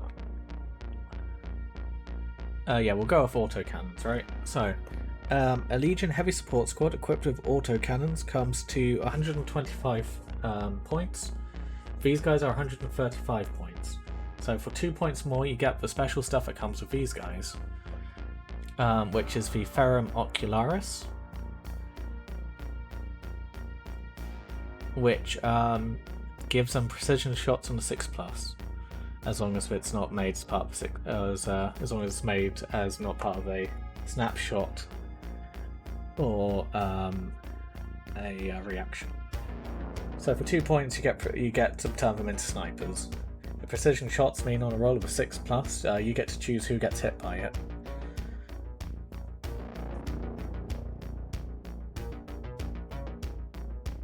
Like, why would you not take these guys? On a 2+, you choose who dies. You know, this is something which only certain units are meant to have access to. You could have an entire army of Iron Havocs or the Iron Warriors with that special rule.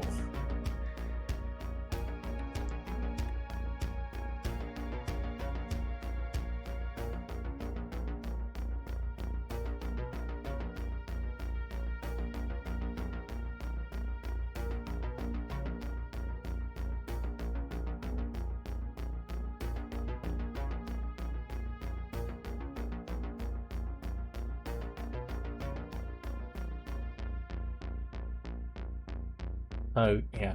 They are quite powerful for what they are.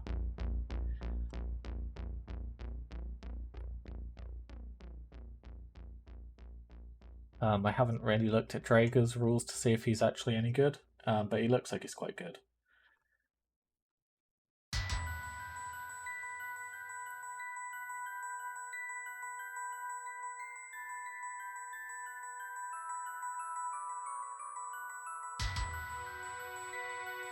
Is there anything for Ashen Claws rules-wise? Yeah, we're in the main book, I think.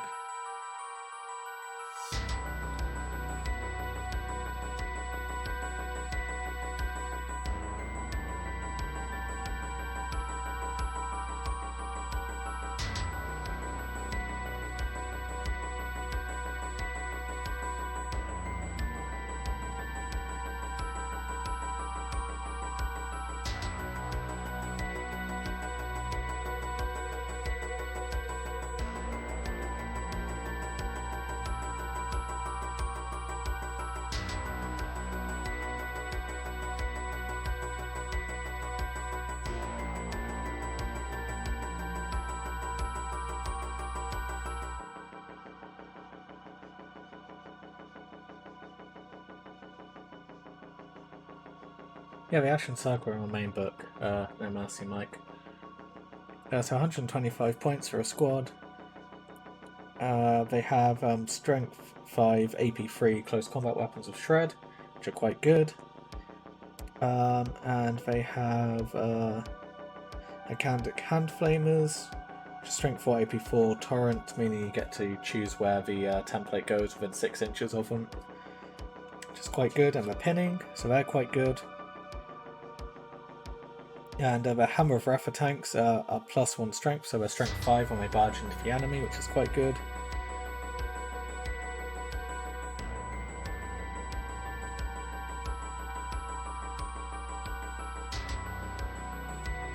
And they get 2 attacks at strength 5 when they just charge into combat, and it counts as a flame weapon for purposes of whether or not people are in fact impacted by it. So yeah, the Ashen Circle are really good, basically.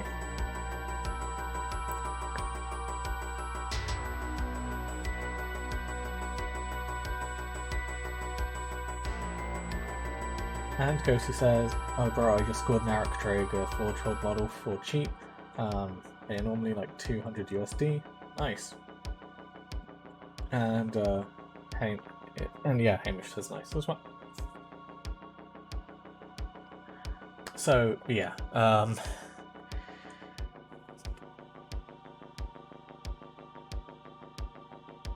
this PDF is a mess. Certain units are ridiculously broken, some are horrifically overcosted, and some are just not worth taking in any situation.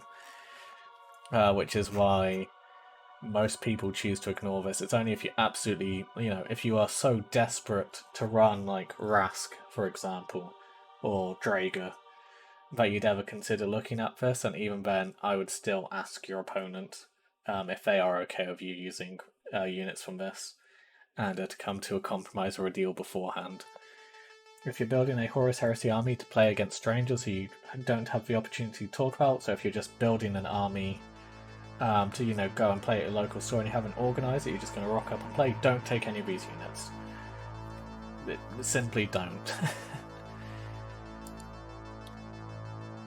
And is Rask any good, or is he shit? I have no clue, to be honest. I haven't looked at his rules, and I've just closed them down.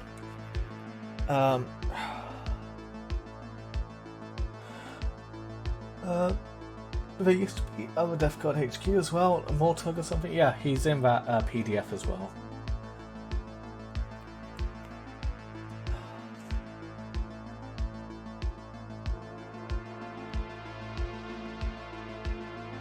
Yeah, I'm kind of done ranting about that for now.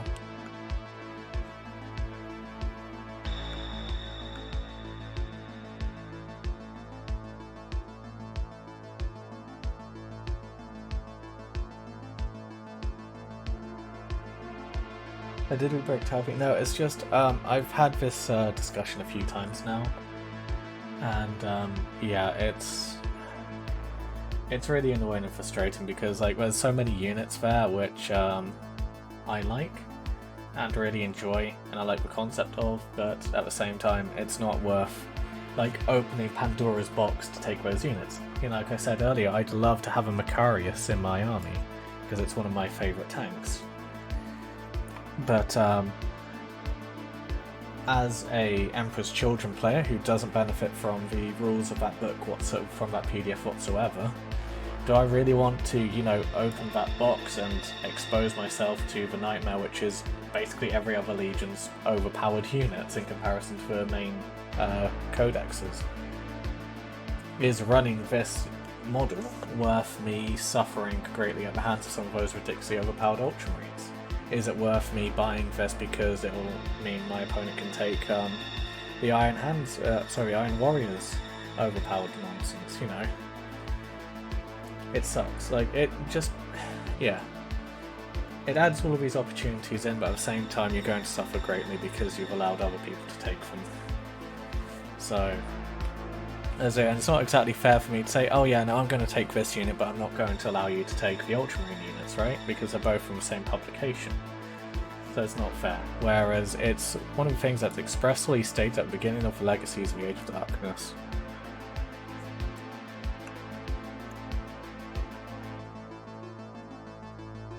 Oh, I'll bring it up again.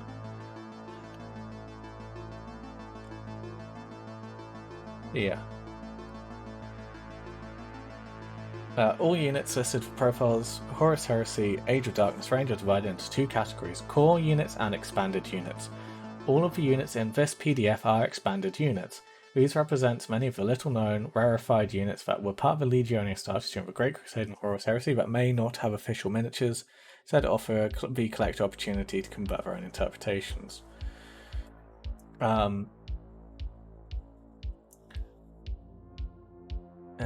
Both core and expanded units may be freely used in the Heresy battle, and this category does not affect the availability as any part of the detachment or rules during use of battle. The whole purpose of the expanded rules are, they're optional. And they're additional things which you may take on top of the core army. The game is balanced around these books. These books are designed to be the ones you build your armies through, and these are ones you should always, focus on choosing first. If you absolutely want to use these extra units, you can, but I wouldn't really recommend it. If you want to have extra units from the PDFs to add some extra flavour, then there's the, what are they called?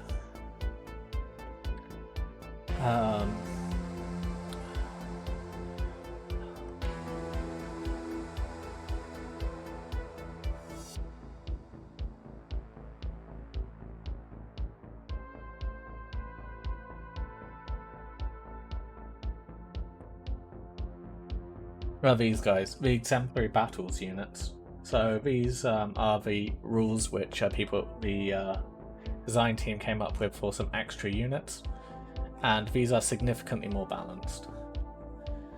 So this includes the Huskarls, the Atramenta for the Night Lords, the Dominator cohort for the Iron Warriors, the Red Hand Destroyer Assault Squad for World Eaters, the Knight Cenobium for the Dark Angels, the Death Guard Mortis Poisoner Squad,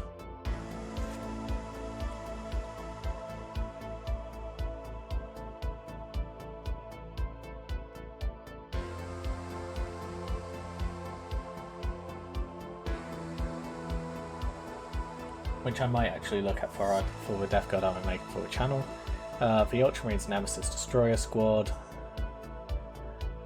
the Dark Sons of Death for the White Scars, the Sunkiller Squad for the Emperor's Children, the Deliverers for Raven Guard, and yeah, this gets updated every time we create new units. But this is significantly more balanced, and this is a PDF which I would say, yeah, go for it, use units from these from this publication. But this also falls under the expanded rules. But this publication has had a lot more thought and effort put into making it balanced and suitable for play. I don't think any one of these units is objectively better or more powerful in a like-for-like situation for their counterparts in main books. And yeah, they add a nice bit of flavour to the rules and the units available. It's a shame this doesn't.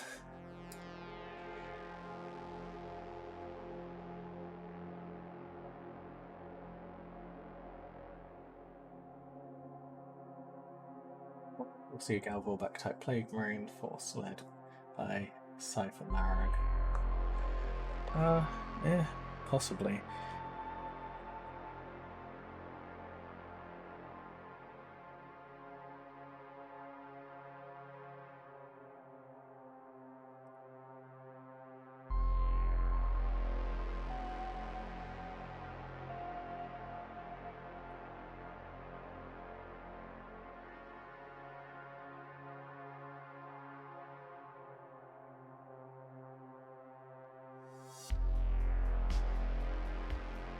Oh, I think the Minotaur's on this list as well.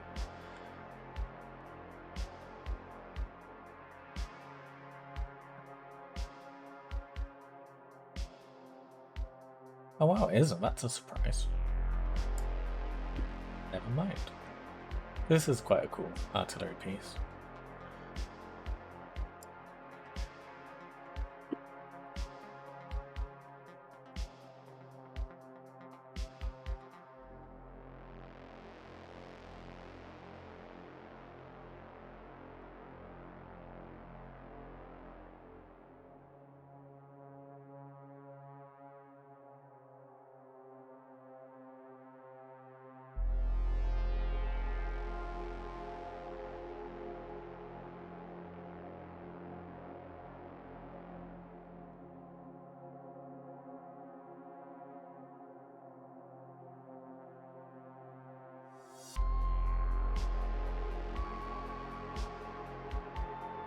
So yeah, anyone else got any questions about some stuff?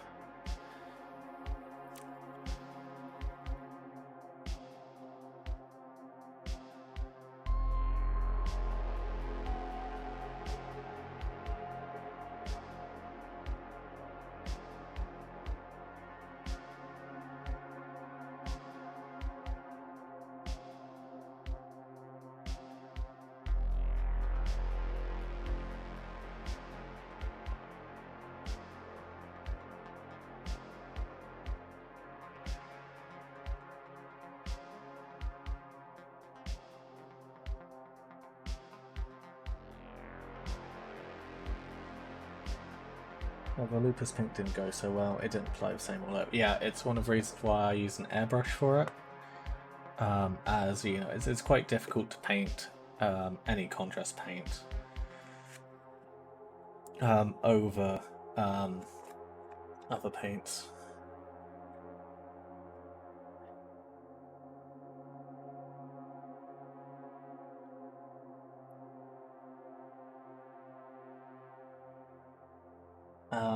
There is a channel called War Hipster on YouTube. I'd highly go and recommend watching his content. He does a lot of tutorials about how to use contrast paints for brush painting.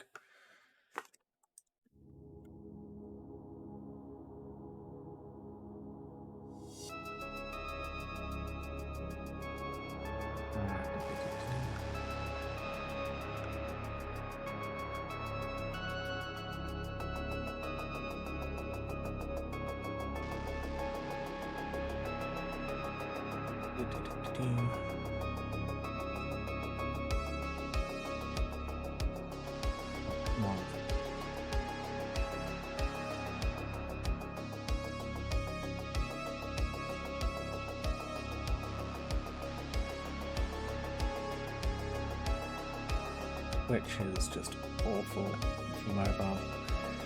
I will admit that. So yeah, stream manager, there we go.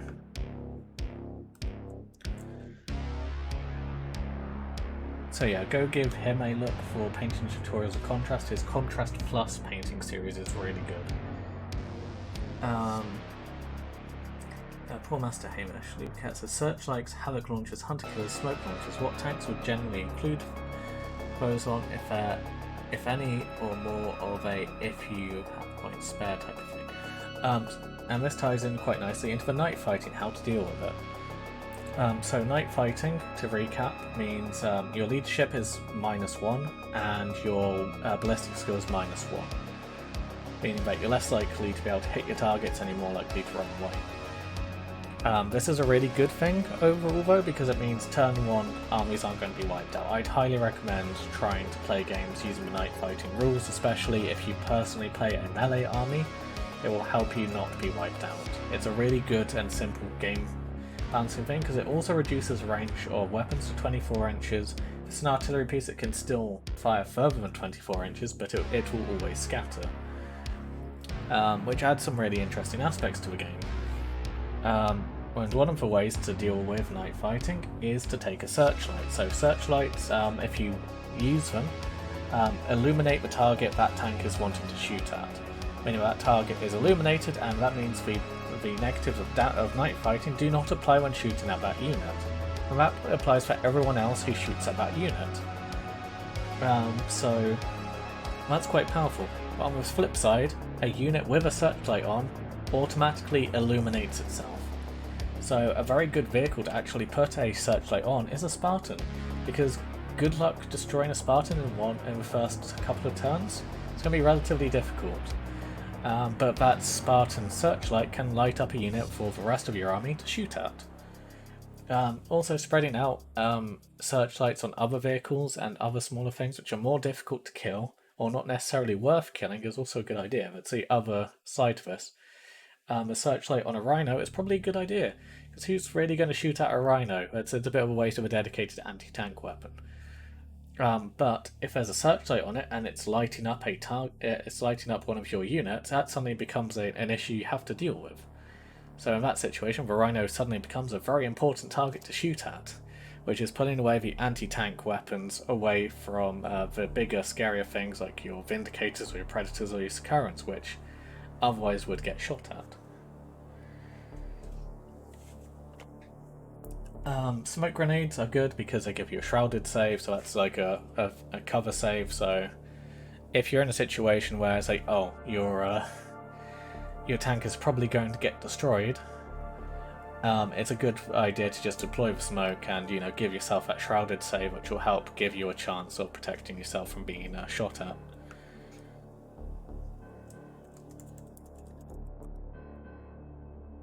So they're quite good. Havoc launchers, they're Strength 5 AP5 Blast, meaning that they wound their targets on freeze, but you probably won't get an armor save against it. Well, you probably won't ignore armor saves. I don't think we have anything else to them. Let's just check.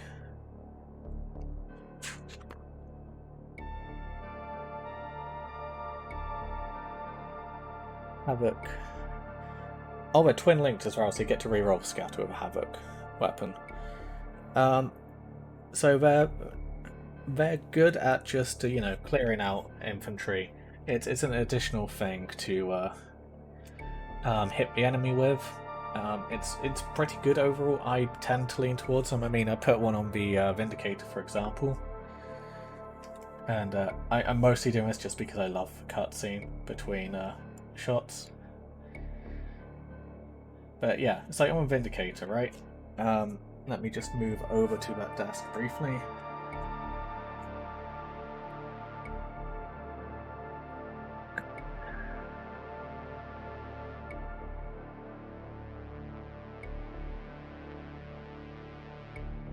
Because yeah, this tank is a pretty good case study for when you would use the equipment. So we have a Havoc launcher, we have a searchlight, and we also have smoke launchers. This is a relatively fragile tank, as it only has an armor value of 12, 11, 10 I think, meaning that it's relatively easy to destroy. Autocannons will actually shred this up quite quickly and efficiently. So we've got smoke launchers on here to give myself a shrouded save. And we've also got the Havoc launcher because, you know, wounding units on a free is always nice. It's a good weapon which has a long range which complements the main weapon. And the searchlight, because there'll be situations where I might be facing an enemy which, you know, may not actually have many anti-tank weapons in the area that can shoot at it, but I want to shoot at and destroy an enemy unit. With this gun, it's Strength 8, AP 3 or AP 2, meaning that I will destroy entire squads of Space Marines if I can hit it reliably with the cannon. So I'll want to use the searchlight to make sure that the target I'm looking at dies. So, despite being a very fragile unit, which I don't necessarily want to be shot at, I have the spotlight there, so I can guarantee most situations where it's night and I still need to take that shot, I can still take it and do well.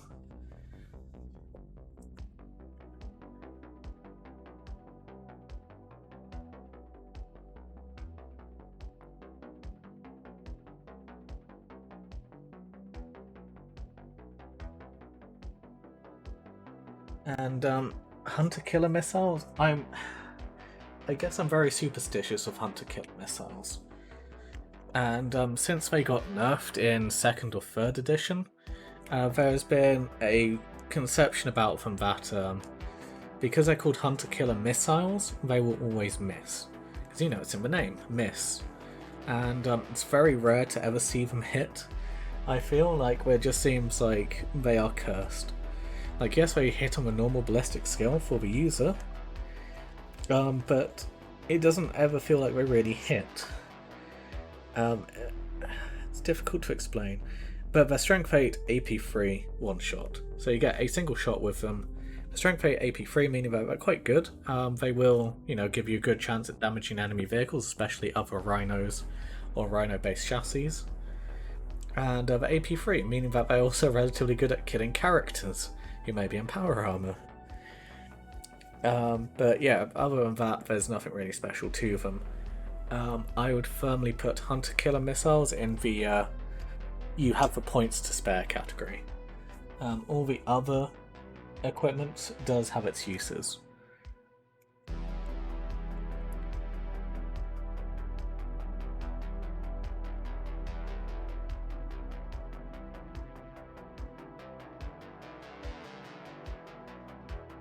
It's actually one of the stronger sides of the Mechanicum, by the way, as all of their robots can, all of the automata can actually be upgraded to take searchlights. And I think it's for like 1 or 2 points as well, meaning that all of your troop choices, each robot can light up a target for the bigger, more terrifying things. And whilst a Castellax isn't as powerful as a Dreadnought, it's still quite tough to kill, making it, yeah, it's 1 point a model for a searchlight, and being toughness 6, it's going to be relatively difficult to remove from the battlefield, meaning that Mechanicum do actually have an advantage here in being able to spam out searchlights.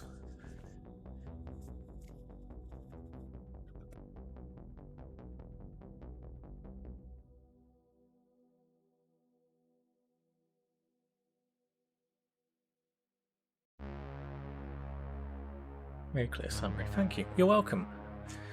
So yeah, I think that deals with the night fighting, how to deal with it, and also vehicle upgrades quite well in one go.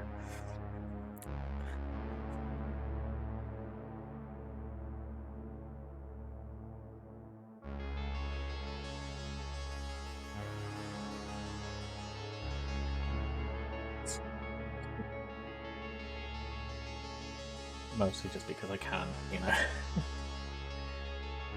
Yeah. What I think I'm gonna do is I'm probably gonna call it a night now, lads. It's been a lot of fun. Thank you so much for hanging around here, supporting me in my first Twitch-only stream as part of the affiliate program. It's been a lot of fun, and I hope it's been informative and useful to you guys. And yeah.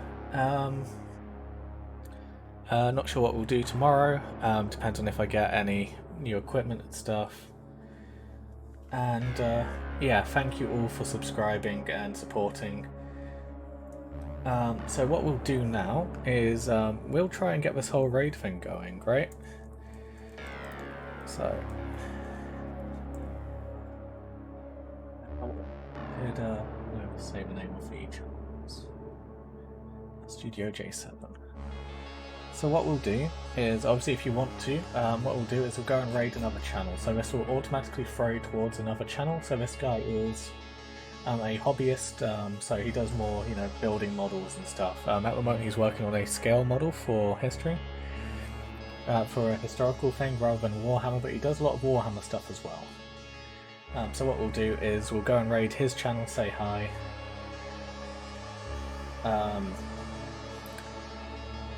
Just come up with some duck related jokes or something to throw at him to say hi, and let's give this whole raiding a go.